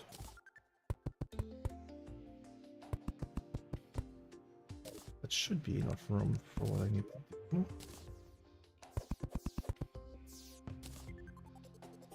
Alright.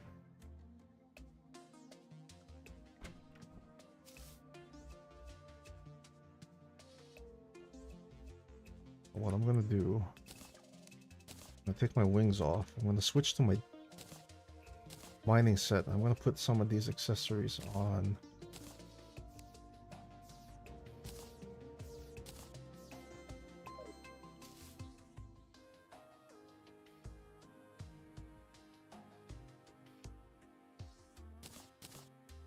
Give my chisel.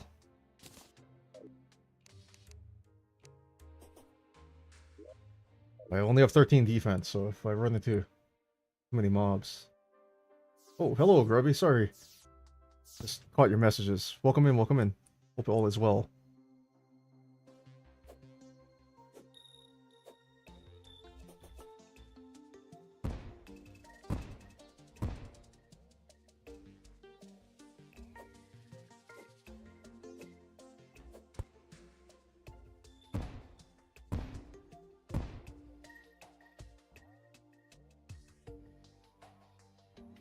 Right.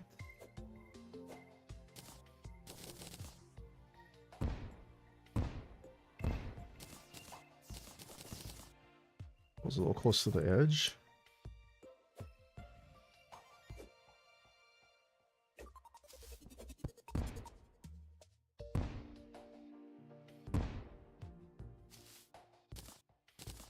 Spectre armor and laser machine gun is OP. Yes, yes it is.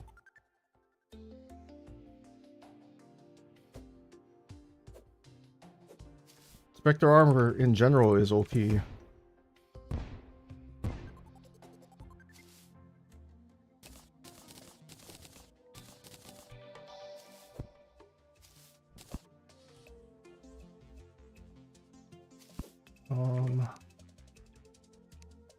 Let me flatten out the bottom of this first.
No, I am not building houses. I'm building something else.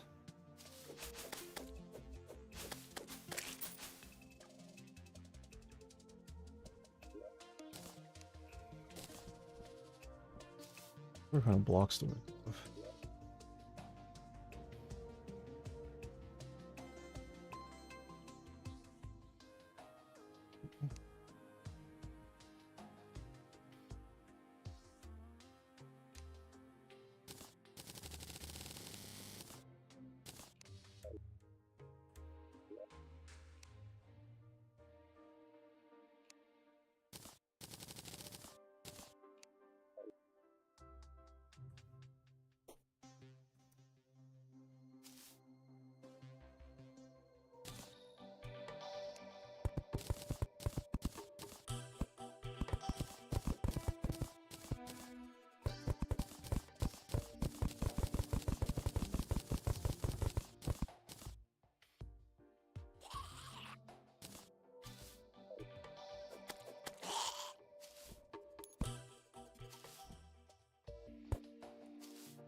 Oh, I didn't make it wide enough. What?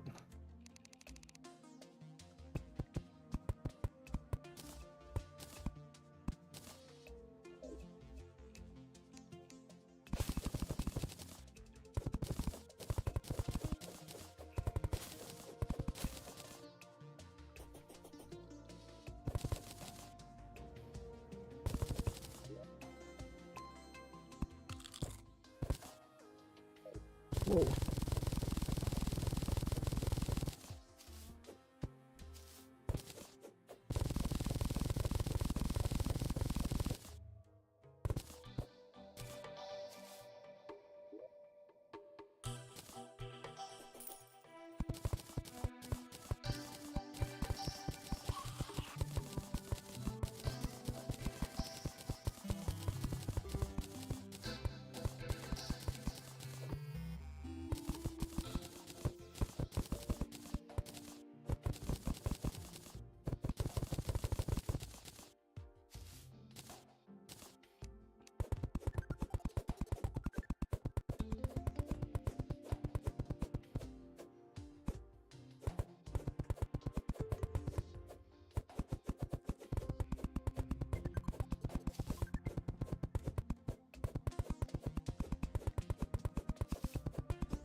Wait, I didn't make enough blocks.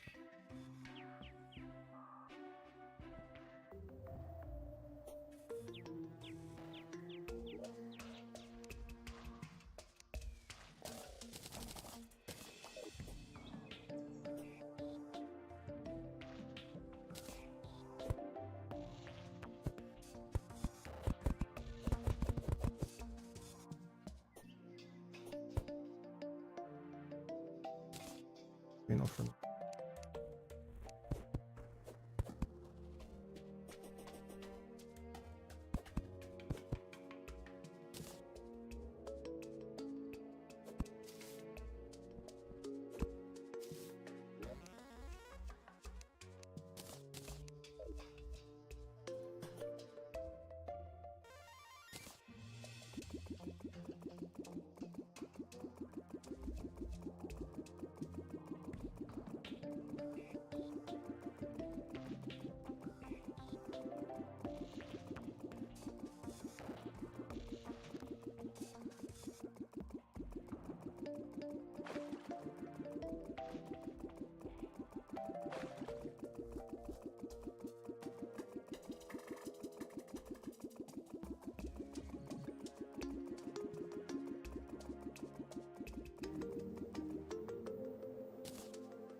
Should probably not put that too close to me before I pour lava on myself.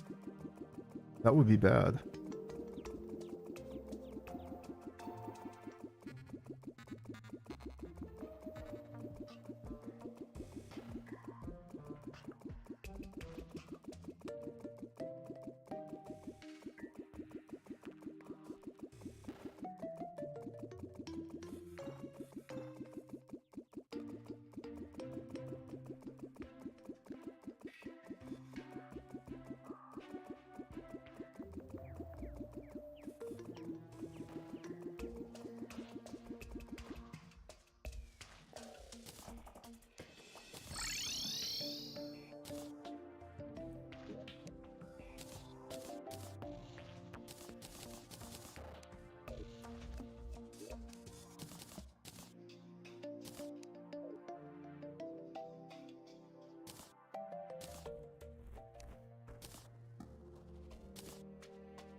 Well, that's good that I have surface forest as my thing. I can test this now.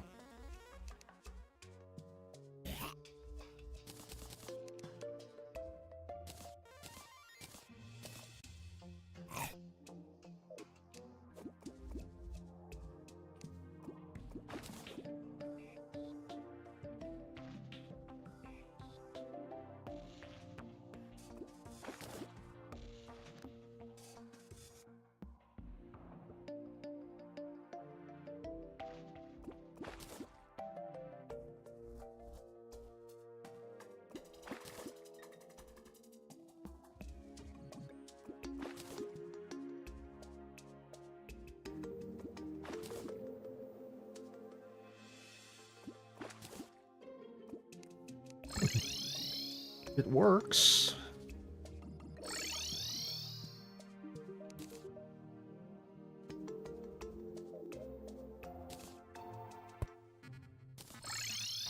Not the worst thing he gave me.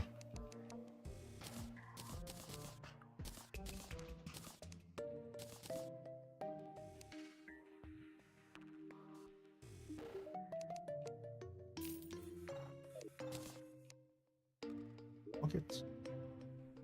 Yeah, I have 2 honey buckets already, so I don't need that. Why do I have 3 mirrors in here?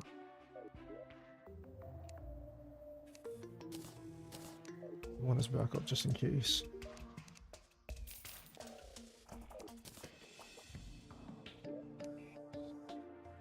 I have 529 arrows when I'm not playing Ranger.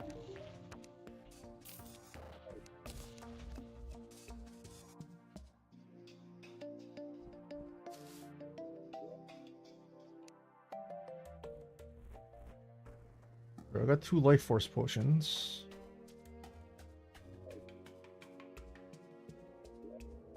Have I done everything I need to do so I can get myself to hard mode?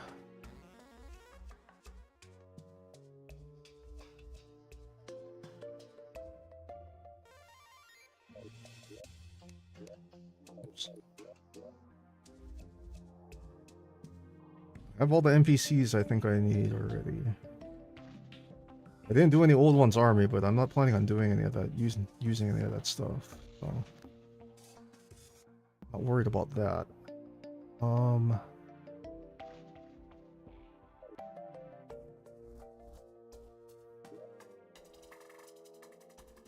have some bait for fishing in hard mode. That'll probably carry me through that. If not, I can just grab from there.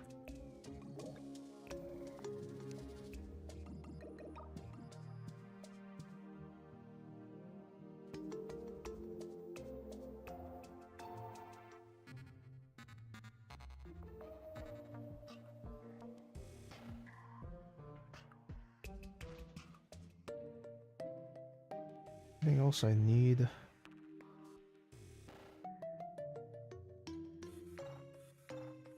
I've already crafted everything I need. I have a Night's Edge, I have that.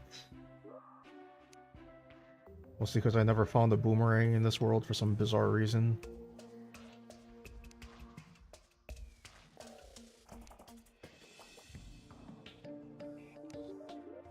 So a Thorn Chakram is as good as it's gonna get.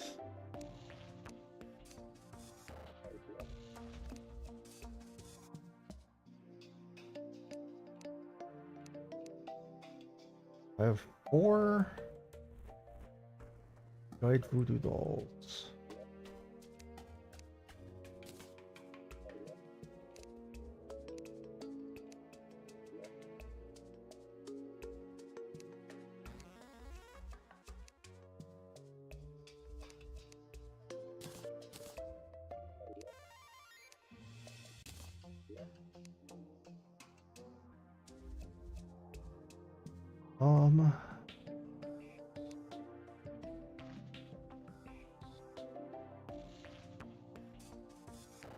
I can do lava fishing from here now.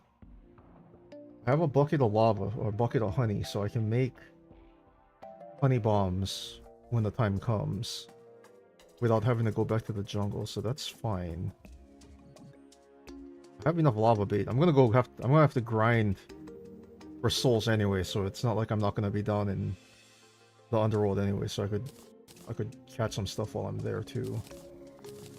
I have way more healing than I'm ever gonna need.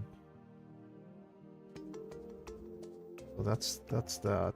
I have a good pick. I have a good pick that'll last me. I know some people are probably looking at this and being like, why don't you have a molten pickaxe? Don't worry about that. Don't worry about that part.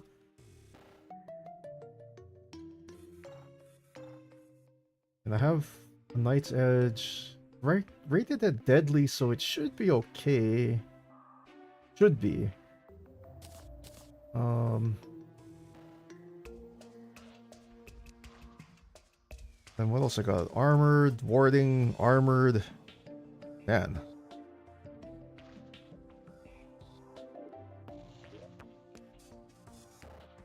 Really sold myself short on the accessory reforges.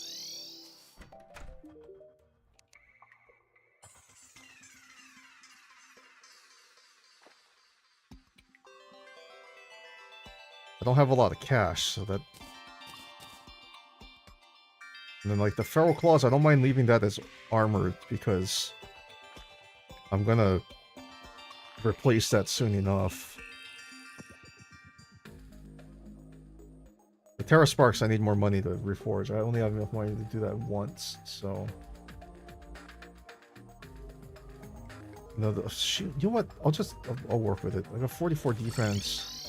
I think with Life Force and all that good stuff, I should be fine.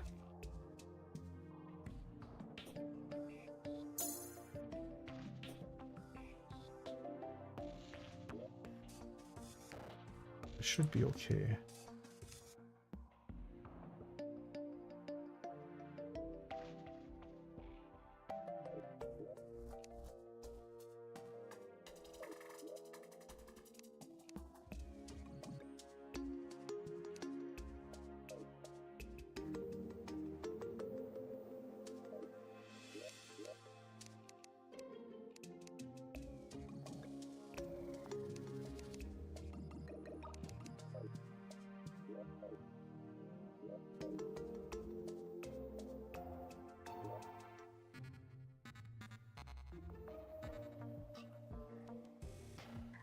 I shimmered everything that I needed to. That's fine. I got all my NPCs. This is pretty much well set up. The grass is actually spread all the way across, so that's good.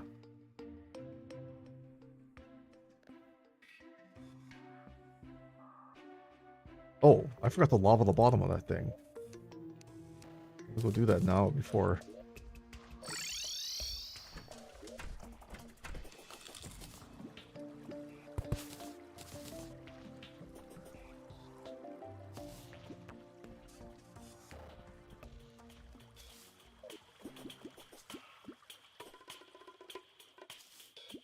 Let me go do that now before things get out of hand.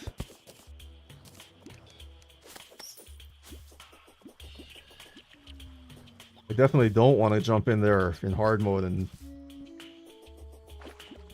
walk into my arena and find out that I got a turtle waiting for me. That would be bad.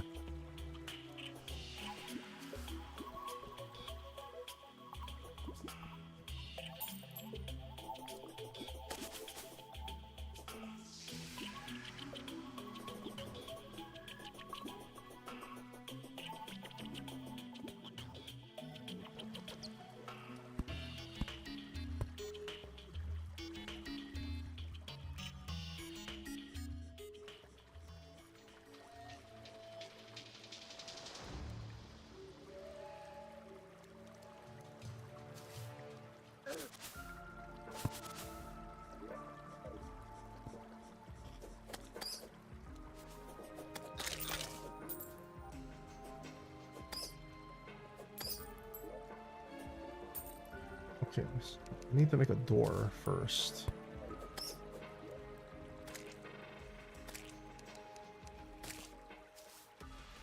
Get in and out of here. That.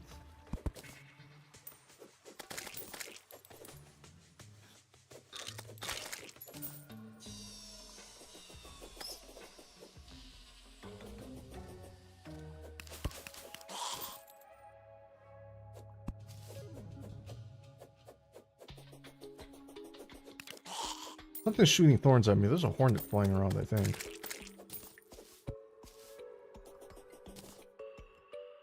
Oh, hey. We got...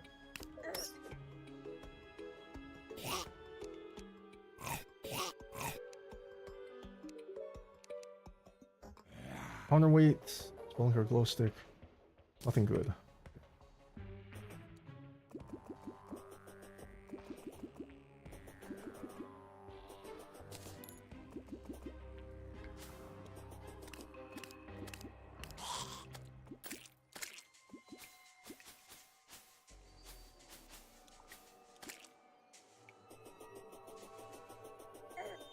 Ow.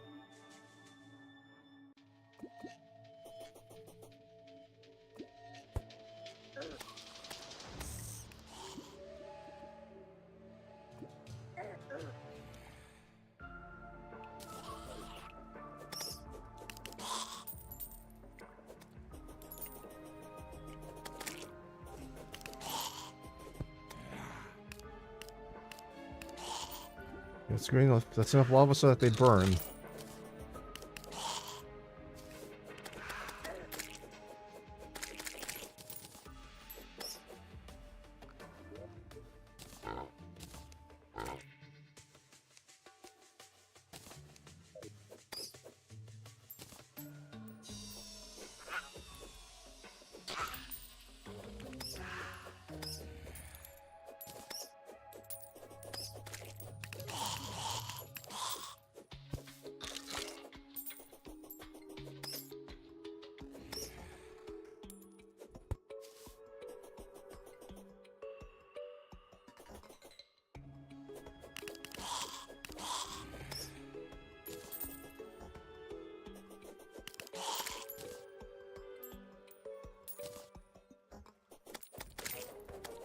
There it is.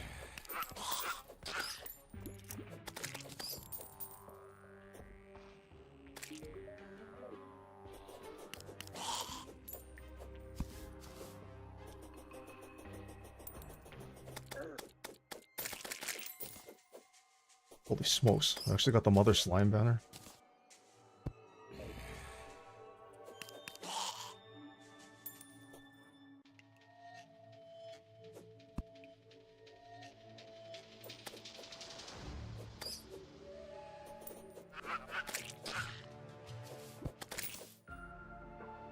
This is pretty good. I can do the setup with the rest of the stuff with fireplaces and all that, campfires and all that later.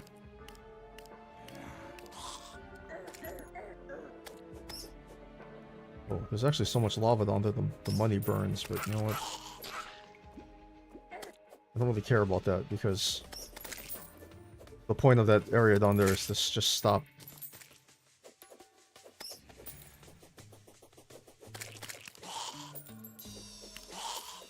Just stop the other jungle mobs from spawning. And since I'm getting generic cavern mobs over here, ow, there you.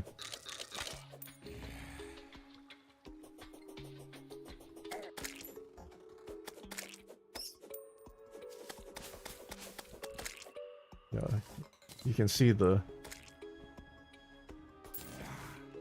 spiked slimes and the hornets are all outside because they're all spawning up on there.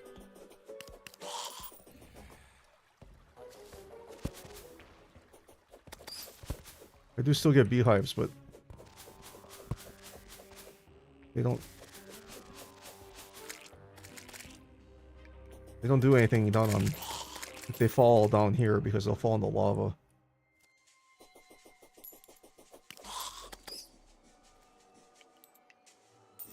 Cool. So this is set up and ready to go. As you can see, I'm only getting skeletons and stuff, so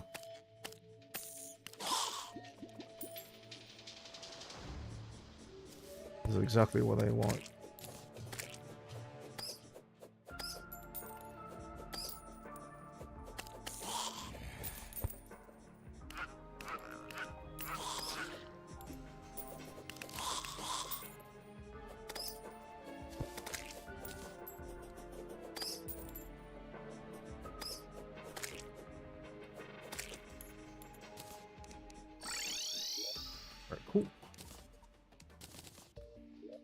Set up and ready to go. Jungle Slime banner. There. Okay, so I've lavaed out the bottom of my arena. That's nice and safe now. So in hard mode, I'll get pretty much nothing but jungle slimes and the armored skeletons and the skeleton archers, and then some mimics now and then. So it'll be a good open area if I want to farm that stuff. And assuming I don't die on the drop down, it should be pretty okay to get in there.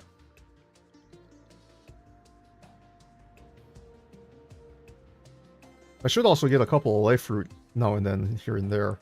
And if I'm really lucky, I'll get a Plantera bulb that'll spawn like right up here.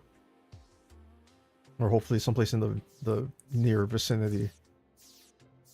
I hope. We're hoping. But that's that.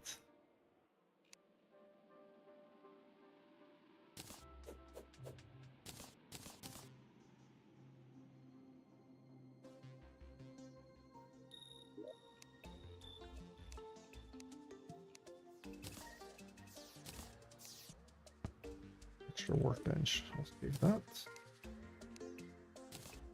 I'm not going to use the bone sword, so that can stay there.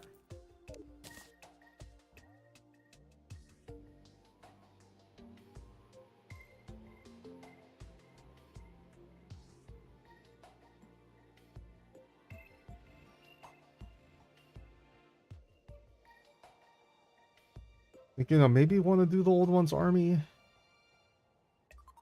Or the sentry. Because that'll make farming souls easier after I beat Wall of Flesh. So maybe I'll do that. Maybe I'll just run like one round.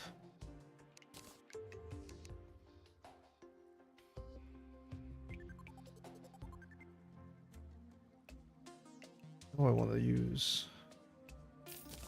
Stand a few crystals. The ballistas, or do I want to use the flame burst rods? Either will work, to be honest. Either will work. So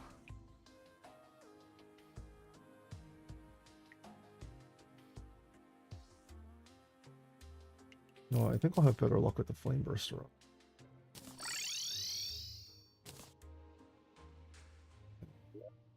No, I said I wasn't going to use the Sun Fury, but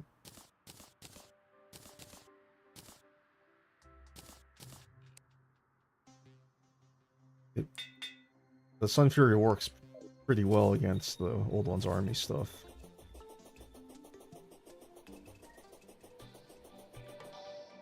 I think I have enough flat space right here. If I put it over here, the right side is going to spawn up on the hill, which is kind of inconvenient. Yeah, that'll work.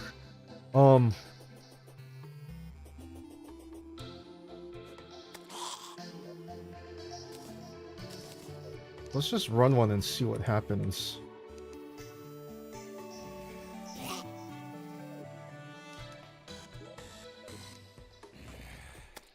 So let me wait till 4:30 so that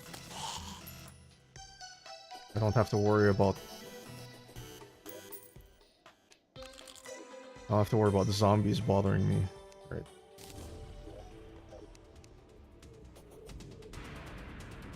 The portal is like way over there.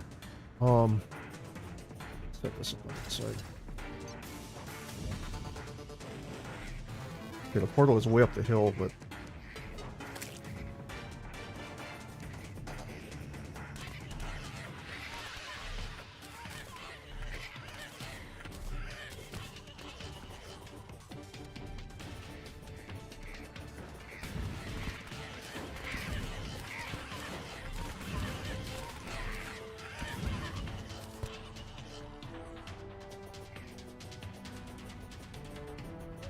the Sun Fury is not a bad weapon.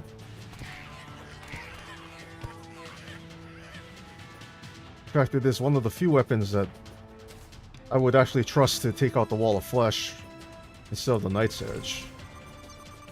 So, there's that.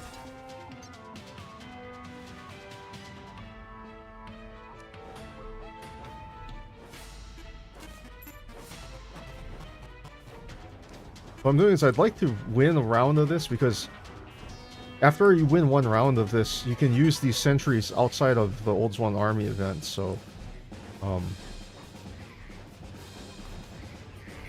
the goal here is to win this so that I can use the sentries outside. And the reason I want to use the sentries is for farming souls in the underworld.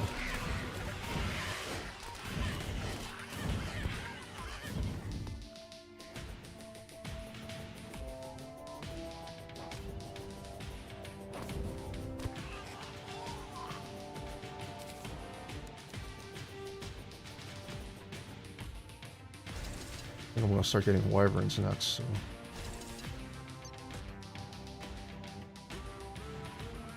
Might as well get some up top. Catch them while they're flying in. Javelin thrower, bomber. Oh, okay. Wyverns are in round 4.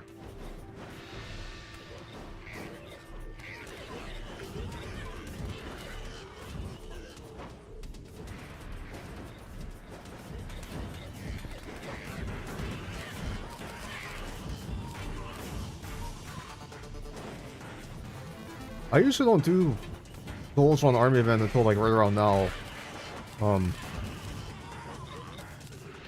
Mostly because if you try and do it sooner than this, a lot of the weapons that you have don't have enough DPS to like help support your sentries, because the sentries actually aren't strong enough. Or at least I find the sentries aren't strong enough to take care of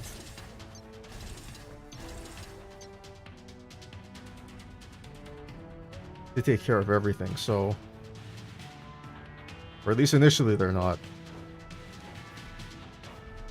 And like for melee, it's very hard to have good weapons early, because until you get to the Night's Edge, let's be honest, most of the melee weapons suck, and the Star Fury is not going to help you with this event very well. So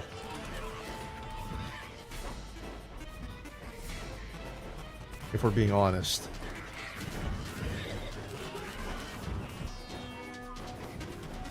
This is taking out the... They are taking out the wyverns, okay.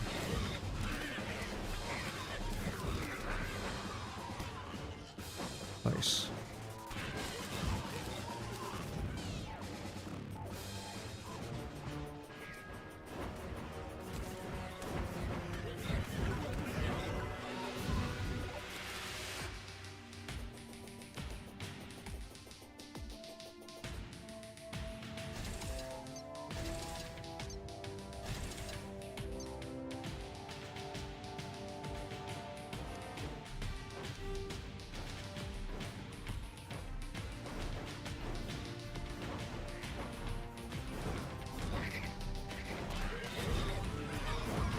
Boy, I missed.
Holy smokes, that was like a... I barely won.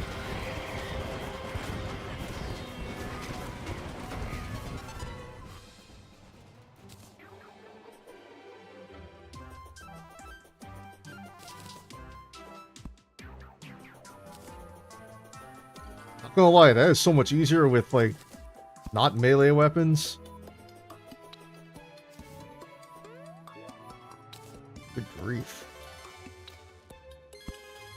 But get the war table, which allows you to use 2 sentries, so now when I place these, I can have 2 of these guys sitting there for me, which is awesome.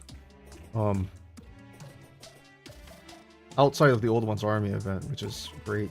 I might grind this a little bit more.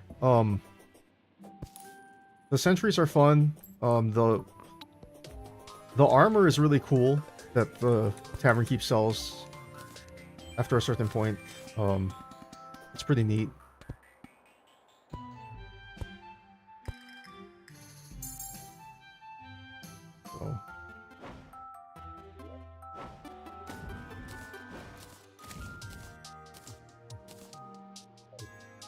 So even though the sentries are technically summon weapons, you know, I'm not a class purist, so you know, for me, like, playing melee means that your main weapons are melee weapons. You know, the sentries are not doing like all the work, so people complain about that and whatever. Wait, are those the 2 things I need?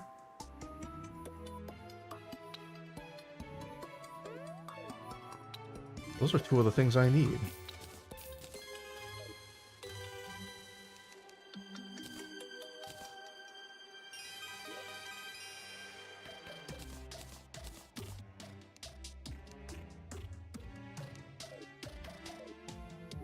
Okay, I need the metal detector now. Surface. Easy fishing.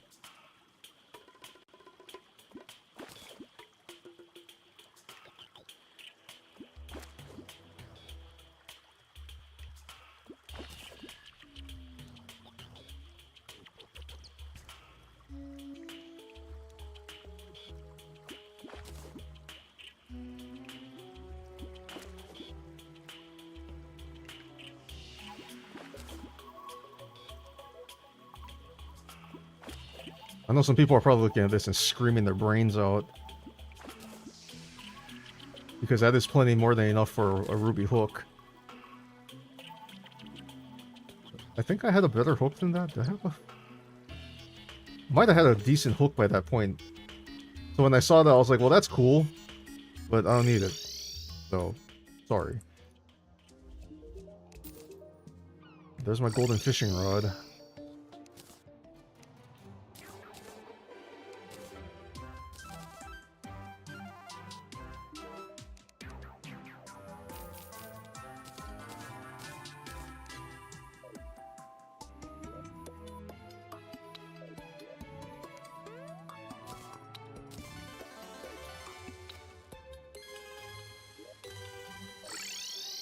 I'm gonna reforge this a little bit. Ruthless is perfect. That's one of the best modifiers you can get. He has a weak knockback anyway, so less knockback is not gonna hurt me. The main thing is the damage.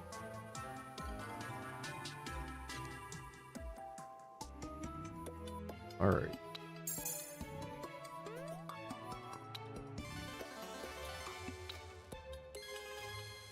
Well, I've been going for 5 hours and 47 minutes. I suppose it would be nice to finish this off with some Wall of Flesh, so I'm gonna build my bridge out a little bit. How far did I build it?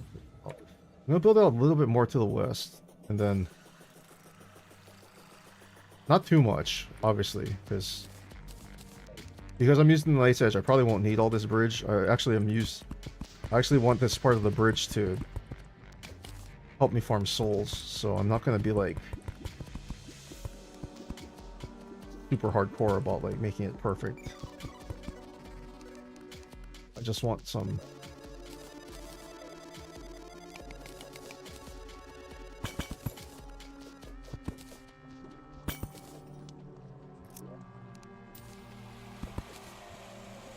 Good. An Inferno Potion. I need one of those. Is this serious?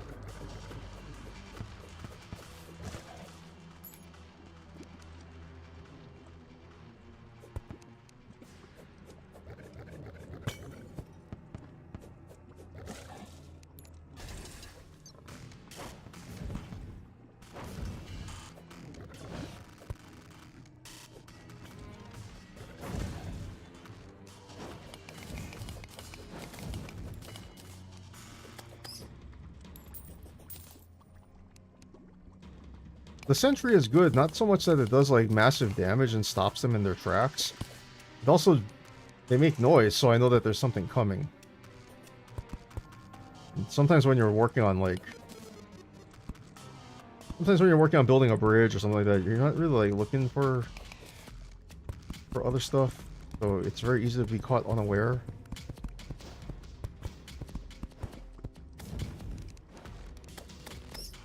But because I can hear the turret shooting, I know that there's something on that side, so I know to look out for it.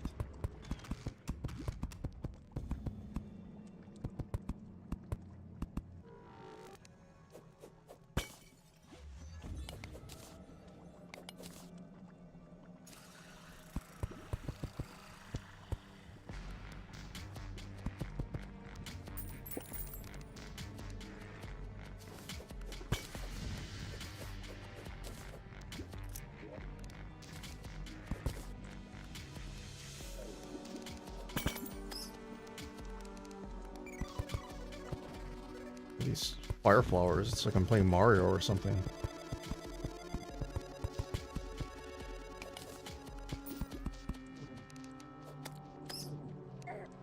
Ow! How dare you?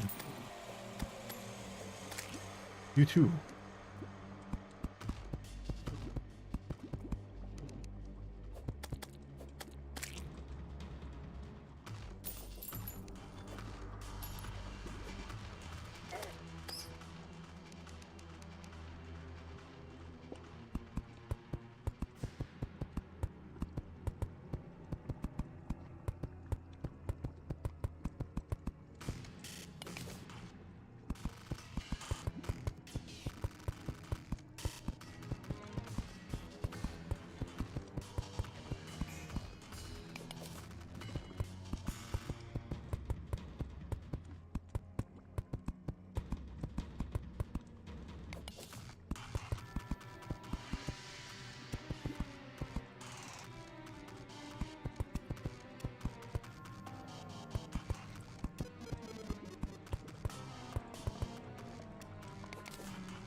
Sometimes the right move is just to blow things up.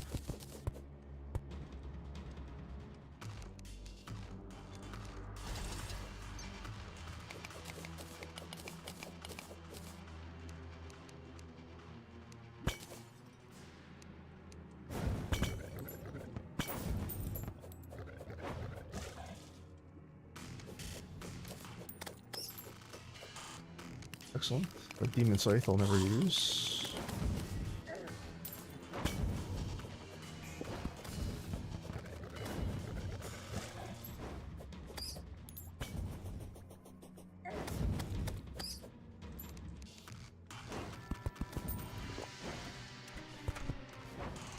I'm tanking a lot of dumb damage.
I don't know why I just block swapped all that. That was completely unnecessary.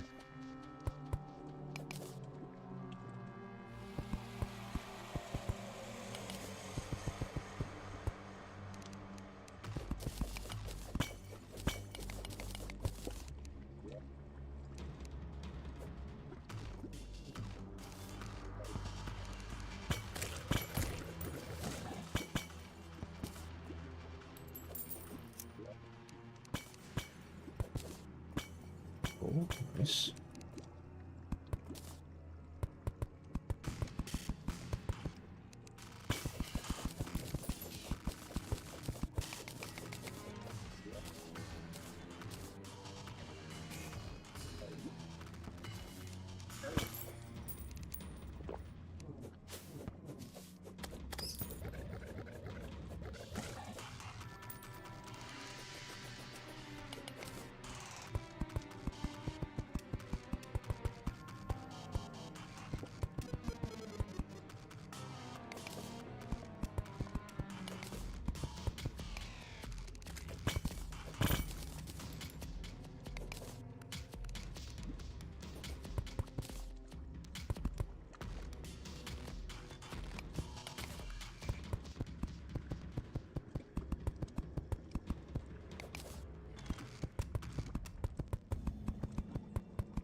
I think that should be enough.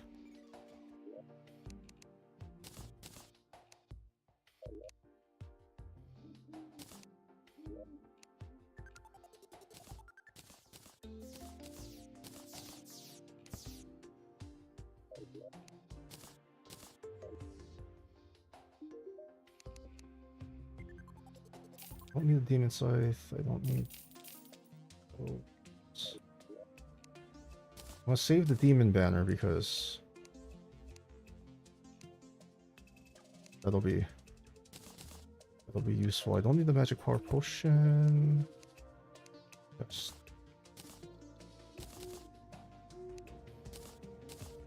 Good. I got infernals, so that means I don't have to craft them.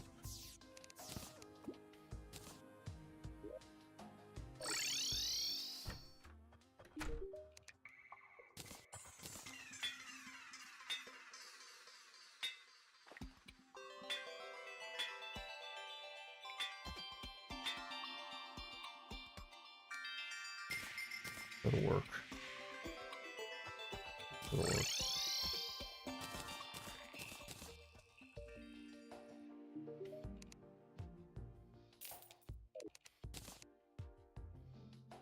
The Reforge is not so good, but it should be sufficient. Deadly is pretty okay.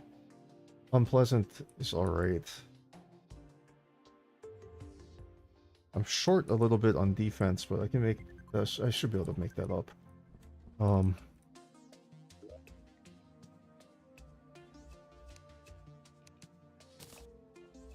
we'll make our standard complement of normal fighting buffs. And then take an endurance potion to reduce the amount of damage we take, an infernal potion that'll slow down the hungry, and various other things that the wall decides to throw at us. And we're going to take 3 of these and imbue so that we have a flask of fire.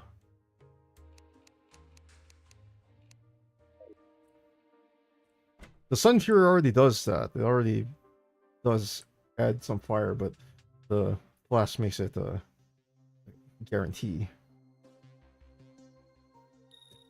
And it'll give the Knight's Edge the fire debuff as well, so worth using. I have 5 of these now. Alright, 6 hours. I say we finish off stream with Wall of Flesh fight.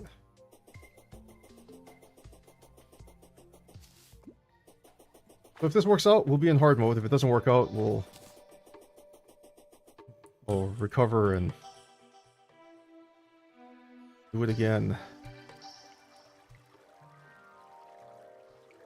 I'm pretty confident with this. The Wall of Flesh fight goes pretty easy with the Knight's Edge. The Knight's Edge is kind of stupid when it, as far as weapons go, it is. I think it's severely overtuned. And this is even post-nerf, because I know when 144 first came out and they redid the swords, the Knight's Edge was a menace. Like, the speed that I was able to take out the Wall of Flesh was frightening. And then they nerfed it, and people were like, oh, they nerfed it. And I was like, how bad could it be? And I tried it, I was like, oh, it's essentially the same thing. Oh. Life Force Potion. I forgot the Life Force.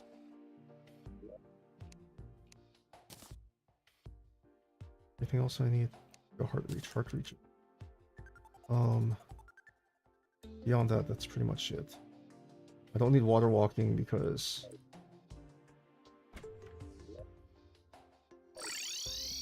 okay, that should be fine.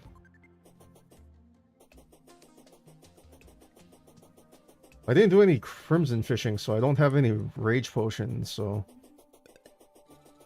unfortunately we don't get extra crit. So that's a bummer, but it's okay.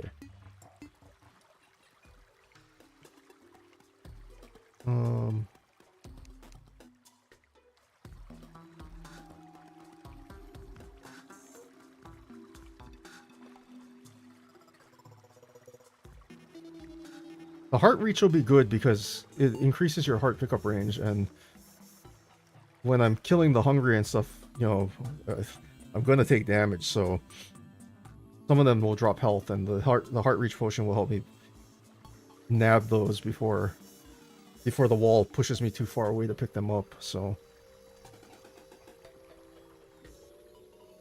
what I'm gonna do is I'm actually gonna run back this way a little bit. I'm actually gonna set up my sentries because it might not do much, but at the very least I'll know they're there when I get to this part.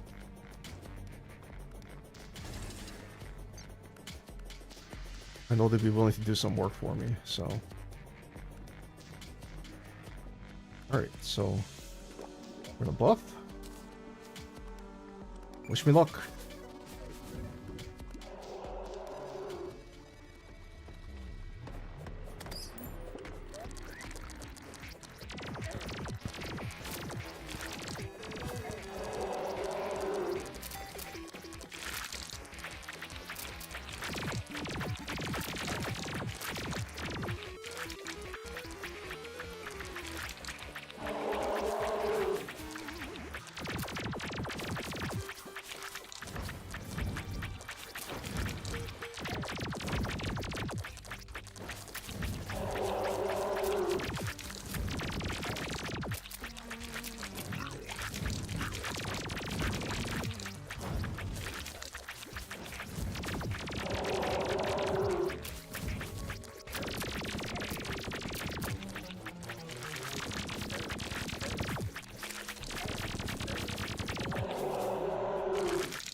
Like I said, with a nice edge.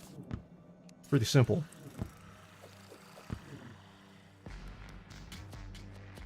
Alright, ancient spirits of light and dark. My guide has come back already. Alright, let's take a quick peek. Someone in here, I killed him there. How much of this wall do I not need?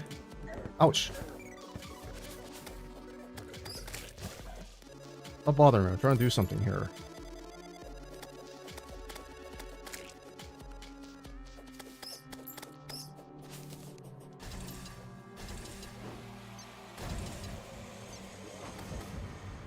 Anyway, first things first, we'll do that. I didn't get the goat skull. I got, oh, okay, I got the good emblem. That's good. I'm all about some extra damage. Crimson went to the left. Okay. Right.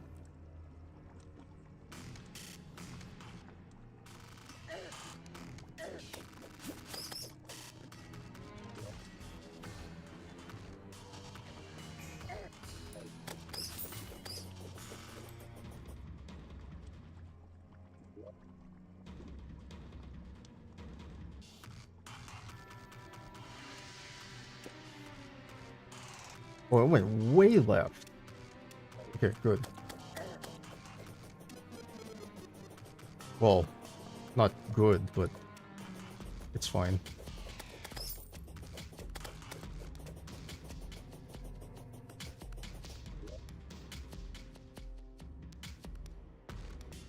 Stripe of Hallow goes through my desert. That's normal. Okay. Cool. Well,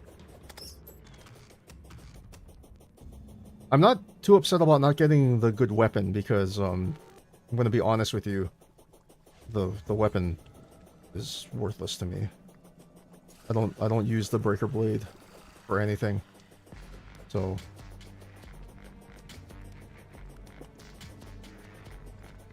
not having it is not like the end of the world. But why is there a couch there? But anyway, I'm heading back this way. I want to get to the section that has all the pearl stone.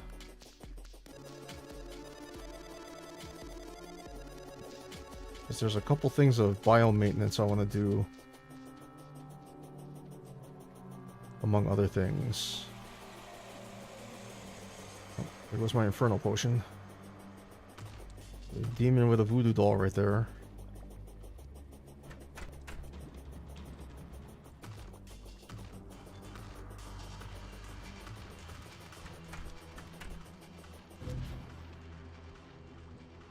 We didn't get the goat skull. That's a little bit, that's a small bummer, but it's okay.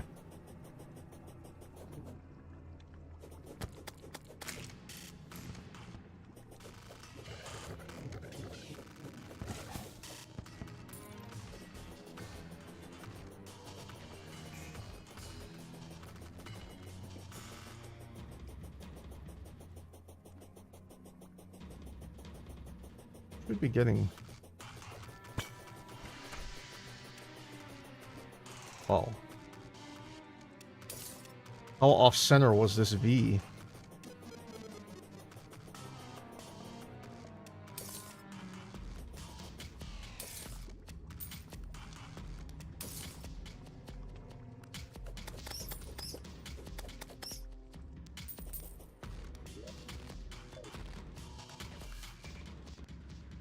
This is all pearl stone. This would be a good place to farm.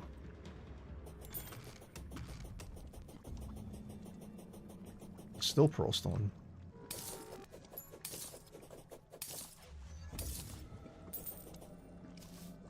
Oh, nice. Easily accessible pearl stone right here.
Might have to carve out a spot to do some Souls of Light farming.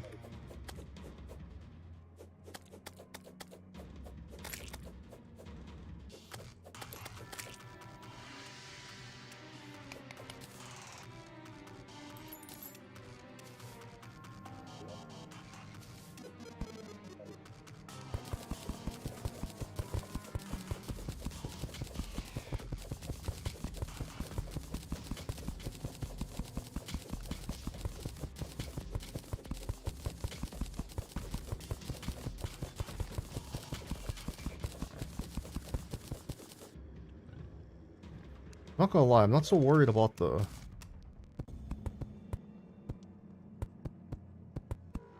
area I'm farming the Souls of Light in. It's just that it's a really trashy area. But thankfully, like, in this area, like,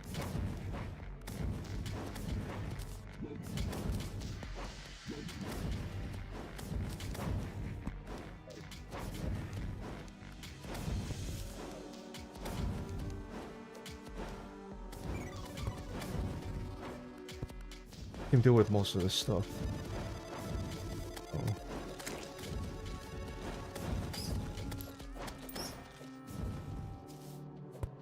And the best thing about this farming down here is that the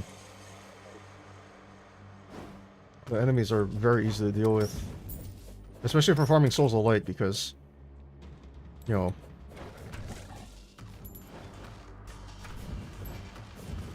they're just your standard hell enemies. You don't get weird hallowed enemies down here in the underworld, so that's perfect.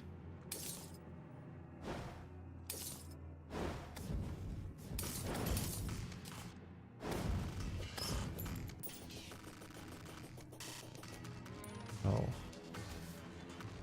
I didn't realize I was going to have to do this, but I do want to make it easier for the mobs to get to where I am in my farming area, so I am going to take down this building, or at least some parts of the building, so that the mobs can get to me faster.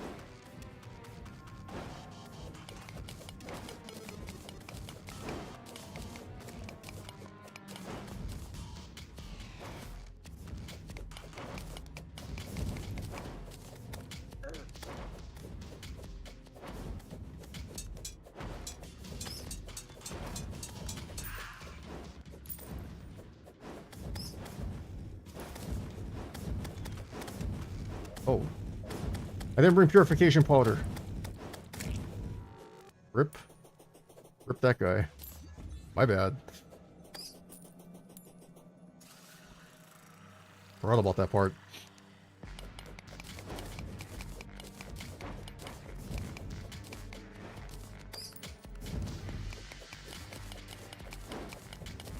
I'm gonna open all this up so that the mobs can... Any mobs that come in from this side while I'm hanging out in my safety box over here can just get over in nice and easy. So, when I built my bridge, I built it out of regular stone on purpose. I think I might have explained this when I built the bridge in the first place, but the reason I built it out of stone is that stone is a corruptible block. So you can see how, like, part of my bridge turned into pearl stone. And now on the far end, part of my bridge has turned into crimstone. So I have a good visual indicator in the underworld of where my what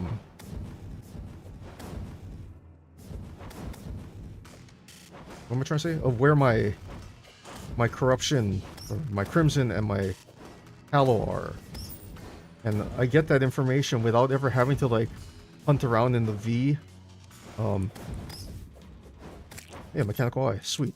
I don't have to make one. And there's obvious benefits to that. One of which is that I can farm for Souls of Light down here, and I don't have to deal with Illuminant Bats and Illuminant Slimes and Chaos Elementals. Because I'm down in the Hallowed area, Hallowed Mimics will still spawn, but, you know, I can just recall away and then Demon Conch back down here, which makes the process infinitely less painful. The Crimson side is a little bit tougher to deal with because the Crimson hard mode mobs do spawn on Crimstone and Hell. I don't know why it's like that, but you know, that was obviously a dev decision for some reason. I don't know what that reason was, but in any case, I'm gonna have to deal with the hard mode Crimson mobs when I go farm for that stuff. So that's gonna be a little bit of a challenge, but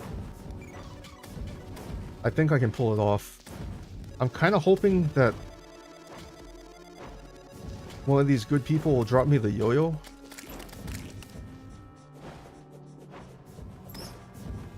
I'm getting a good amount of souls, so that's good.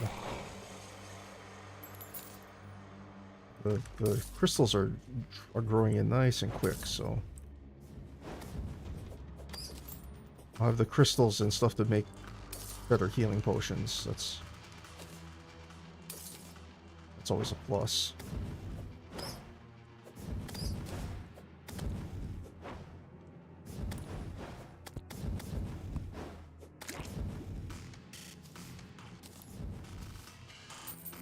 Actually, the only thing I need out of this area to make the soul farming more effective is a lava slime banner. Because I already have the demon. A fire ant banner would help too, but I don't get too many of those.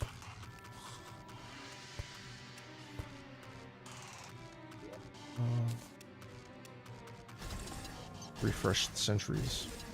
They're all.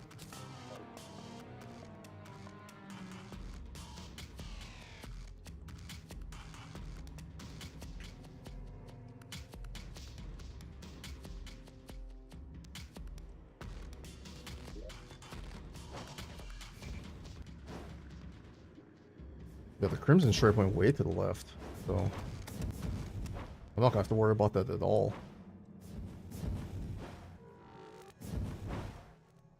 And it's Hallow to the right, so I don't care about what's going on that side.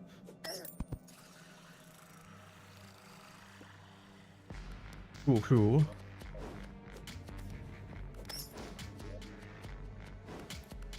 Okay, so I got 11 Souls of Light, 16 Crystal Shards already. It's not a lot, it's just a start, but that Voodoo Demon is under there, so I'm not gonna have to worry about him. Nothing can get to him. He'll probably fly off and despawn.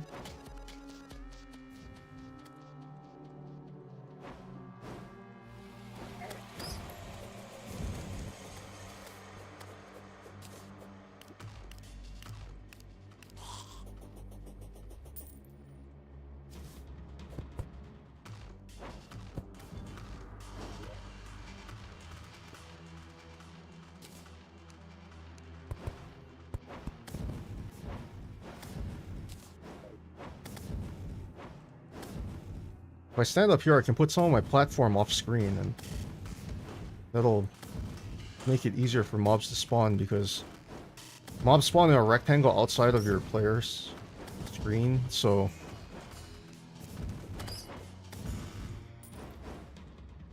if I can put a lot of my platform in spawnable space just off screen, like you might notice that I stand up here, all of a sudden all these lava slimes start to show up, which is awesome.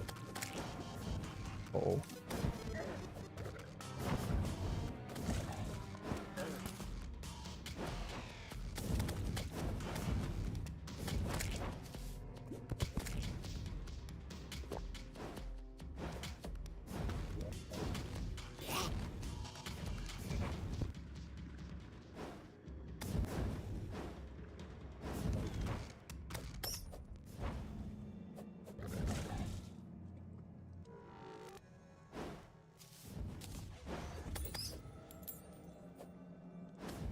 I was kind of hoping I'd get a free gelatin crystal down here.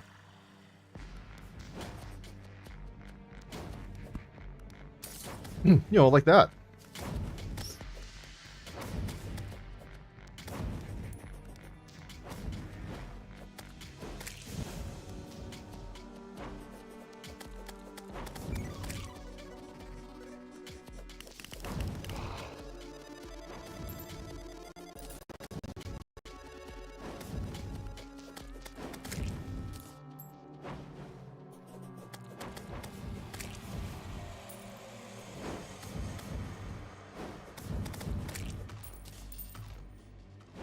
know what, this is going swimmingly. I kind of want to organize some stuff.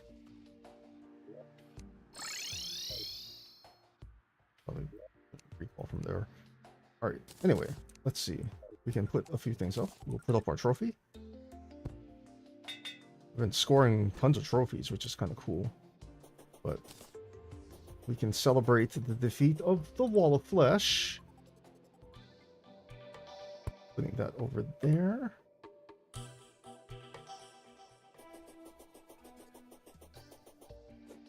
Okay, so normally, okay, and this is normally what happens if you ever watch, you know, normal playthroughs of Terraria. You get this item called the Pwn Hammer, which when you defeat. Hey, this is hell already. I don't have to worry about it. Sweet. But yeah, you get this item called the Pwn Hammer, and it can destroy demon altars, or crimson altars in this case, because I'm playing a crimson world.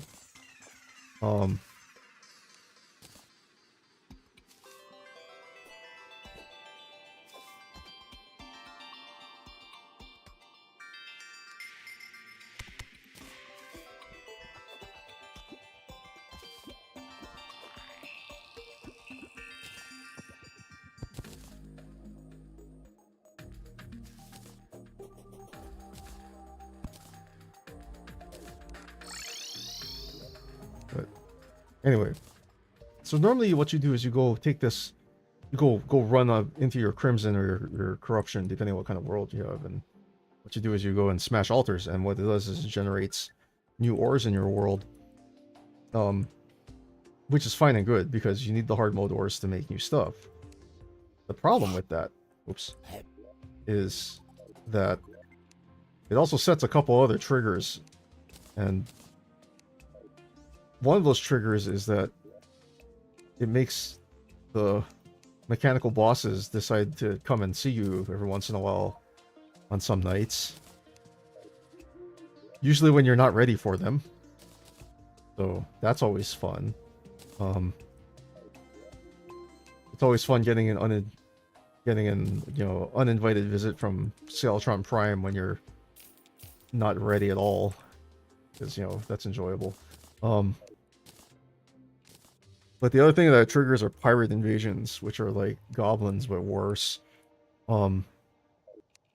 And because I tend to play the hardcore most of the time, I have learned that I don't want to have anything to do with those pirates, because usually they show up at the wrong time, i.e. early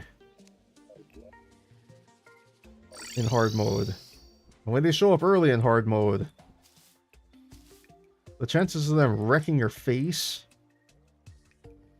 extremely high. And in hardcore, that's usually a death sentence, unfortunately. Oh god, an illuminant bat. What fun. You might notice I'm building a platform on this side. That's not because I want to avoid that bat over there. It's that you might notice that the background changes when I walk around. If I go down here, it turns purple. But if I come here, it turns blue. Back to the normal cavern color. That's because there's the game is reading a large amount of pearl stone down in this corner. If I stand far enough away from it, enough of it ends up off screen where it doesn't count.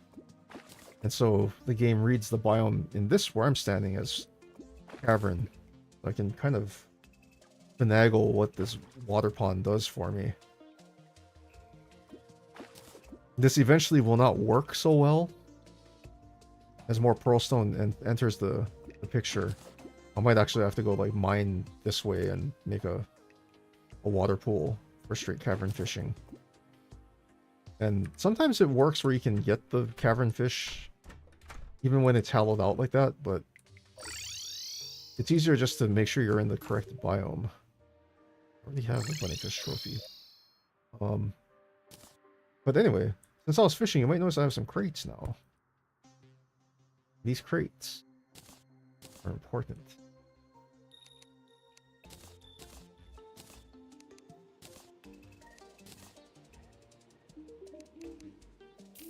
About that. So, instead of the wood crate, iron crate, you now have pearlwood and mithril. And then you have titanium crates as well. So, hey CD, how's it going? I have just get to hard mode. I just killed the wall of flesh, so it's time to ore grind.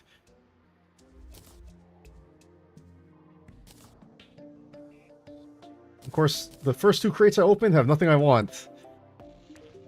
Love this game. And sell those off to those guys. Oh. Really? Really? Really? The first hard mode fishing quest he gives me, I have to go into the Crimson. What a guy.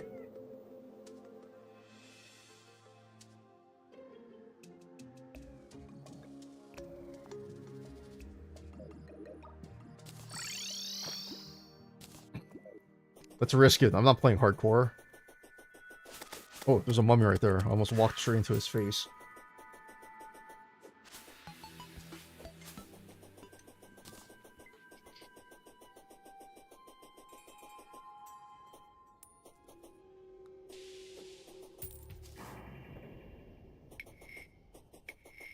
Watch out for the herplings. Don't want to take a flying slug to the face. Those guys are of no concern. These guys are also of no concern. Is that Chester? Yes, it is. Yes, it is. I decided to use him for once. Crimson tigerfish. That's not what I was looking for. Bass. Or bass.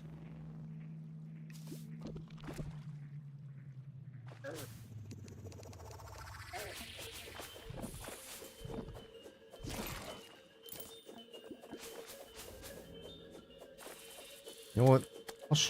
How strong is the Knight's Edge against a Herpling?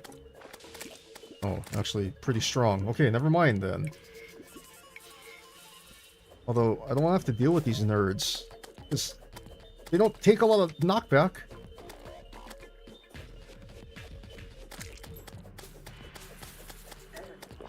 Woohoo! 169 damage. Holy moly. I'd prefer if they don't touch me. That would be good.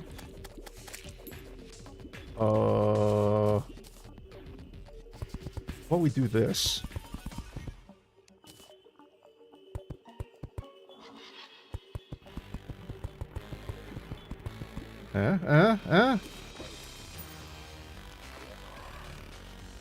You can't hit me if you can't get to me.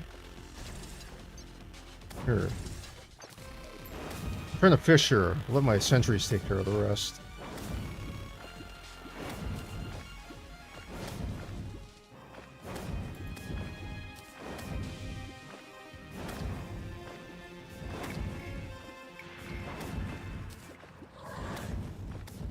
Meanwhile, as the game gives me all the fish I don't need. Okay, free crate. Free crates are good.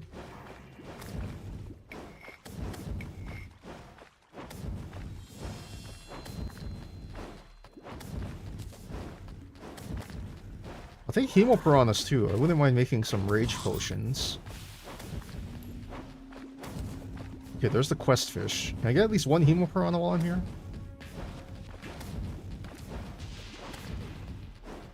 You don't remember if you finished your last playthrough of this. I'm kind of in the middle of this one, and I have one I'm doing on Twitch too, where I'm trying to do melee but not using any of the swords. And yeah. You know you beat Moonlord, but nothing past that. Yeah, I usually just stop after I beat Moonlord. I need to dedicate one world to like making a zenith. No swords melee, yes. Because it's November, and you know, You know, when I play rando, I don't use swords in November, so I thought it would be kind of a fun thing to do a Terraria run and not use any swords. And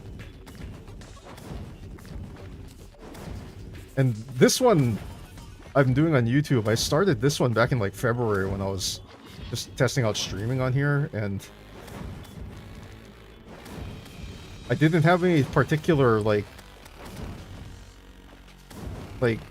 idea as to like what I was gonna do with this, and this turned into just like generic melee, so I'm taking advantage by using all the swords and stuff that actually make the melee stuff good.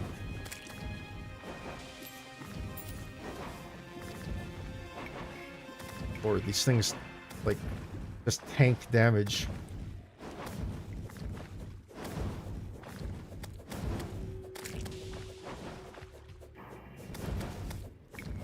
Right, I remember when the Knight's Edge was just something you made, and then you just like threw in a chest until hard mode when you could like upgrade it. Now this thing is like a legitimate weapon. It's so nice.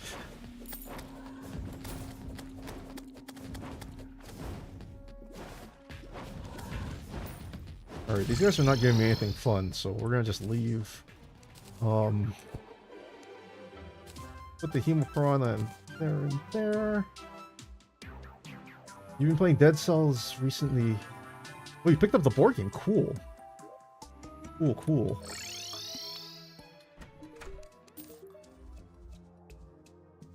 This guy. Couldn't be bothered to give me the high-test fishing line, but he'll give me the sponge that I never use. It's fine, I guess.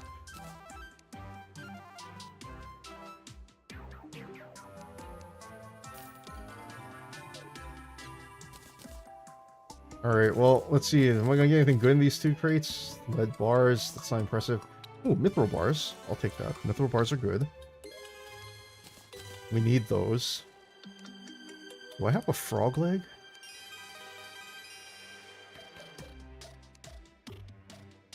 I don't have a frog.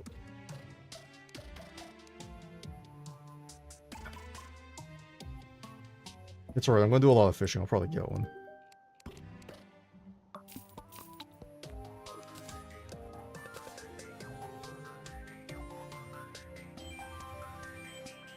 Alright, so let's see here. Oh, wait, the traveling merchant's here. He's selling anything I need. I mean, I don't need the lawn flamingo.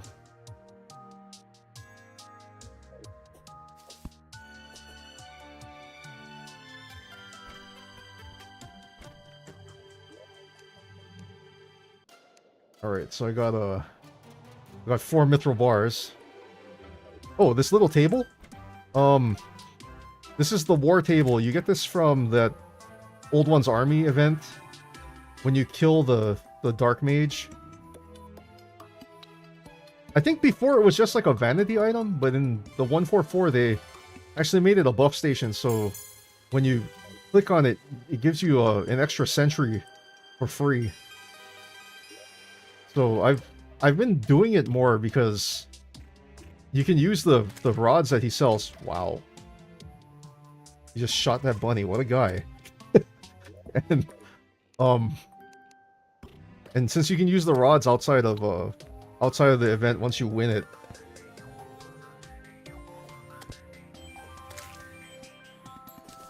And you get the table, so you basically get 2 for free, and it's nice having a couple sentries so that, you know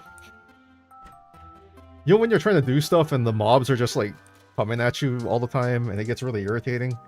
It's nice to have some backup. The Hallow has not quite made it all the way out to the surface yet.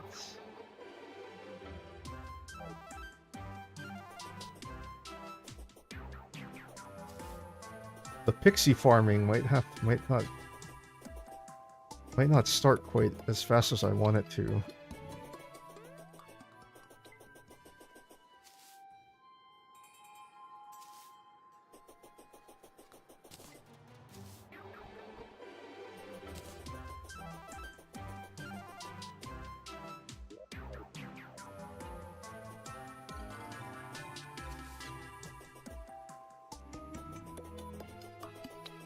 Oh, wait, never mind. There's tons of pearl sand. My map didn't update.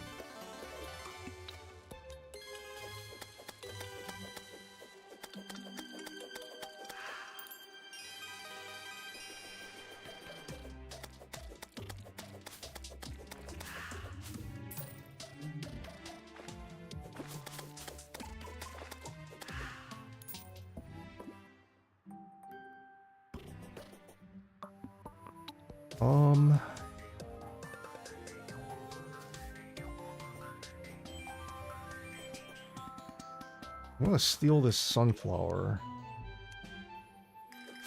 Oh, hey, a pixie.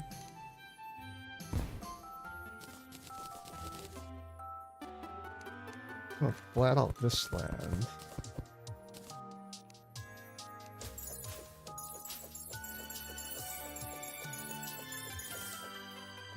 I'd like some dust, please. Thank you. I'm gonna take some of this pearl sand.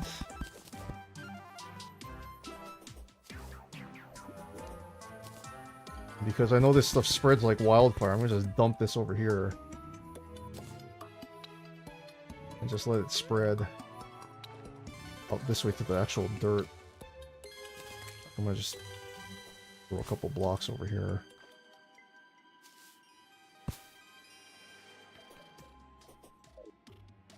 Speed this process along a little bit.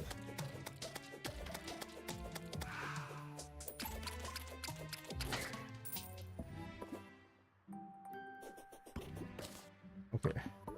And we'll do our usual thing. I'll do my usual thing of building a small platform up in the air so that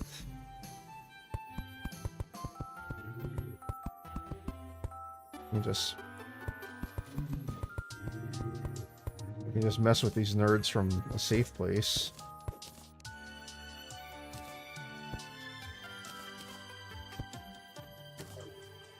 Can I hit them from here?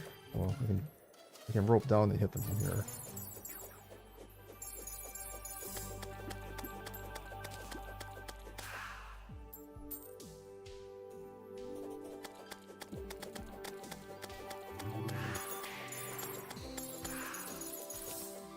Hey, a megaphone. All right, cool. I need that. This is my favorite farming strat. In fact, I'm gonna even do this because I have them. Hey, Chester, come here. Come here. Come here. Plop one of these guys down. Put one of these here just to be safe.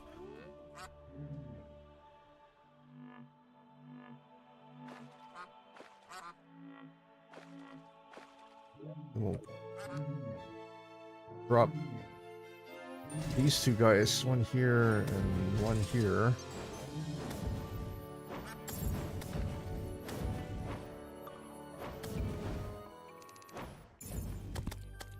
Roast these guys with my Sun Fury.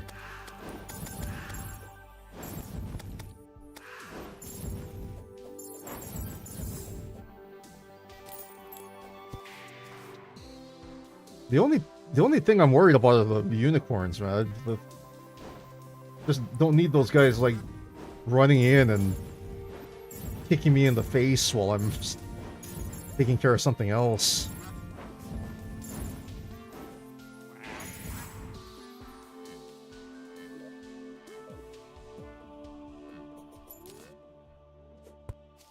But I would like all this pixie dust. I'd like to make some better health potions. New wings would be nice too. But that's a really janky spot. I'll put these up here.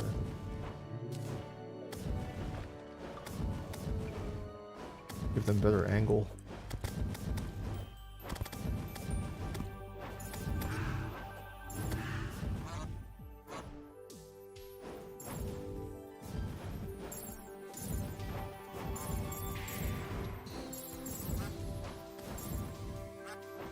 They're working on a small thing, yeah.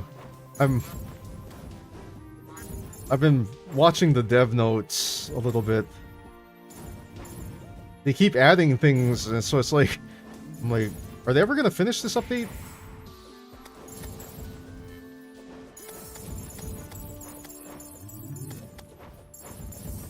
I'm looking forward to it. I want to see what else they're going to add, because I approve of their this is the last update but not really cycle.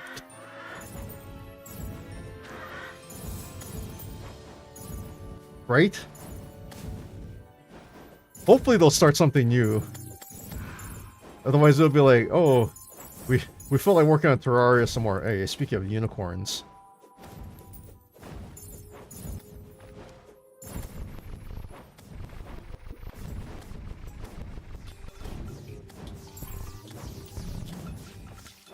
Oh! The snipers have arrived. Bro, that guy's hit me like 3 times in a row. I'm leaving.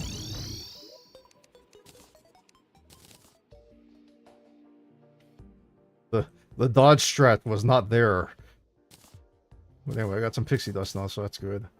I can farm the rest of that later. Gonna go AFK for a little bit to clean up dinner. Okay, sounds good. You like coming back to the game and feeling like it's on your... Yeah, I always enjoy when they change stuff and I'm like, wait, that's not how this used to work. My 1 unicorn horn. Hopefully I can get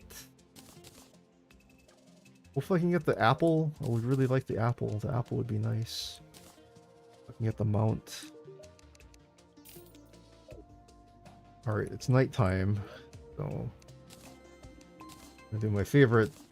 Oh my god, I only have 16 crate potions.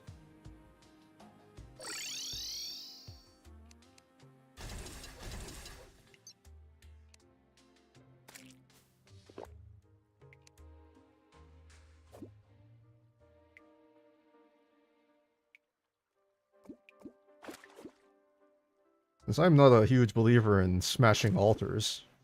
Oh, excellent. I get my ores through fishing. And sometimes RNGesus smiles on me and gives me all the good stuff fast. I'm gonna hope.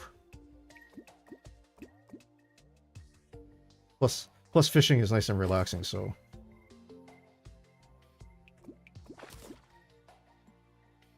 After getting shot repeatedly by that gastropod, I think some fishing is in order to calm down.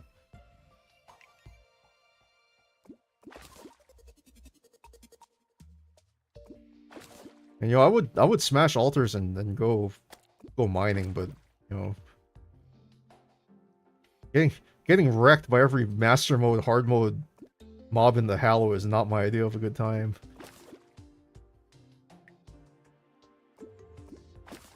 I remember doing that when I first started playing this game, and I was like, that wasn't like classic difficulty. I was just getting wrecked. I was like, I can't imagine trying to do this on expert or master.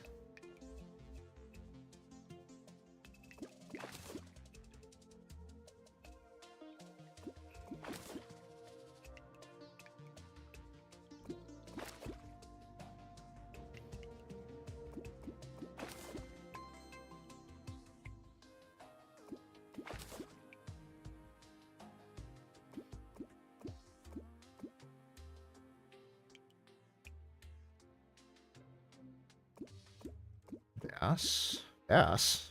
I want bass. Give me some actual crates. The throw crates are good.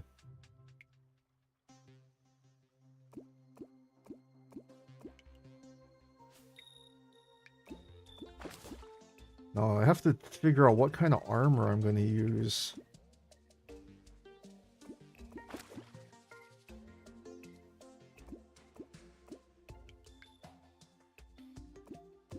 If I can swing orichalcum armor and get a yo-yo from the snow biome.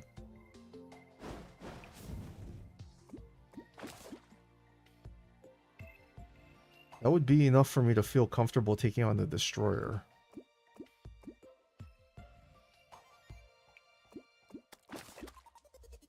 I need to go find the skeleton merchant so I can buy a yo-yo glove, though. I have to take care of that too. So that's an idea. If it rains, I can get frost cores from the ice biome. And then I'd have to farm adamantite and titanium so I could make frost armor. Which would also be pretty solid. I don't know why I caught that princess fish. Choices.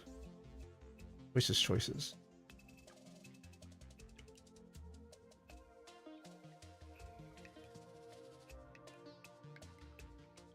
Or I could be really dumb and just make palladium armor and run with it and hope. Oh my god. Wish the angler gave me the high test fishing line. I hate fishing for crates without it. It's super irritating when your sonar potion tells you you're gonna get a crate and the thing breaks when you click the mouse.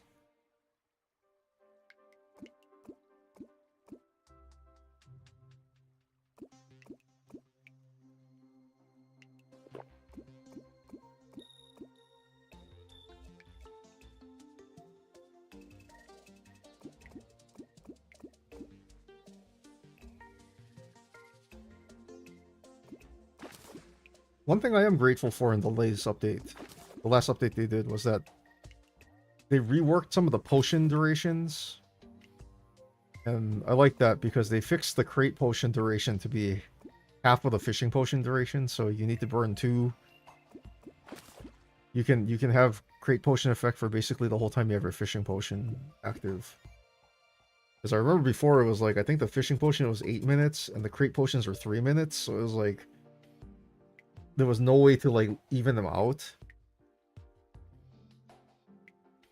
So that you wouldn't have like tons of dead time without the crate potion active. I'm glad they fixed that. As a fishing enthusiast, I was happy about that.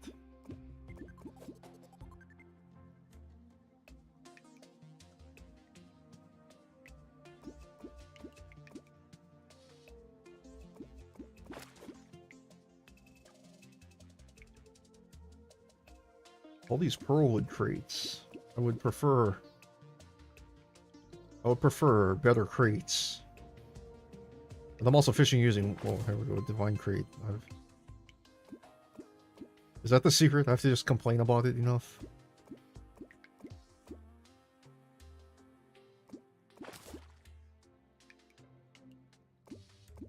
Wouldn't mind a couple titanium crates.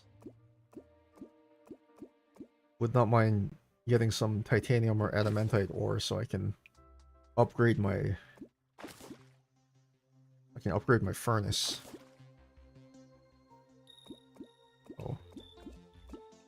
Time. It's getting close to 4:30, so in game fishing power is rising slowly.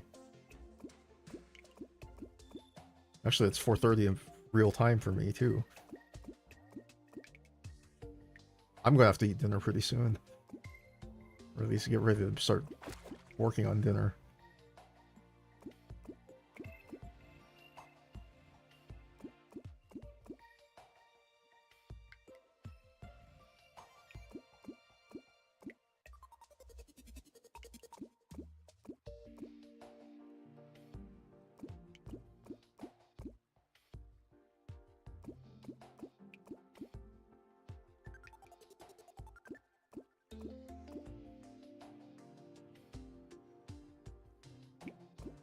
Come on, game. I got like 1 minute of potions left. The least you can do is give me some good stuff.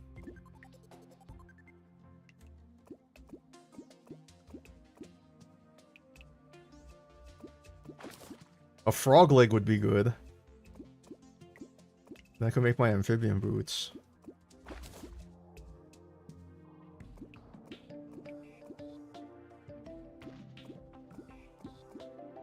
think I'm gonna get it. Prismite is fine. Prismite and armored cavefish are always welcome. You can always use life force and endurance potions.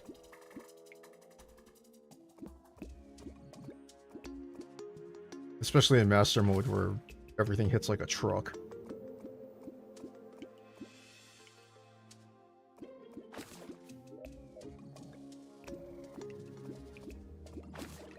Oh, I lucked into a divine crate. No.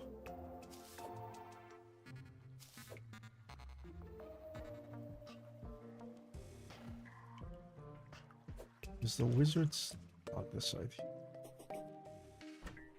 I think I'm gonna despawn. Not...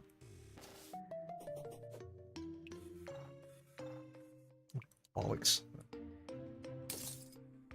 Well, you know what? There's free crystals right here, so we'll take them. Also, this thing can go away before I step on it by accident.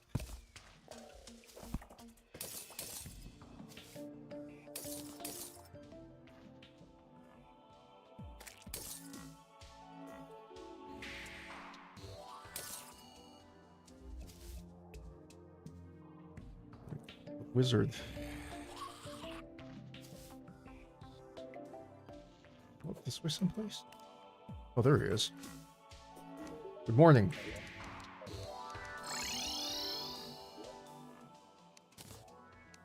Alright, cool. Got some prismite. That's awesome. So I can make the life force potions now. So I'll make that into some food. Sell the one specular fish. Alright, so I got 13 Pearlwood crates, 3 Divine crates, 12 Mithril crates. In theory, I should get something decent from this.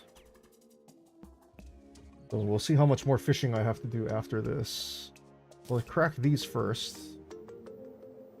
Alright, Souls of Light, Crystal Shards, some Platinum. Don't need the Platinum, really. More fishing bait is good. Titanium bars, even better. I will take that. Cobalt ore is also welcome. It was nice to get some hard mode ore too. Get things moving. You can have that. Platinum is not in my... Yeah, I was gonna say, I don't have platinum in this world. You can have those. Alright. What's in the mithril crates? Are you serious, game? Are we for real right now? I'm trying to open crates here.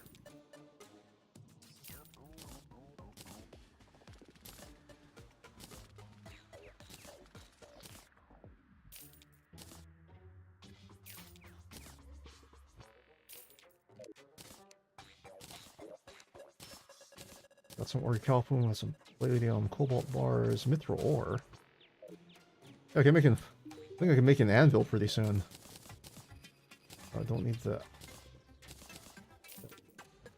This, that. Hey, an enchanted sundial. Solid.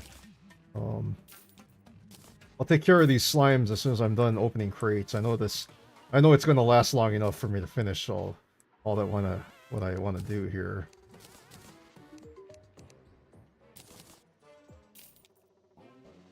Alright, cool. Tsunami in a bottle. Don't need it, but I'll hang on to it.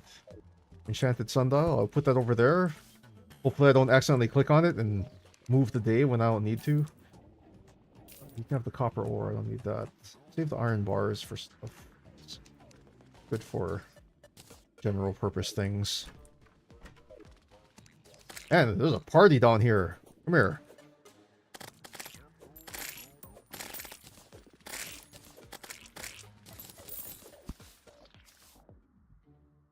That's like 2,000 damage per second. Ow!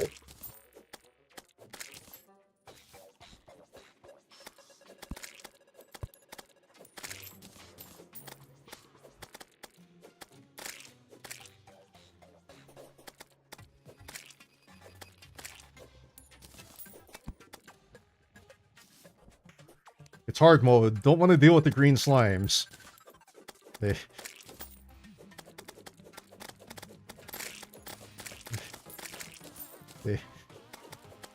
They seem to be slightly overtuned in hard mode.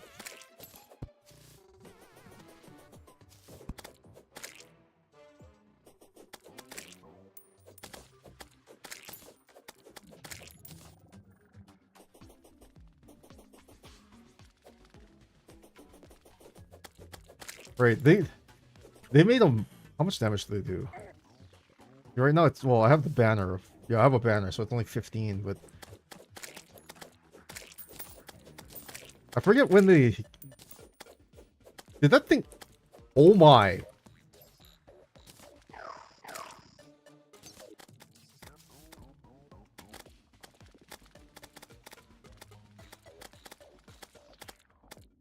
You guys take care of that down there. I'll be up here.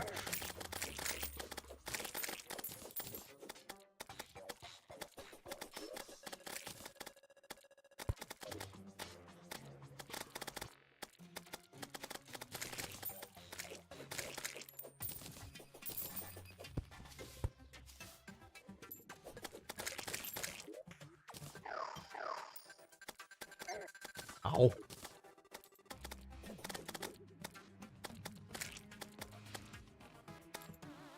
I mean, at this point in the game, they're like A1 useless, but you know what?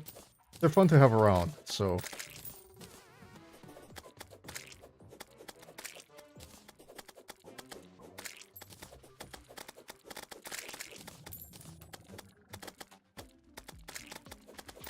Oh. Well, hello, King Slime.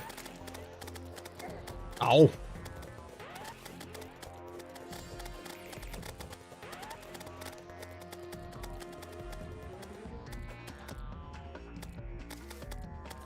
Hey, come here.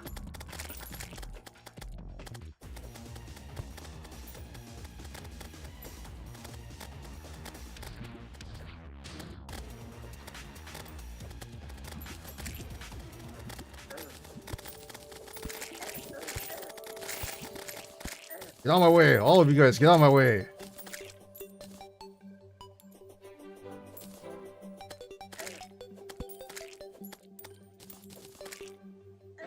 Stop jumping in my head.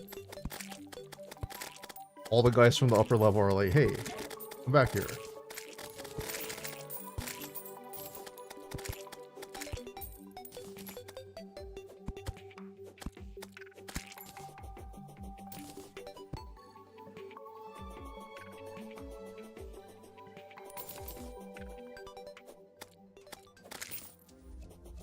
Alright, so... Put the green slime banner up there. Apparently I was keeping all my extra relics from rando boss encounters here, so... Apparently this wasn't the first extra slime ring I gotten.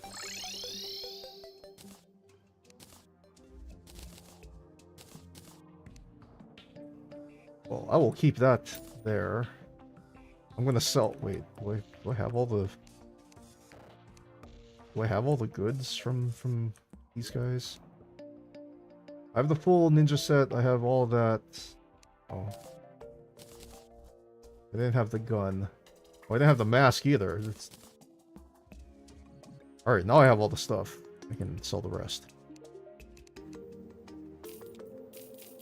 You can have all that. And as a joke, I'm going to reforge my slime staff. I'm not going to reforge my slime staff. I can stay as nimble. I'm not burning three gold for that. Full surface. This trout is trying to get me killed by sending me to the worst place in hard mode.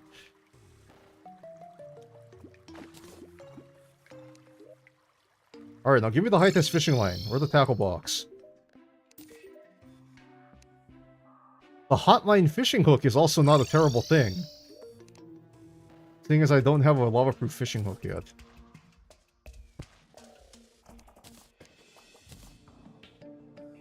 I'll take that. You know... One time I was playing... First hard mode fishing quest. He gave me the wings. I was so stoked. I was like, wow. I don't have to grind. I don't have to go grind wyverns. I don't have to do anything. I just get wings for free. And the fin wings are so good. I was like, yes, this is awesome. And then now he's not giving me anything that I want.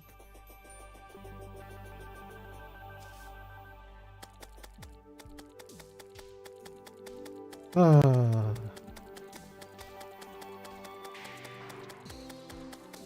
Solid damage numbers, guys. Keep it up. 1 1 1 1 1 1 1 1 1 1.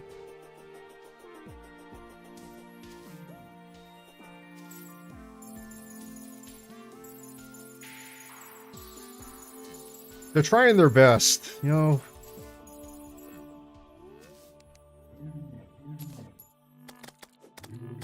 Oh, somebody left behind a fast clock for me too. That's even better.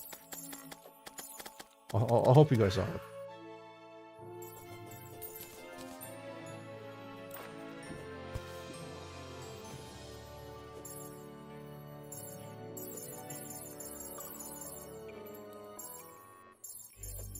Aha.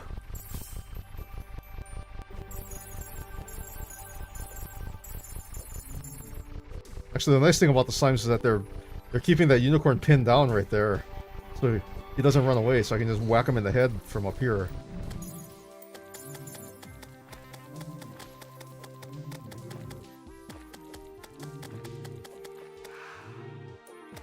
So they're not totally useless.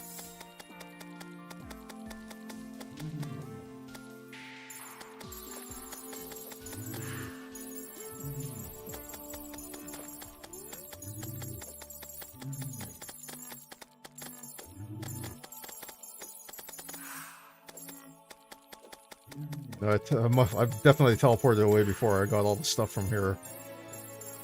I wasn't about to get shot in the face for like the 4th time in a row by that gastropod. That was out of hand.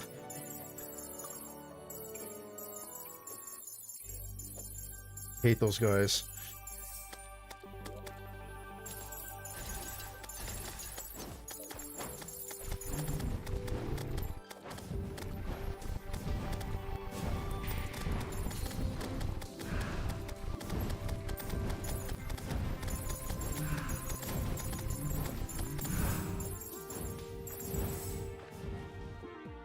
You know, the funny thing is, these slimes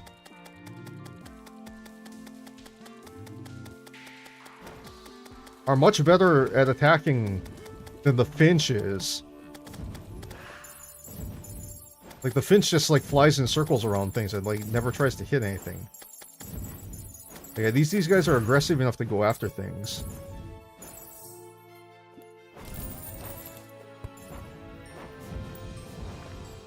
Hey, unicorns, yeah, that's what I want. Lots of unicorns. I want that mount.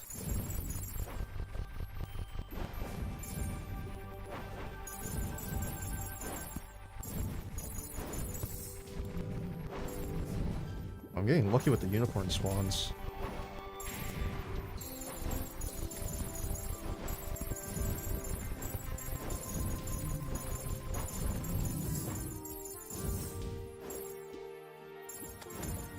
I mean, this also has the side benefit of giving me lots of pixie dust, so can't complain about that.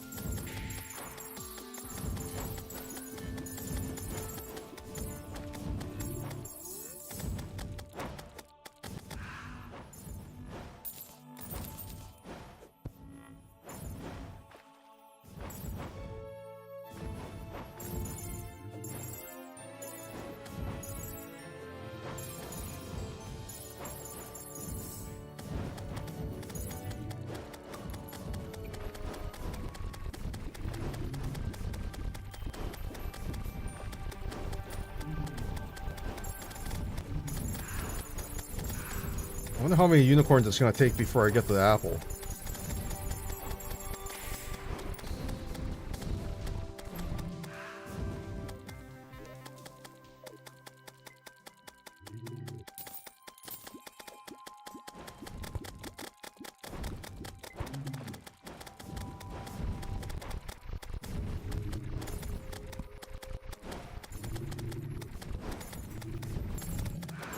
Oh, wait, I saw it.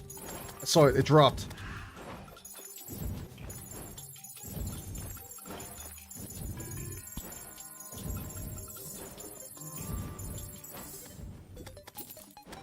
Heck yeah. Alright. We're not gonna hang out over there for too long because I don't want to get shot in the face by gastropods. 63 dust. I needed 99, I think, for the wings. We're almost there. Alright, so I got a megaphone, I got the fast clock. I need the Nazar. Since I didn't get one in the dungeon, the mobs were being stingy. I can get the map from a bat or something, so that's not too hard to find. I can probably get the vitamins and stuff and the blindfold and all that stuff while I'm farming for Souls of Night. So I think we're in good shape.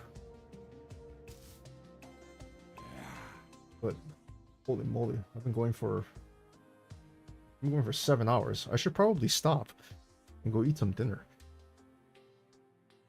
I've been working on this for a while today, so it feels good to have made a lot of progress. Let me take care of these clowns that are hanging around outside my house, and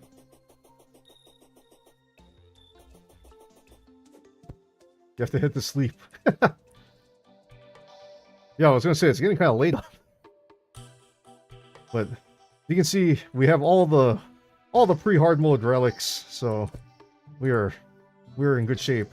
So, and we're actually off to a pretty good start for hard mode, since I did get this. Now I have a unicorn I can ride around on, which is awesome. But that's because the wall didn't give me the goat skull. So, but the unicorns were nice and dropped me the apple fast. That's good. Do I have enough for an anvil yet? I do have enough for an anvil. All right, so I have a hard mode anvil now too. Oh. That's good. I can make orichalcum bars. So the ore fishing grind has begun, and we're good with that too. So I think next time I stream on this, world, we'll continue the fishing. Get geared up. I have a gelatin crystal already, so once that's ready to go, I can go take on Queen Slime. And now that I have the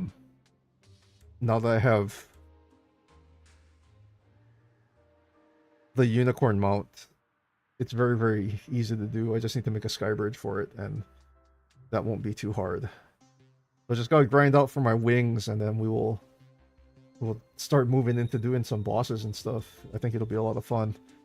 And I definitely have to make a new weapon, because the Night's Edge is good, but it's a little under... It's gotten to the point where it's like just barely strong enough. And normally early hard mode, I'm a yo-yo enjoyer, so if I can go hunt down an Amarok in the ice biome, that would be good. If not, I might have to make a cheek yo-yo. I gotta find the skeleton guy so I can buy a yo-yo glove and a counterweight, so I can make the bag. Because once I have a yo-yo, I can kill Queen Slime, or I should be able to kill Queen Slime. And then from there, we will work our way through the tree of melee weapons and actually get to use swords. Unlike on Twitch, where I'm probably gonna run the yo-yo until I can make the Tron frisbees from the destroyer parts, unless I can get my hands on a banana ring. So that would be fun. But yeah, well, thank you for hanging out and watching me play some Terraria on here. But yeah, I also am running a swordless melee run over on Twitch, so I will be on there from time to time as well. I actually ran some Z1R over there too yesterday, so lots going on over there. But this is primarily going to be Terraria over here on this world until I get this done. Then I'll think of a new silly challenge to do. But yeah, thanks for hanging out. Hopefully catch you guys all next time. Hope you have a good rest of your day, or rest of your evening, and a good night. Hope you get a lot of rest, CD. Thanks for hanging out and stopping by. And yeah, hopefully catch you guys all again next time. So have a good one. Out of this world, save everything so I can get out. And I'll catch you guys all next time. Take care. Be safe and well. Enjoy the rest of your week. I'll see you guys next time. Bye.